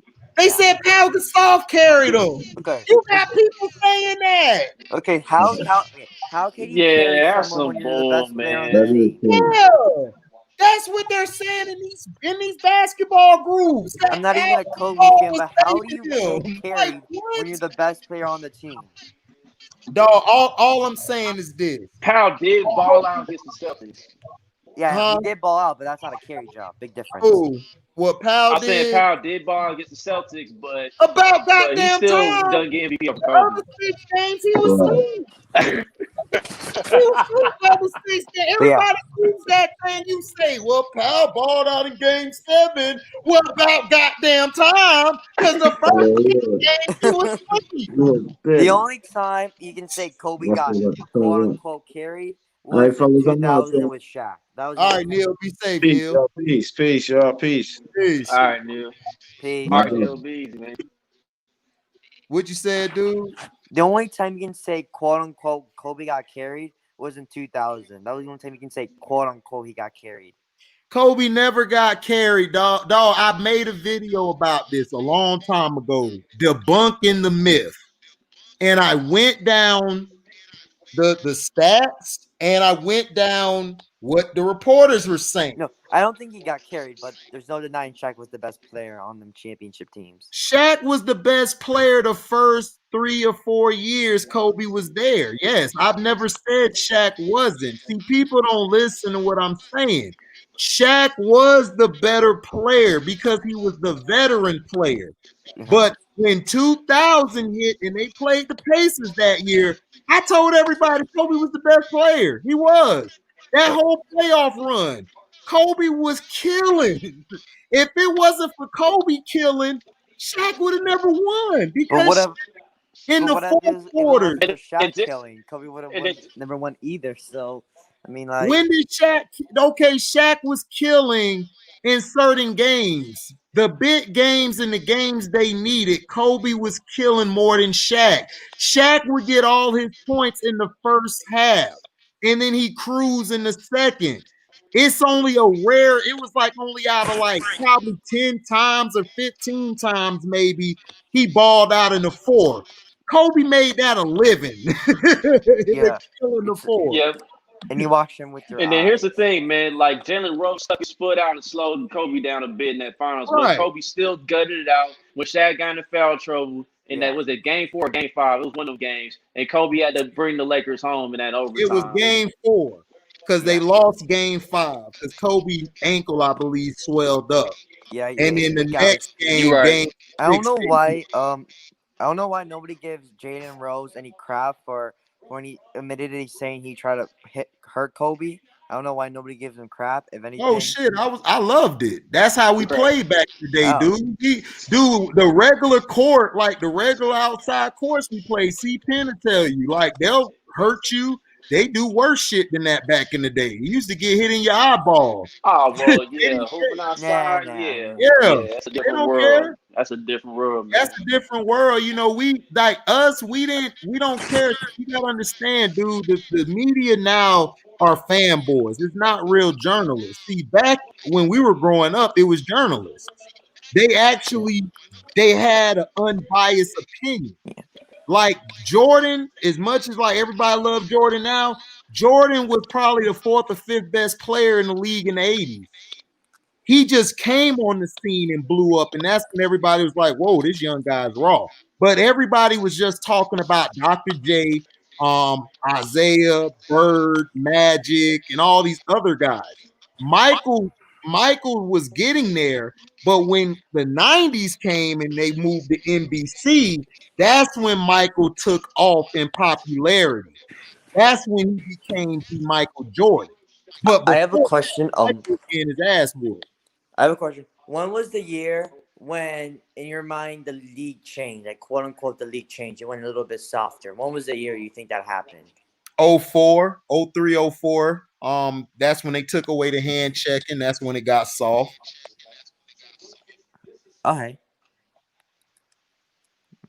I'm just watching this boxing fight in ESPN. Yeah, it just started. But yeah, man, AC, I got the story I want to tell. I got the story I want to tell y'all, man, about the one time I was hooping outside, man. Okay, it was like a bunch of us at Blue Springs Park, man. We was all hooping. The games got a little physical all of a sudden, and this one dude, he was just like, man, one of y'all motherfuckers found me again. I'm shooting everybody in this motherfucker. Everybody walked off the court, fam. Like, it was done after that, bro. Yeah, Everyone's that's like, a man, hood this motherfucker basketball crazy. game. That's a hood basketball game. That's normal. That's normal. It's Yeah, sad, man. but that's Yeah. normal. It's the Yeah, truth. it was crazy, bro. But yeah, dude, like we were different than this time. Like that stuff Jalen did, that was the average play in the 80s and 90s. That was average. Like Okay. One. Yeah, you're And right back about that. then, what play do you think you have to do to get ejected back then?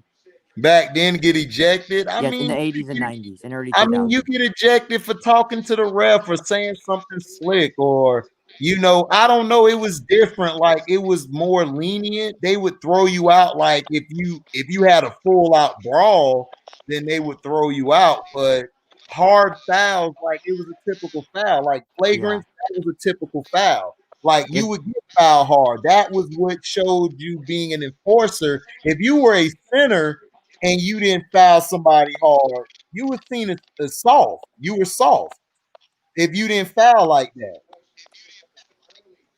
Wow. Yeah, that's what I'm saying Oh yeah, today. that 80s and the 80s ball was crazy, man. That 80s ball was something Yeah, serious as far as physicality. Yeah, yeah. I mean, I seen film where like Larry Bird, like Kareem Director, like were like fighting, like or like et cetera, et cetera. You know what I mean? Like they were like Mhm. brawling, or yeah, Oh yeah, Kareem knocked a few people out. yeah. Kareem was in the principal's office Oh damn near man, every Kareem day. had it with that left dog. Yeah, Oh man, yeah, he was slick with it too. yeah, yeah. That's what I'm saying. Like they actually but But you gotta understand, dude. They had to change the game because into another the hell. Oh, guess that was mom.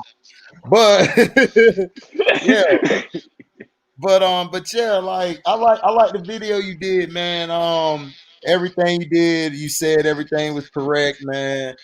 I agree, but I'm just worried, dog, about your Chiefs, man. Like I don't like it. I don't like Yeah, it, hey man. man, I said for the past few weeks to some of my homies that are Chiefs fans, I said, man, we gonna be due for a loss at some point, and I just feel like Miami gonna be one of those weird games, man. They just gonna steal the game all of a sudden at the end, like Pat Mahomes be on the sideline, don't get the ball again. Yeah, and that's what I'm worried about. Because I see them, they could keep the ball away because you got a few teams who could keep the ball away.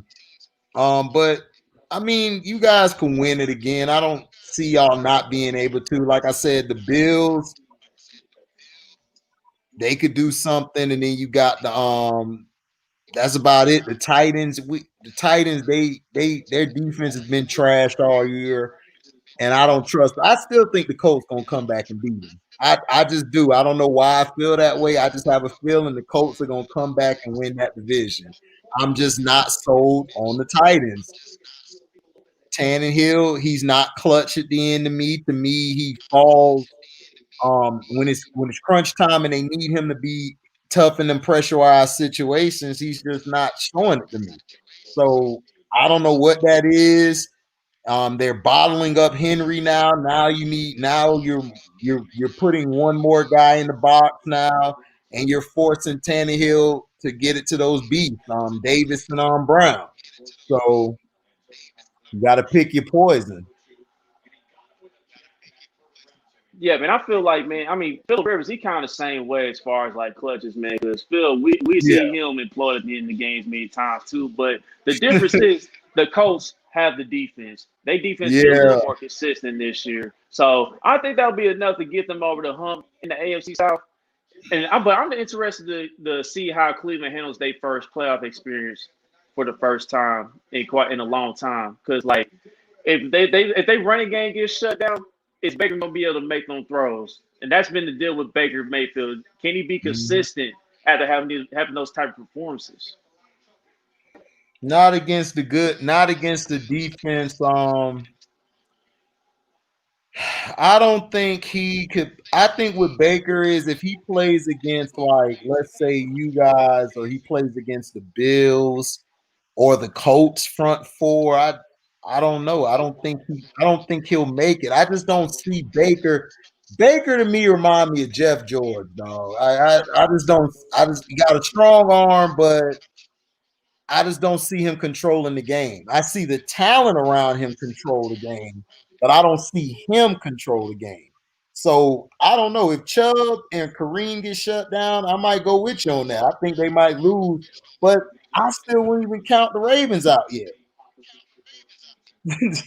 So they, Man, I just don't trust Greg Roman, man. I don't trust Greg Roman, man. I'm sorry. yeah, Like yeah. he's Roman getting is, too ridiculous, man. yeah, And I don't trust Lamar throwing outside the hash mark still. I just don't. yeah, yeah. He struggles with that, but he'll get better at that. He just has to. They just have to learn. They just have to run the ball more and stop giving into what everybody trying to make them be, which is, oh well, you need to throw this many times. Like, look, Lamar this probably gonna be the best we see him throwing personally. So now you got to find a way to add more to the plays that he has, make it more different, or make it more constructive. Not all this you're trying to run the same plays and then you're getting shut down. You got to find another thing. And then you gotta get a number one receiver. You don't have no number one. Hollywood to me is more of a number 2 or 3. The other guys, Willie Snead. Willie Snead is a gadget receiver to me. He's not a solid number 2 to me. That's why I believe the Saints let him go.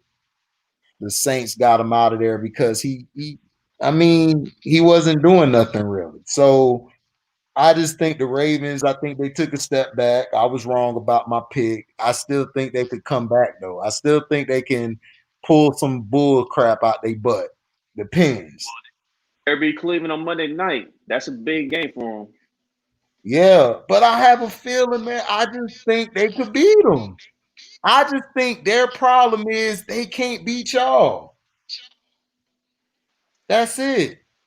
I Like, think when go ahead. yeah, I'm looking at all these teams in the AFC North, man. They just don't match up well with us. When you match our offense against their defense, they don't match up well. And the Steelers, I said before, like losing Bud is one thing to lose Devin Bush. It's another thing to lose Bud Dupree. That's Bud gonna kill Dupree. them down the stretch. Yep. Yep, He's going to play man. out his mind now. Yeah, because look, the Ravens are 7-5. They're 4-2 on the road. They're average at home. They suck. I don't know why they can't play at home, but they suck at home. And they're playing at Cleveland, right?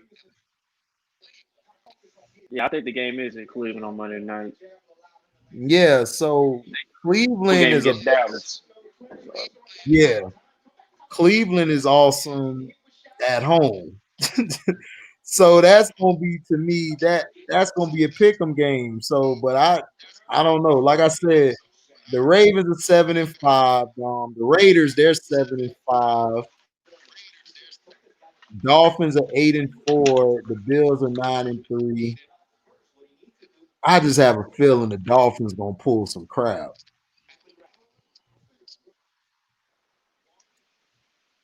So So what you Dolphins, they just scrappy, man. Like you gotta get.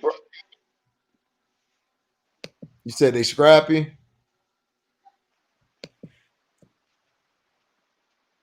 You said the Dolphins scrappy? They a tough team, man. Like Brian Flores, he one of the best coaches in the league to me, just based on what he's done with that roster. Oh yeah. Yeah, that's a nice roster.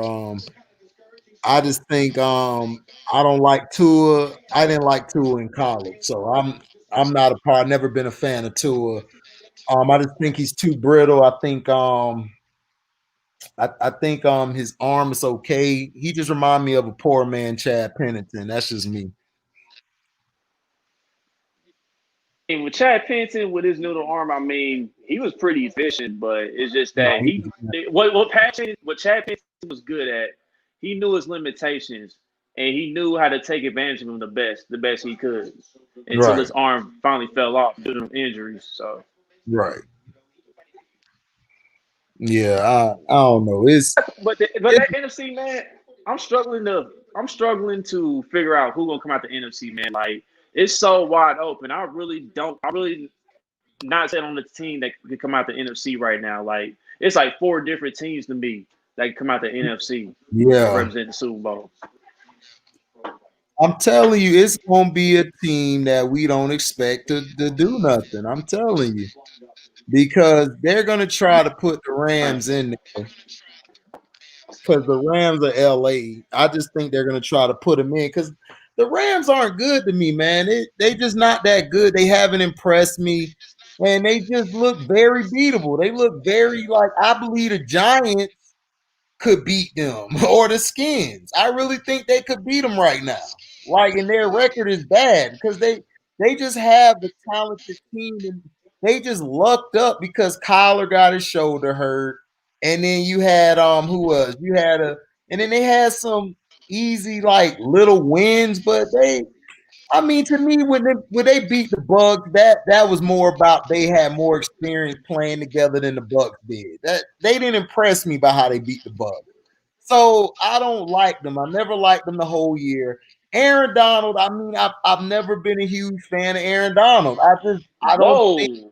he's just not Wow. the greatest What? D tackle. He's not to me. What? To me, Aaron Donald is more of a, how do I say, he comes and he goes too much to me. He's not consistent. Like when I watch Myles Garrett every play is off the screen. Like he's doing something else. Like even when JJ Watt when he was younger, TJ Watt, or I see I like the other guy that played with Aaron Donald on 54. I think he that dude.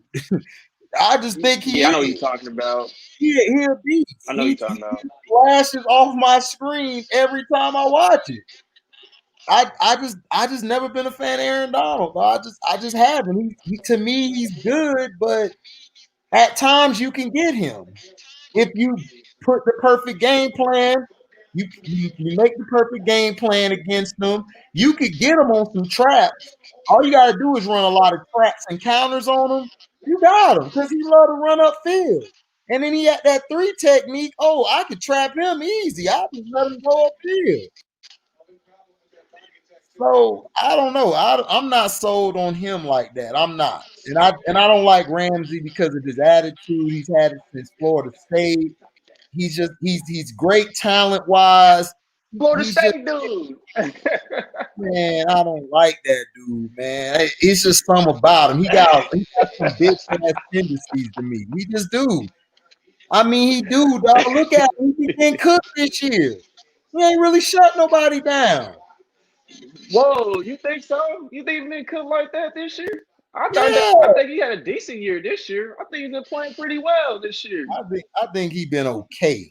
He ain't been that great to me. He been getting cooked. Because he got cooked in that one game. So he was shutting DK down. He was shutting DK Metcalf down a couple DK, weeks ago. I mean, but DK's not even in my top 5. DK to me is just a big physical specimen. He don't run his routes right. He's just big. The other Hey, I guy, said that. Lockett, that guy. Yeah, I've said that. DK, he's a big physical specimen and everything. He's talented, but he's still got to get that route tree down, and his hands are suspect. Yeah. So I mean Ramsey okay, dog. I mean, I don't know.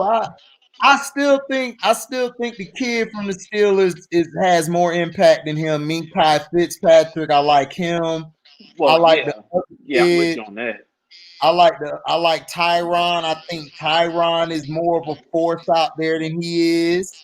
That's just me being honest. And then I like the Colts linebacker. I can't think it's Leonard. I like Leonard. I Yeah, think Leonard Leonard. more off the screen. But yo, what you think about that young safety Julian Blackman they got from the Colts? That dude jumps off the screen every week. To me, he's a rookie. He already one of the best safeties in the league. Who he The play Colts. for? He wear 31, I think. The Colts. Julian I like Blackman. him too. I like him too.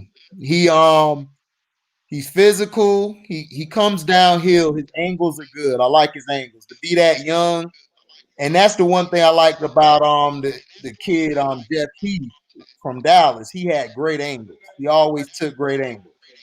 He does the same thing. Right. He'll get better. He just has to keep that coach team, like, you gotta shine. Like, that defense, that front seven is so hellacious. So, and they're good against the run too. So I like him. I think he plays the hash as well. His technique is good. To be young, like, technique is fundamentally sound. He'll take on the blockers. He'll bounce it. He knows his fits. And I think a lot of people who listening, they don't understand about football. It's about fits, where you put your hat at, where you shade at, where you go at. If you don't hit that right fit, then you'll get what the Packers did to the Eagles. Just create a whole alley, and then your running back is gone. So, but he's good. I like him. I like the kid, what's his name? I like the Dolphins corners. I can't think of their name. Their corners are good. Yeah, Xavier Howard and Byron Jones. Yeah. Well, I like Byron. I knew Byron was good. I knew Dallas messed up when they got rid of him, so I knew they were done. Right. They signed the wrong people. They signed DeMarcus Lawrence and Zeke to them deals, and I told them don't sign them to them deals. But they both didn't seem like the Yeah, man, players. Jalen Smith. Yeah, Jalen Smith. Yeah. Well, I don't really hate Jalen Smith. To me, if you put him, okay, if you put him to me, if you're running a hybrid, like a 3-4, hold on. Shit, I gotta draw it because hold on. Get your coaching bag then. Hold on, dog. I got it. I got it. All right, so let's see. Hold on, what's going on? This thing, or is this side? Yo, hold on, real quick, bro. I got it. These things ain't. Oh, okay, there you go. All right, so okay, that's what I had to do was that. All right, so here. All right, now, so you see that bit? Hold on. All right, hold on. This is leaking. Yeah, I can see it. All right, so basically, I'm saying is, Okay. if you put Jalen Smith, hold on, HD coming, man. It's just shit. Long day. Hey, I feel you, dog. You know how I be at work, bro. You know how I be, dog. You know how I be at work. On that road. Yeah, dog. All day. In a little truck, dog. In a little behind truck.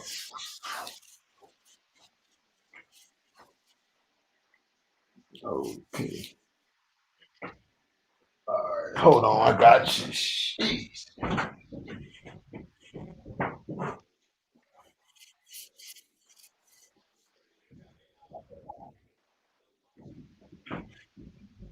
All right, here we go.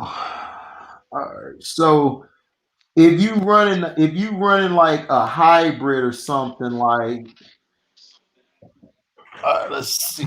All right, right here you got your line here. So if you're running a hybrid, I would put Jalen right here, cause see, all they're running is a 34 defense. That's it. All it is a 43. Like, you got your end right here, and you got your nose right here, and you got your tackle, and then you got your end. So basically what it is right here, this guy here in a 34 defense, he would be standing up. So I would put Jalen right here, and then I would put Van Der Esch right here. Van Der Esch would either be my Mike or slash zip backer, what we call it. Zip backer is basically the guy who's going to come down when it's ISO and just blow everything up.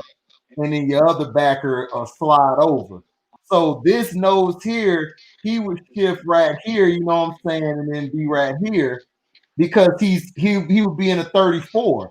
And then your tackles, your tackle and your end here, your end basically like that's who they're trying to make is their 34. But these three guys here, I would have the nose here. I would have Jalen right here, dog. Jalen would be my stand-up guy. Then I would put an extra I would bring an extra backer. I would put the backer right there.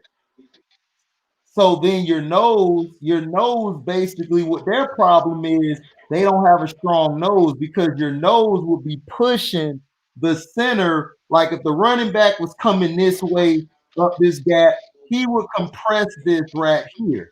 So even if he'll come and double team and try to scoot off, this backer, which is Van Der Esch, which I've seen he's the better middle linebacker of him and Jalen, he could just come over and get that.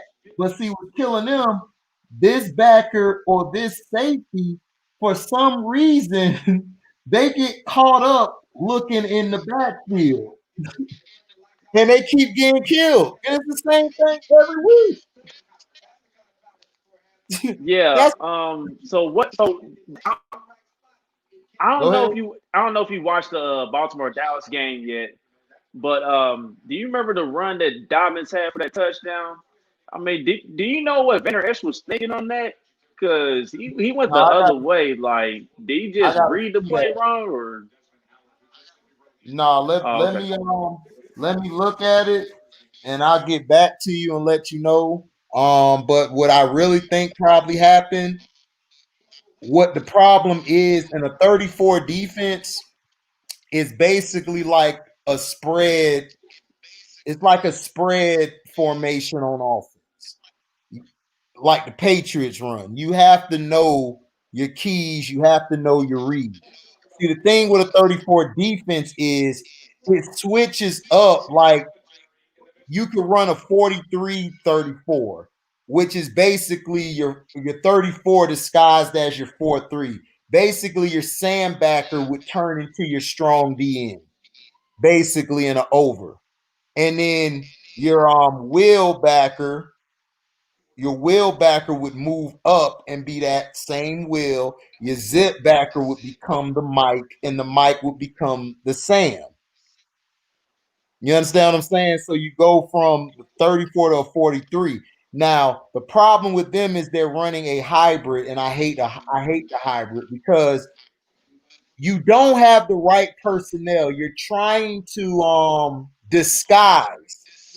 And unless you're really smart, if you got some smart linebackers, then it'll work.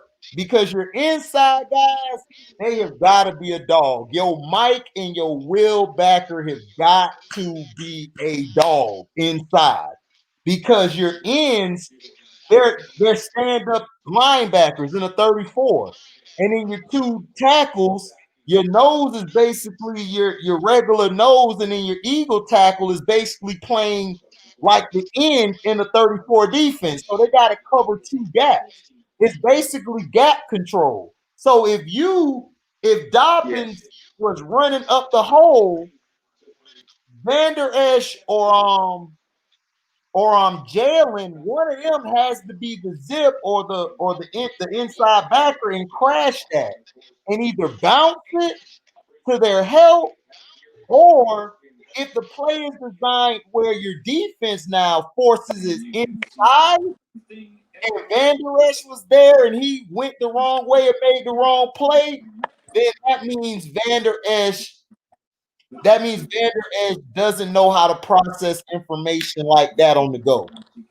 And you have to find you a Mike linebacker.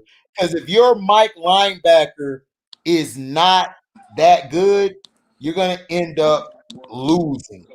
And that's why their defense is trash, because Jalen Smith, he's more instinctive. He's not a thinker. He's not like I was. I was a thinker. So I just didn't have the athleticism yet. I just had the smart. So I knew how to put myself in position to make the tackle. Right. Even if I'm out of position, I could get there. I know the ins and outs. So if they forced it back inside the Van Der Esch, that means he made the wrong read. Now, if it was intended for him to bounce and he went inside and Van Der Esch ran upfield, he probably was protecting a gap. So I got to see the play, but 9 times out of 10, I just believe it was a miscommunication, and he probably thought wrong and went there, chose wrong, and Dobbins just went up the alley, touchdown. That's what happened. He guessed wrong. So that's what I think happened, because they don't know their defense good. And then you didn't get the right personnel. That's why, to me, if you're a great defensive coordinator, you go with your personnel. When Mike Tomlin came to Pittsburgh, he ran a 43. Dick LeBeau ran a 34. So what Mike Tomlin did, he incorporated his defense inside the 34. So it looked like a 34, but they're really running the 4-3 Tampa 2. And that was messing people's head up, because you got 2 inside backers in the 34, your Zip and your Mike. Your Zip will always line up on the strong side, or the closed side, I would say. I'm not going to say the strong side. My coach will slap my head. It's the tight end. It's the tight end side. Like if you have hold on, I got it right here. Like let's say we running, let's say this is the Y here, and then you got your Z receiver here, and then you got your X. All right, so right here, this here would be called closed left, because you got your tight end. So we'll say closed left, closed left. So the zip backer, I will line up here in front of this guard. And then the Mike backer, he would be here in front of this guard.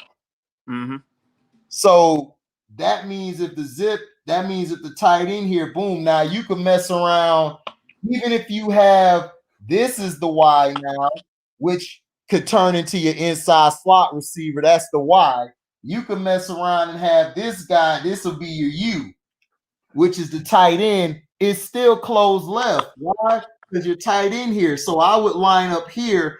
The Mike would be here. Now the outside backer, which is the Sam, he would come out here, but not too far out here, because you gonna get killed unless he's what's the guy, Queen from the Ravens, or the other guy from the Cardinals that's fast. They can line up like that, but you want him playing inside technique. So let's say if he comes and he goes out and he comes in, he'll be able to jump that curler or go to the flat. So it's that's what I see on Sundays. So I see guys some people blame this person, but it's like, no, it wasn't that person's fault. Jeff Heath kept getting blamed, and I kept telling people, ain't Jeff Heath's fault. The problem was, which we're seeing now, Jalen Smith and Van Der Esch do not know how to read a triangle well. Okay, so what? Triangle. Yeah, what is that in what is that in lamest football terms? This is all new, man. So like I like hearing this stuff. I like hearing this stuff. So yeah, give me some insight on that triangle. Oh, the triangle. If you're the middle linebacker,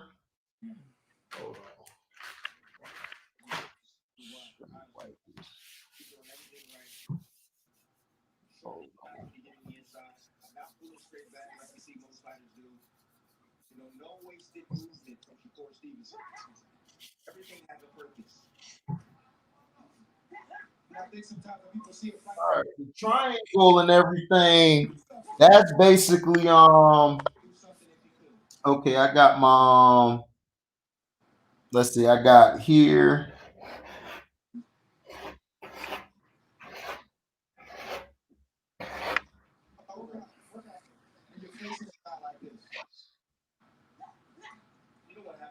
Okay, you see this right here? Yeah.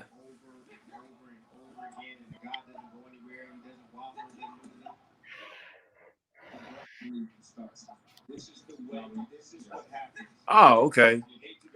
So that's your triangle. So if you're an inside backer, you're reading these guards, and you're reading the fullback. Now, if the fullback go out here, that becomes the new triangle, the running back. Okay. So if you see, like, let's say if this guy here goes this way, the inside backer got to climb over top, because that means this guy's coming this way and this guy's coming this way. Mm-hmm.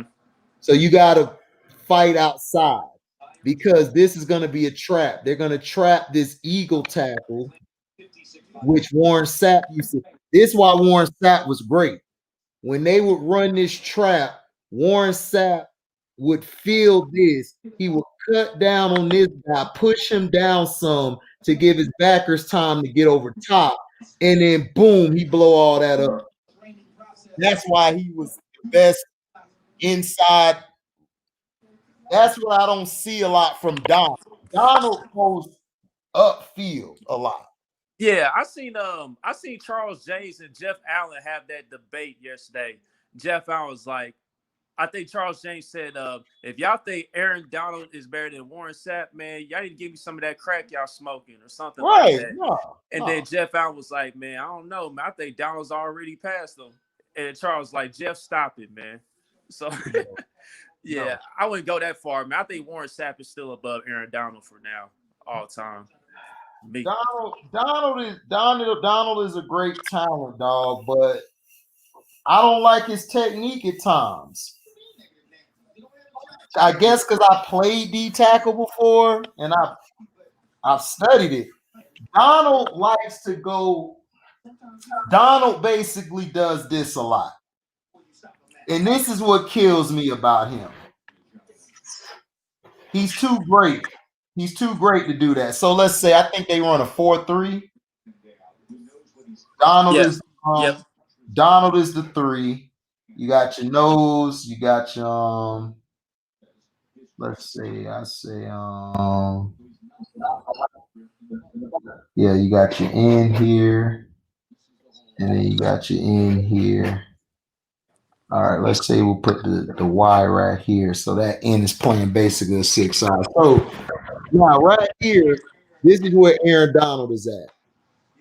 Aaron Donald too many times loves to rush upfield. So if you get a team like y'all team, which y'all guys like to run traps, y'all like to run counters, y'all definitely like to run sometimes a zone.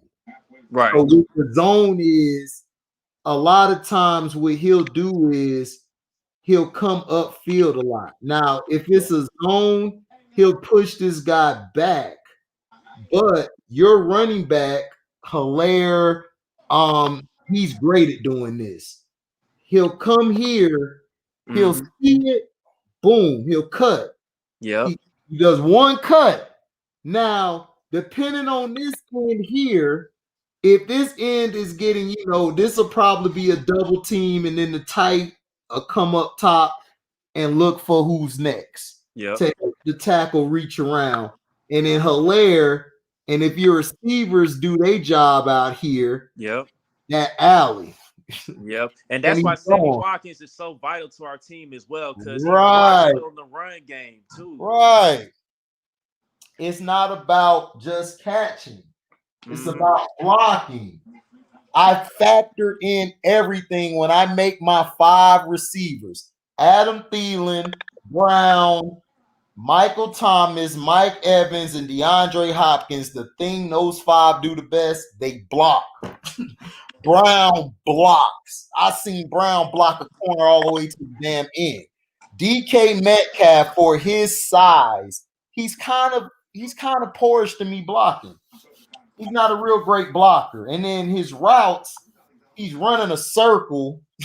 Like, that's what I mean by rounding. Yeah. And gotta just if you watch. This is why I tell people Randy Moss is the greatest receiver ever. If you watch Randy Moss route run, not the flies. There's a thing on YouTube. You pull up Randy Moss route tree. You will watch how. Go watch his thing and then watch Gary Rice and watch how great Randy Moss is. Randy Moss had another gear, another level. Yeah, man. Sterling Sharp. Him and Randy Moss to me were the two greatest receivers I ever seen. Ever. Yeah, and like I seen somebody the other day. They put their top 5 wide receiver list all time, and T.O. was on there. But then I was like, if you want to talk about a receiver that was physical and fast, that was actually better or just as good. I mean, Sterling Sharp, you got to put him in that conversation. I'm like, look up Sterling Sharp. Sterling Sharp was way better than T.O. Yeah. It's not even close, dog. Like T.O.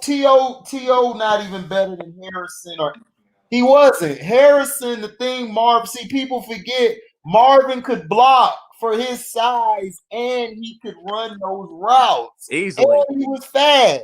Easily. And he was tough. Easily. So they go off of T.O. because of his antics, doing the cheerleading stuff. And T.O. was a great player, but T.O. dropped the ball too many times in situations where he needed to catch it. And then a lot of times, he could block good, but a lot of times T.O. like he mentally checks out the game. When he's not getting the ball a lot, he's done. He's out the game. Yeah, T.O. Yeah, you're right, because he always wanted his targets for sure. Yeah, he won his targets. He was getting damn near 15 balls thrown to him a game. They were showing it. And the next guy who was close to him, like I think he was in like the 30s. T.O. was damn near in the 40s. No, he was in the 50s or 60s. But he still was complaining. Yeah. And I don't want to hear all these apologists talk about, they tried to make T.O. made his freaking self look bad. Because if somebody tell you your teammate gay, you ain't supposed to say nothing about that. You gonna put that out there? Right. Of course, Jeff Garcia didn't want to throw you the damn ball. You called him gay. You basically was saying it gay. I heard from a teammate. Yeah, that was crazy, man. What does that got to do with anything? And then he said something about white players don't get to the end zone like black players. I'm like, you ever heard of Steve Largent? Right. What are you talking about? Like he's mentally not there. T.O. not in my top 10, bro. I'm sorry. Damn, never liked T.O. I never liked him. I never liked the T.O. dog. I never liked the T.O. I didn't like Mike, but Michael, when it was crunch time, Michael showed up.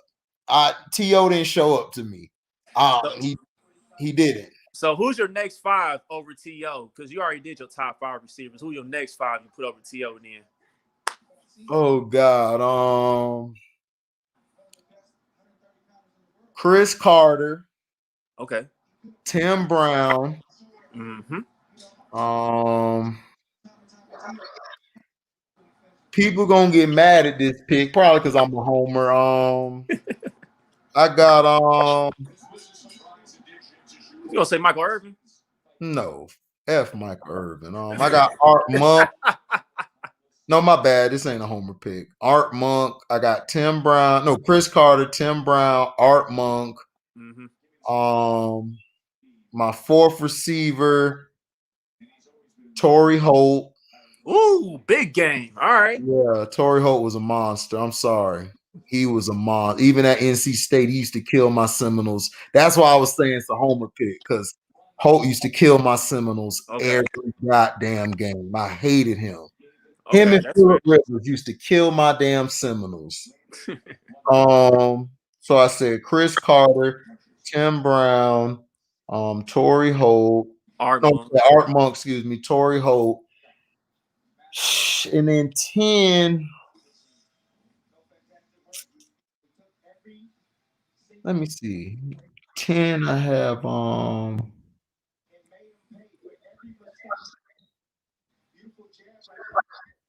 Number 10, I would go with this is off the top of my head. Hold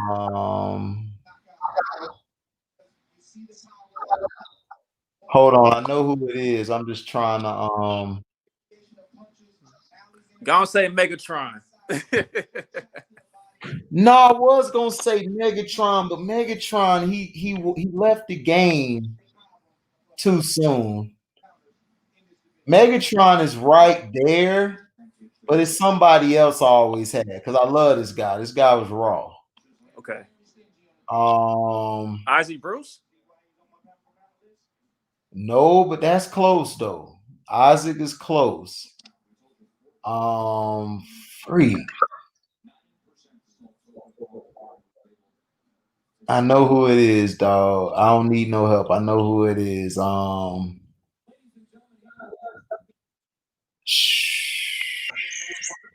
At number 10.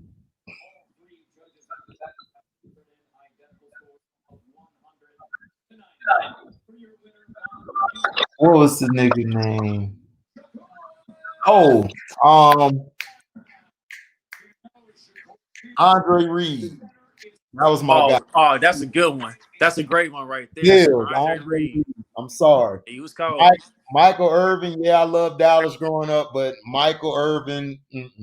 I've seen too many better receivers than Mike. Mike was more of a. He was a great possession receiver, but he never was a guy. Michael really wasn't the best guy. It was that one dude out of Miami. He tore his knee in that championship game. He was shitting on Michael Irvin. Hold on, I'm gonna pull it up. I know this nigga name, dog.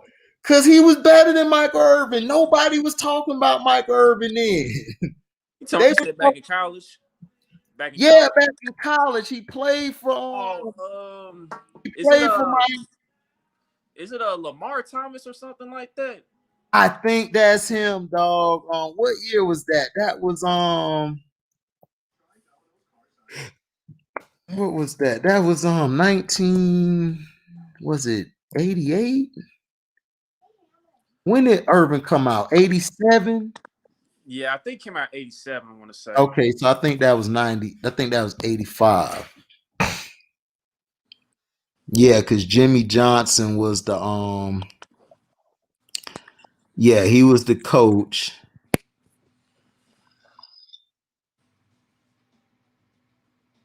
Okay, they lost the Sugar Bowl that year. Hold on, I think it was 86. Hold on.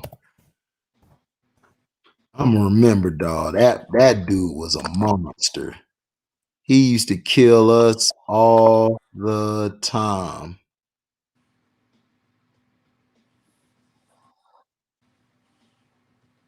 I want to say that's it, but you know. Hold on, this is the 86. Hold on, was it him?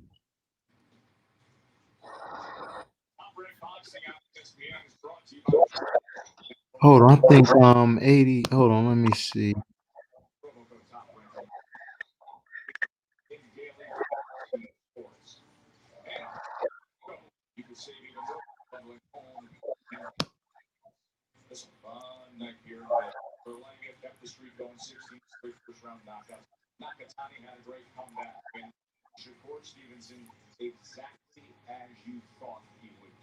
Unanimous decision win, dominating performance to go to 15-0.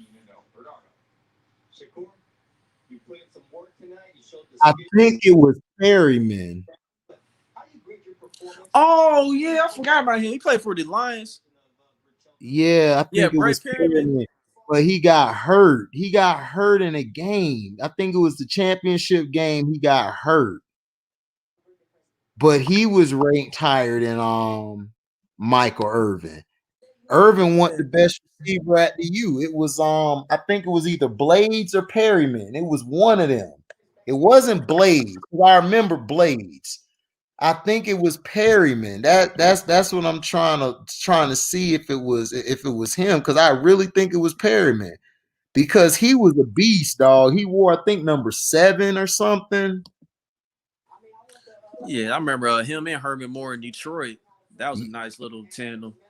Oh yeah, Herman Moore was underrated. Let me see this. I think it's the 80s, 87. Or the 86. No, 80. Who did it? Said Randall Hill. That was his guess. Yeah, I think that's him. He wore number 1. Yeah, that name definitely sounds familiar. Randall Hill. Yeah. I ain't heard that name in a long time. Dang. Hold on. I told you, boy, I be on it. I watched my stuff like before Cino came on. Everything Cino was saying, I've been saying about I think it is who did it, Randall Hill. I was saying all that stuff about LeBron. When I first saw LeBron, I told people, man, he okay, but you know, he's all right, but I don't know. I just always saw he was missing something. He was always missing something. Yeah. No, it ain't him. Oh, it ain't him. Hold on. It wasn't him. I think it was Perryman. Enjoy the rest of your night, everybody, including Sports LA right now. No, Perryman from Miami Hurricanes. It was 87.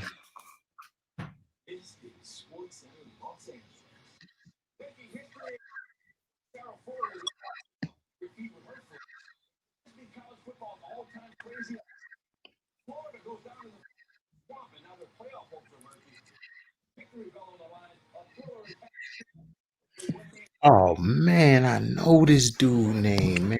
Jeez. Hold on. I got it, dog. I think that's him. Let me see the image.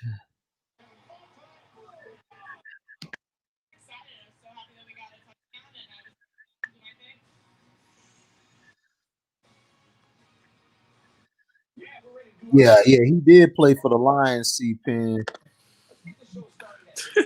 Who did say he ran through the Dallas Cowboys stadium, got punched, shot the pistols? Wow. Yeah, I think I remember that in that 30 for 30. Oh yeah.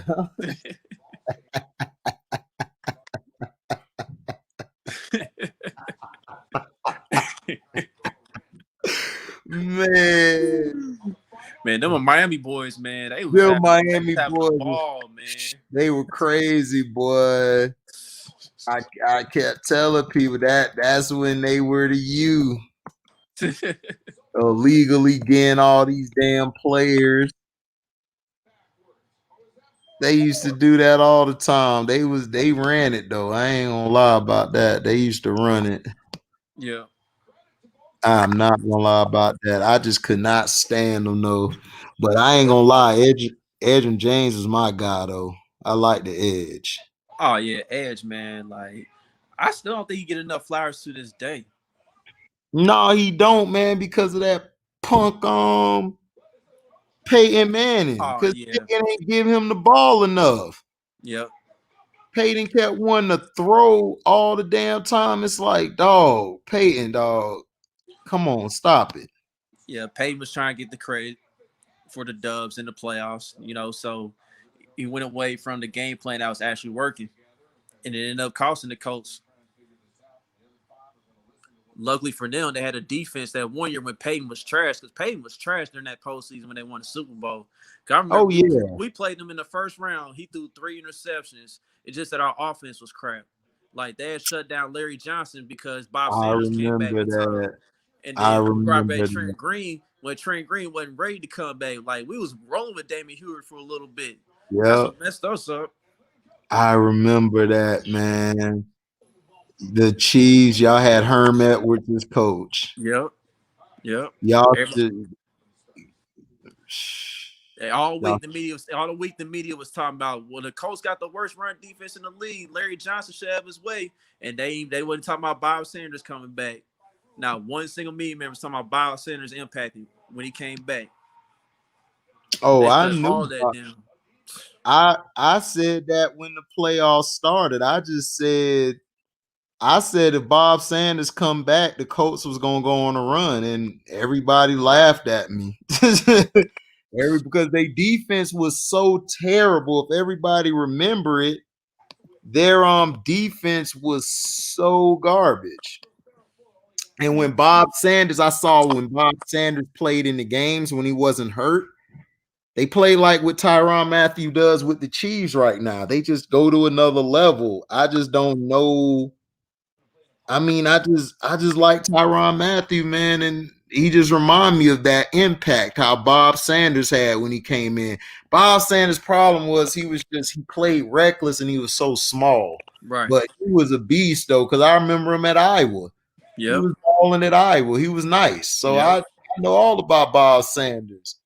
Oh yeah, who did it? Sean Taylor is the greatest safety to ever play the game. He is. If he would have never died, nobody was touching him, dog. Sean Taylor, I kept telling people, Sean Taylor was a mixture between Ed Reed and Steve Atwater. Man, Atwater, dog. Yeah. He was laying wood every year, dog. I remember we went up against the Broncos 2 times a year, dog. I was afraid of that dude, man. I said, dog. Yeah. Yeah. His impact was his impact at the safety. To me, he don't get enough credit on how great he was as a safety. Everyone just remembers him punishing people, but he made plays too. So he don't get enough credit. Like everybody go to Ronnie Lott, and I'm like, I love Ronnie Lott, but Ronnie Lott did not hit hard as Steve Atwater. I'm sorry. Atwater was crushing everybody. He hit his own teammates. He hurt his own teammates. His teammate got hit. He was done like, man, damn. He on the ground like, damn, Steve. Yeah. Was that Mark Jackson? I think so. Played out. Yeah. Yeah, man. Yeah. Tom Jackson, I think it was. Yep. Oh, man. Tom Jackson was a beast too. Nobody talk about him. Right. How raw he was. They don't talk about none of these guys, man. That's why I was telling the dude Little on here. He's a kid subscriber to me, man. He loved being over here, but he basically was talking about he just always asked me these questions about today and yesterday. I'm like, dude, yesterday was a better. I don't know how to explain it. It was just better. Like it was actual competition, even if it was scripted. You never like believed the script. You watched the game, like you loved the game for what it was, and it's just that I can't compare a LeBron this era to a guy from back in the day like a Clarence Weatherspoon, because I think Weatherspoon would have gave him the business because and Yeah, they played Weatherspoon was game. cool. Yeah, Weatherspoon was nice. Yeah, people forget about him. I don't know why nobody talk about him. He was raw. Then you had when Detroit had those teal colors, they had a decent team. So it's you got to look at it's a different era and stuff, but when I made my video before you did about the LeBron thing, him crying and stuff about the Kyrie stuff, and I just got mad and was like, look, man, it's he's not on your team, come back, play, do what you got to do, handle it on the court, man, and don't call for the refs help, you go handle it one-on-one. Sometimes you gotta put that dude in his place. Like, look, you're not good as me. You ain't touching me. Exactly. I'm that guy and I'm gonna beat you. So you gonna have to meet me all day, everywhere you turn. And that's what we don't have right now. It's football has been good this year to me. It's really been a breath of fresh air because you got people who actually the camaraderie of the team. Like guys aren't over there fraternizing with people. Like Brady ran off the field, not shaking hands. It was classic football. I ain't gonna shake your damn hand. I lost and I don't respect you. You know. Yeah. Hey, he got something against Nick Foles though, man. Because Foles won Yeah, the Super Bowl against him. he don't respect him. He don't respect Nick Foles, and he don't respect that other white boy. What's that other white boy name? He do dirty. He do him dirty all the time. He don't like Nick Foles. Oh yeah, Jared Goff. He do not like. Oh, Jared yep, Goff. you're right. Yep, Jared Goff. He don't like Jared Goff. And then they was like, well, he went to go handshake Pat Mahomes. I'm like, yeah, that's Pat Mahomes. Pat Mahomes real. He a great quarterback. Yeah. Come on, golf not even in my top 6, dog. Golf is terrible to me, dog. I watched the whole Super Bowl and I figured it out. I said this guy cannot read a front 7. Yep. Oh my God, dog. Yep.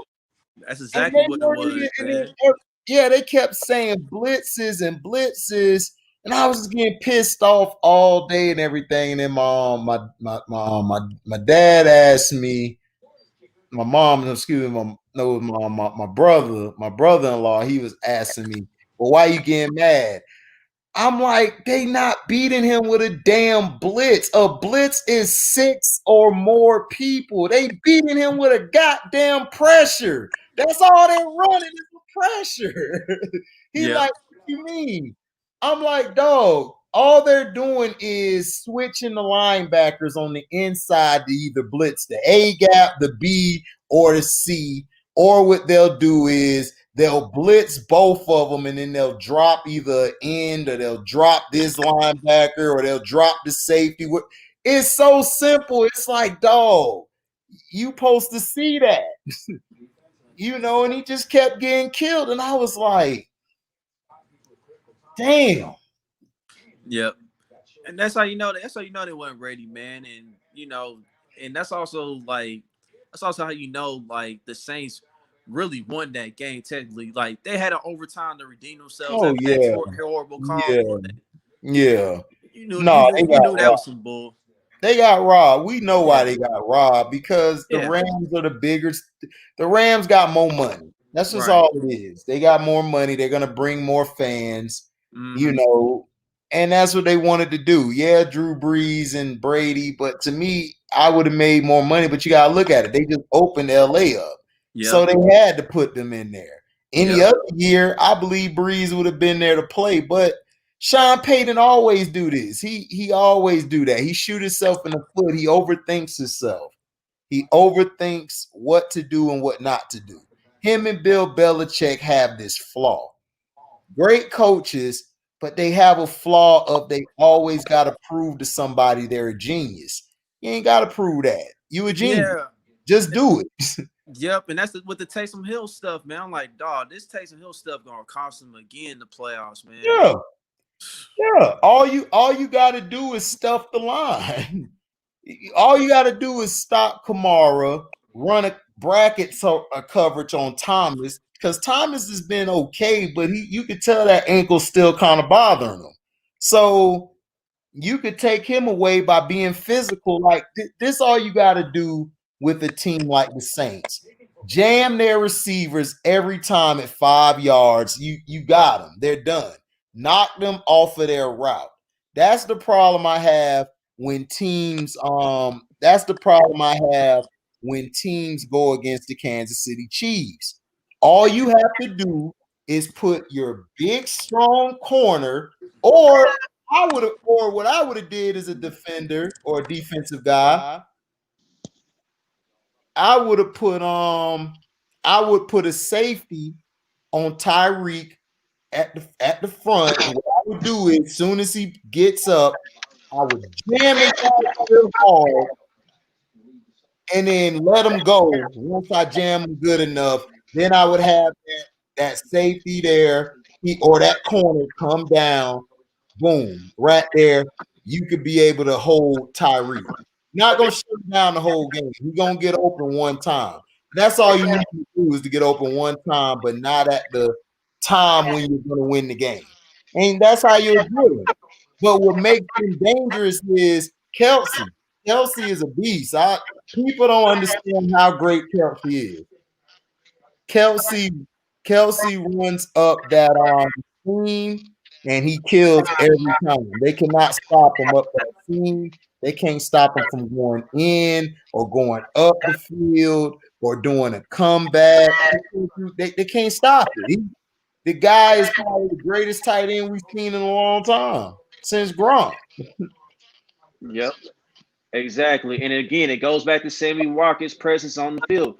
Because I remember against the Tampa Bay Buccaneers a few weeks ago, like Sammy went in motion towards Tyreek's side when Tyreek was lined up in that slot or whatever, it pulled that safety back because the safety was up Yep. at first and it pulled that safety back. And Tyreek was able to find a hole in that defense. He just sat down, caught the ball, got 2 yards after the catch, got a first down. Right. You can't run a zone against the Kansas City Chiefs. You can't do it. Y'all got too many weapons for that. What you have to do, you got to go old school. You got to beat their ass at the line. That's the only way you can have a chance. You gotta hit them too. You gotta really hit them, and sometimes you gotta press those referees, man. I always said it. I'm willing to take 15, man, on a Tyreek Hill just to put that image in his mind. I'm sorry, you gotta put an image in his mind, man. Give him some chin music. You good? That's how you. Because it's really kind of hard.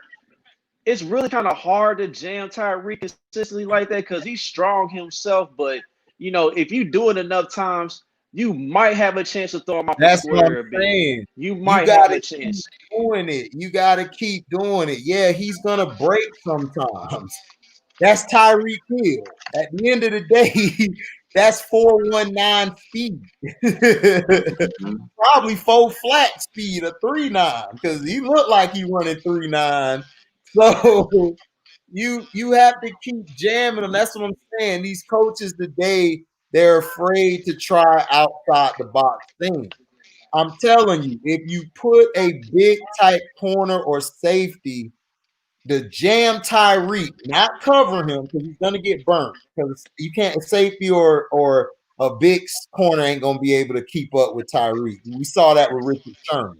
So you have to be able to jam. Once you jam, the Niners did it good last year. They were jamming him every play, jamming him, and they were leading him to where they wanted him to go. And then you got to have the front four that can pressure Pat Mahomes. If your front four does not pressure Pat enough, he's going to pick you apart. It's going to be easy. And that's what happened to the Broncos late in the game. That was experience. Pat was like, okay, I'm going to take what you give me. I'm going to go here. I'm going to go there. That's one thing I love about Pat. He adjusts to the game very well. Yeah, that's what Killing was saying. I was talking about arcade quarterback. I'm like, Pat can beat you with so many different styles, man. You just don't watch the Chiefs like that, bro. It's okay. Man, see, Pat Mahomes is okay. I understand what Cino's saying. Cino's talking about the yards, and Shannon Sharp does this too. That's why I can't stand Shannon Sharp. And I don't like when people who never played football before listen to Shannon because Shannon loved to talk about garbage yards and garbage. I'm like, okay, so it's garbage yards and garbage stats when Dak's throwing the ball. But what we've seen the past 8 weeks, Dak has been saving those sorry motherfuckers.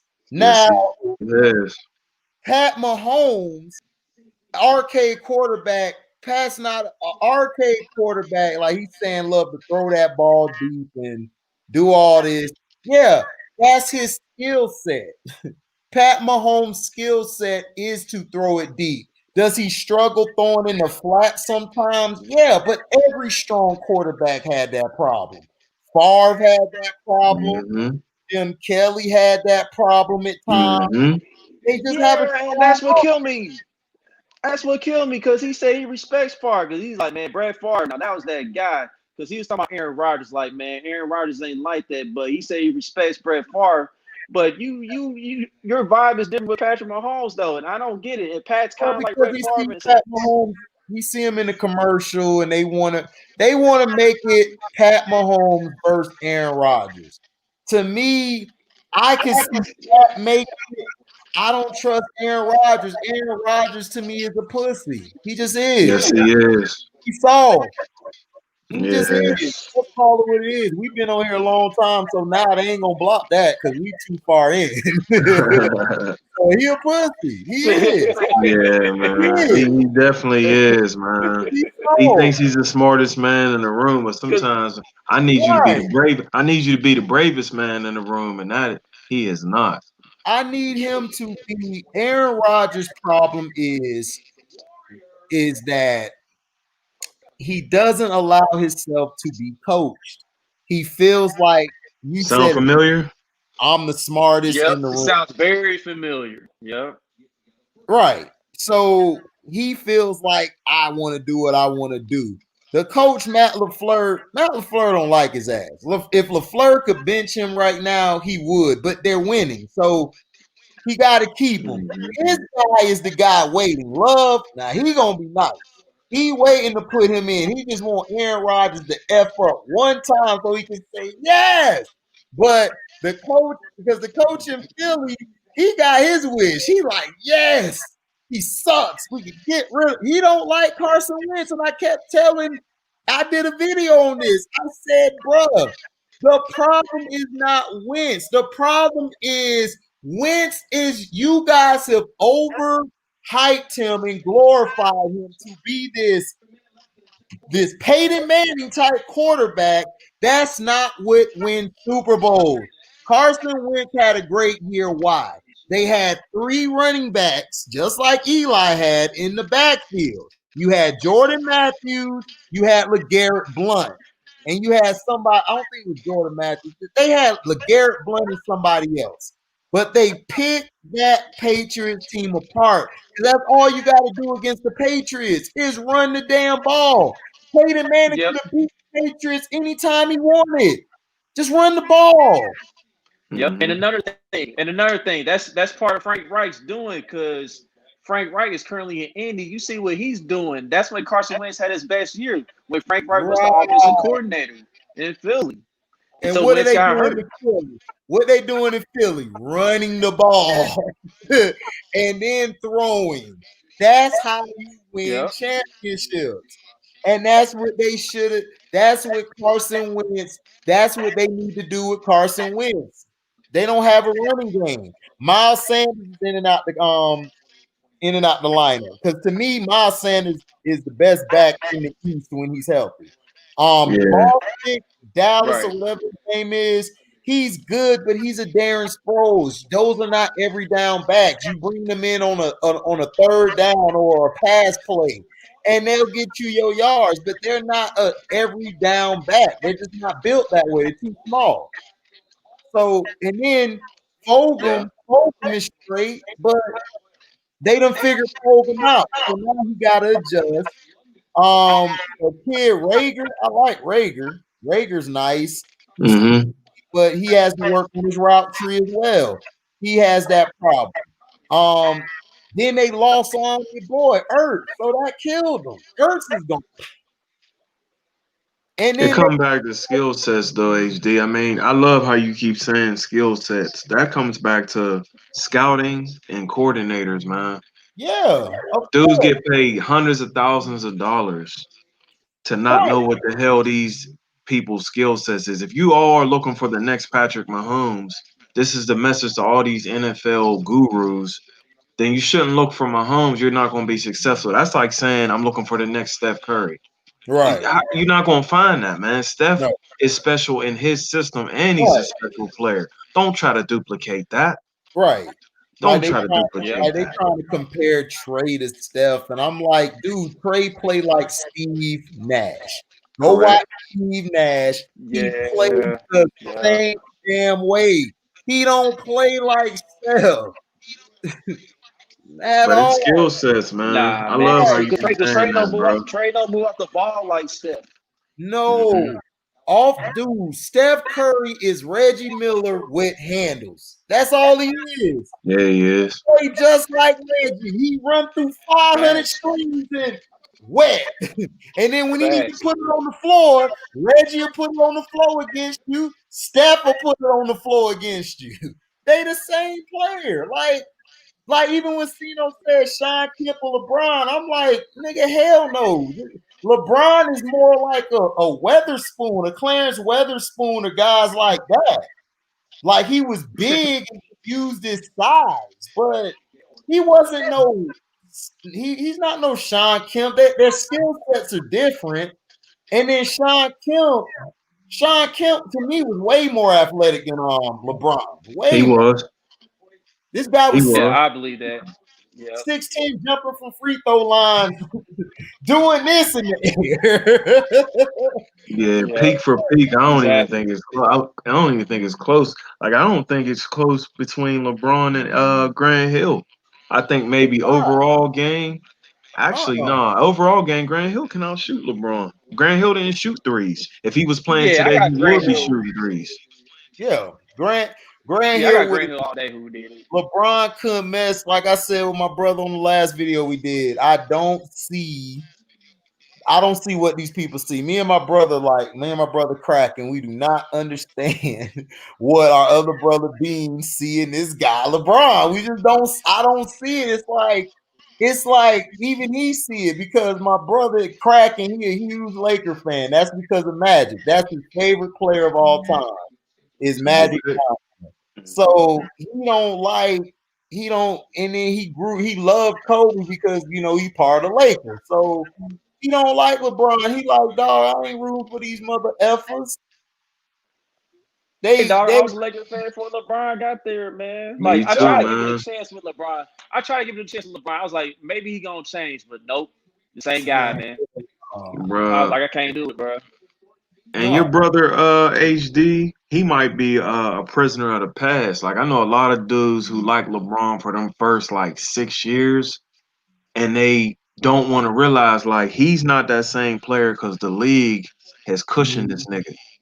You know what I'm saying? The first 6 years, the thing is, the first 6 years of LeBron is LeBron to me, what I saw was a guy learning like how to play the game. Like he played the game like, he played free, he's the first guy we've seen at that size to go up and down the court. But the thing I always remembered about LeBron was how small he was. LeBron wasn't that big. He was tall. So to me, he was more fluid when he was younger. He had a better game to me his first 6 years because he moved, he was more nimble. He was more, flexible to get here and there. When he started doing that stuff in Miami and all that, his game got real stiff. Like Oh, HD, what are you alluding to, brother? What I'm What are you alluding to? is me, sir, is that this nigga here lying. He was never that big. He added some extra traps. Like I got traps. This nigga had extra traps. Yeah. Yep, those vitamins, man. He added those vitamins in his Yeah, body. man.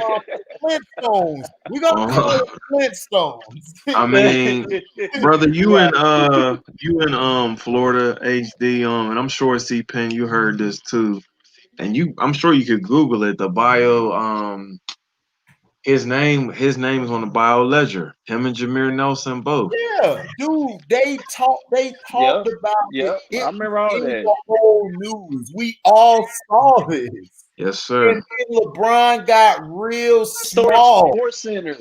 Right. Yeah. He got real small when he was Came back that first year right, with the Cavs, 15. Yeah, but he came back to He Cleveland. He was super small, dog. Right. He was Missing so dunks. small and played so trash. Everybody was like, this nigga done. I said he was done. I'm like, he done. And all of a sudden, I don't know where he got the extra juice from. He started getting bigger again. And I'm like, dog. He took that 2-week vacation or whatever. 2-week vacation. That's what that was all about. He needed that juice again. Yeah. And then once he got his juice, he was in there and everything. You know what I'm saying? He was ready to do what he wanted to do. He gonna run your ass over. because he played football. That's all he do is play football. He gonna run you over. He gonna tackle you. And he gonna get to the lane. And then the other thing that he does bad to me is he doesn't know how to. He don't know how to when he plays defense. He don't know where to send the guy who is help. He's always on the opposite side. It's like, dude, that's basic fundamentals. You don't have to go to AAU to know that. You played Because on. it mirrors his character, brother. You two brothers know what I'm trying to get at. Right. That's funny you saying that, HD. That makes me think of who he is as a person. You don't even know about the people around you because you're so self-centered. Oh, it's a mirror of his life, man. Trust and believe. When Kyle Kuzma pushed him, and that's one of the most classic memories of his Lakers stint. He put the right people around him. He put a bunch of pussies around him because he pussy, and he can order them around. Yep. That's all he did. He got another group of pussy. He got a bunch of bitches around him, so he can tell them what to do. They not no strong guys. They can't stand on their own. They're not built like that. They ain't built like that. Rick Paul ain't built like that. Maverick ain't built like that. They ain't built like that.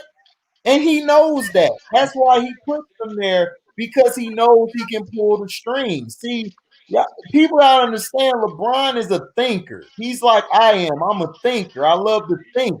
He's already planning his steps ahead. Yes, sir. Like on the sideline, everybody looking, oh, LeBron on the sideline. No, LeBron looking to see who the hell he trading, now who he gonna keep, and who gonna start and who not. And then he gonna come back and give the coach, this is the roster, this is what it's gonna be. And I'm telling you, him and Schroeder gonna bump heads. Schroeder gonna be traded. Trez, they gonna be cool real quick. He gonna blame Trez. Trez gonna get blamed for some game they gonna lose, and Trez is gonna blow up, and LeBron gonna be like, you ain't gonna have that. You gotta go. I'm telling you. The Schroeder thing gonna be all like the Isaiah Thomas experiment. Y'all remember when Braun hit that like game winner against the Timberwolves? Right. He was chest bumping everybody. Oh yeah, except he ain't for acknowledged him. and he ain't even like acknowledged little guy Isaiah Thomas. And we all joked around and said, yeah, his ass is gone. And sure enough, he was gone. Oh, of course. Because LeBron is, this is what I was trying to tell Beans, dog. And I told my brother Kraken this as well, dog. LeBron James is the type of dude, if you roast him in high school, he gonna bring that shit up 10 years later. Y'all roasted me that day. Crying like a little bitch. You got roasted. Who give a fuck? Move the Yeah. hell on. Like, he don't know how to do that. That's what I'm trying to say. Like, he don't know how to do that. Like, you're literally, they're gonna have to drag this nigga off the court. Watch what I tell you. It's gonna be, he's still gonna be trying to play. They're gonna be like, Adams is gonna be like, drag him. Just get him off the court. I'm telling you. Because he don't want to leave, dog. Like, this dude here he's a damn virus for real. He is. He doesn't do nothing great. Like, I don't see him elevating the game. All the young players, like Uncle Frank say, they don't play like him. They don't. Don't nobody want to play like LeBron. Except for Ben Simmons. Ben Simmons is kind of like a knockoff. And most people can't stand his game. But that come back to what you were saying though too. You realize LeBron's the only child. All this stuff mirrors his life to me. I'm like, dang, you just named your brother. See, that comes back to when he had Dwayne Wade before he went glossy. Yep. You know what I mean? Dwayne Wade was like a big brother to me. Man, him and Dwayne Wade was smashing all three. HD. They were smashing each other. I don't care what anybody tell me. Just like my brother said, they chilling all in the bed together. Then Bosh say, "Do you want me to reach over next or no?" He said peanut butter and jelly, bro. Wow. When you said the peanut butter and jelly joke, I said, what? Dude, they was dressing. Yeah, I remember that. They were dressing like each other. Did y'all saw them in the tight sweaters together? Yes, sir. Yes, I did. All those muscle men were wearing with they gay behind. Yeah, bro. It's evident, man. It's evident. Bro, I was like, all that stuff. I'm like, nah, bro. LeBron, dude, he smashing. He go both, dog. I'm sorry, he do. Yeah, Gabriel Union said that Dwayne loves LeBron more than her. they were on the beach together without no broads around. It's just y'all two, no hoes, just y'all with y'all shirt off, glossy. Mm-hmm. Put two and two together, cuz. We're not allowed to. You know, 3 black men ain't allowed to think, bruh. See, Man, he's a thinker, but he's a thinker in a different way. man, that dude, I swear him and D Wade were smashing each other, dog. And when that dude lied and traded him, bruh, like they were leaving Bosch out of it. Like they were trying to blame Bosch. And then when it backfired on LeBron, that one interview they had, the media was giving Bosch love. They were they were trying to get at it with Bron, and D Wade was protecting Bron. He was covering all the questions, and yo, man, it's like he was being the man of the relationship, protecting his wife. Like that's how it looked to me. All these dudes is fugazi to me. Like Yeah. all of them, they all fugazi. You know I'll what I'm be glad to see that era go. And it's crazy. See Penn and HD, man. You know, them dudes is our age, HD. And it's crazy to say I'll be glad when that era goes. Chris Paul, Wade is already gone, but I need him off the air too. His energy. I can't take too many more full force lightning bolt airing, tight pants, green hair. I can't take it too much more, man. I'll be glad when that whole era is gone, man. saying? Yeah, My Bro, folks, like they the NBA has gone like European, dog. Like they damn near gone full European, man. From like the players' yeah. style of clothing, all that, bro. Yeah, and It's Europeans, if crazy. y'all look through history, European has been heavily favored in the homosexual community. yes, They, yes. their culture, the Greeks, Man. the Romans, all of them, man, they love to practice doing some things. And yeah, and he's not preaching emotionalism. He's preaching facts right now.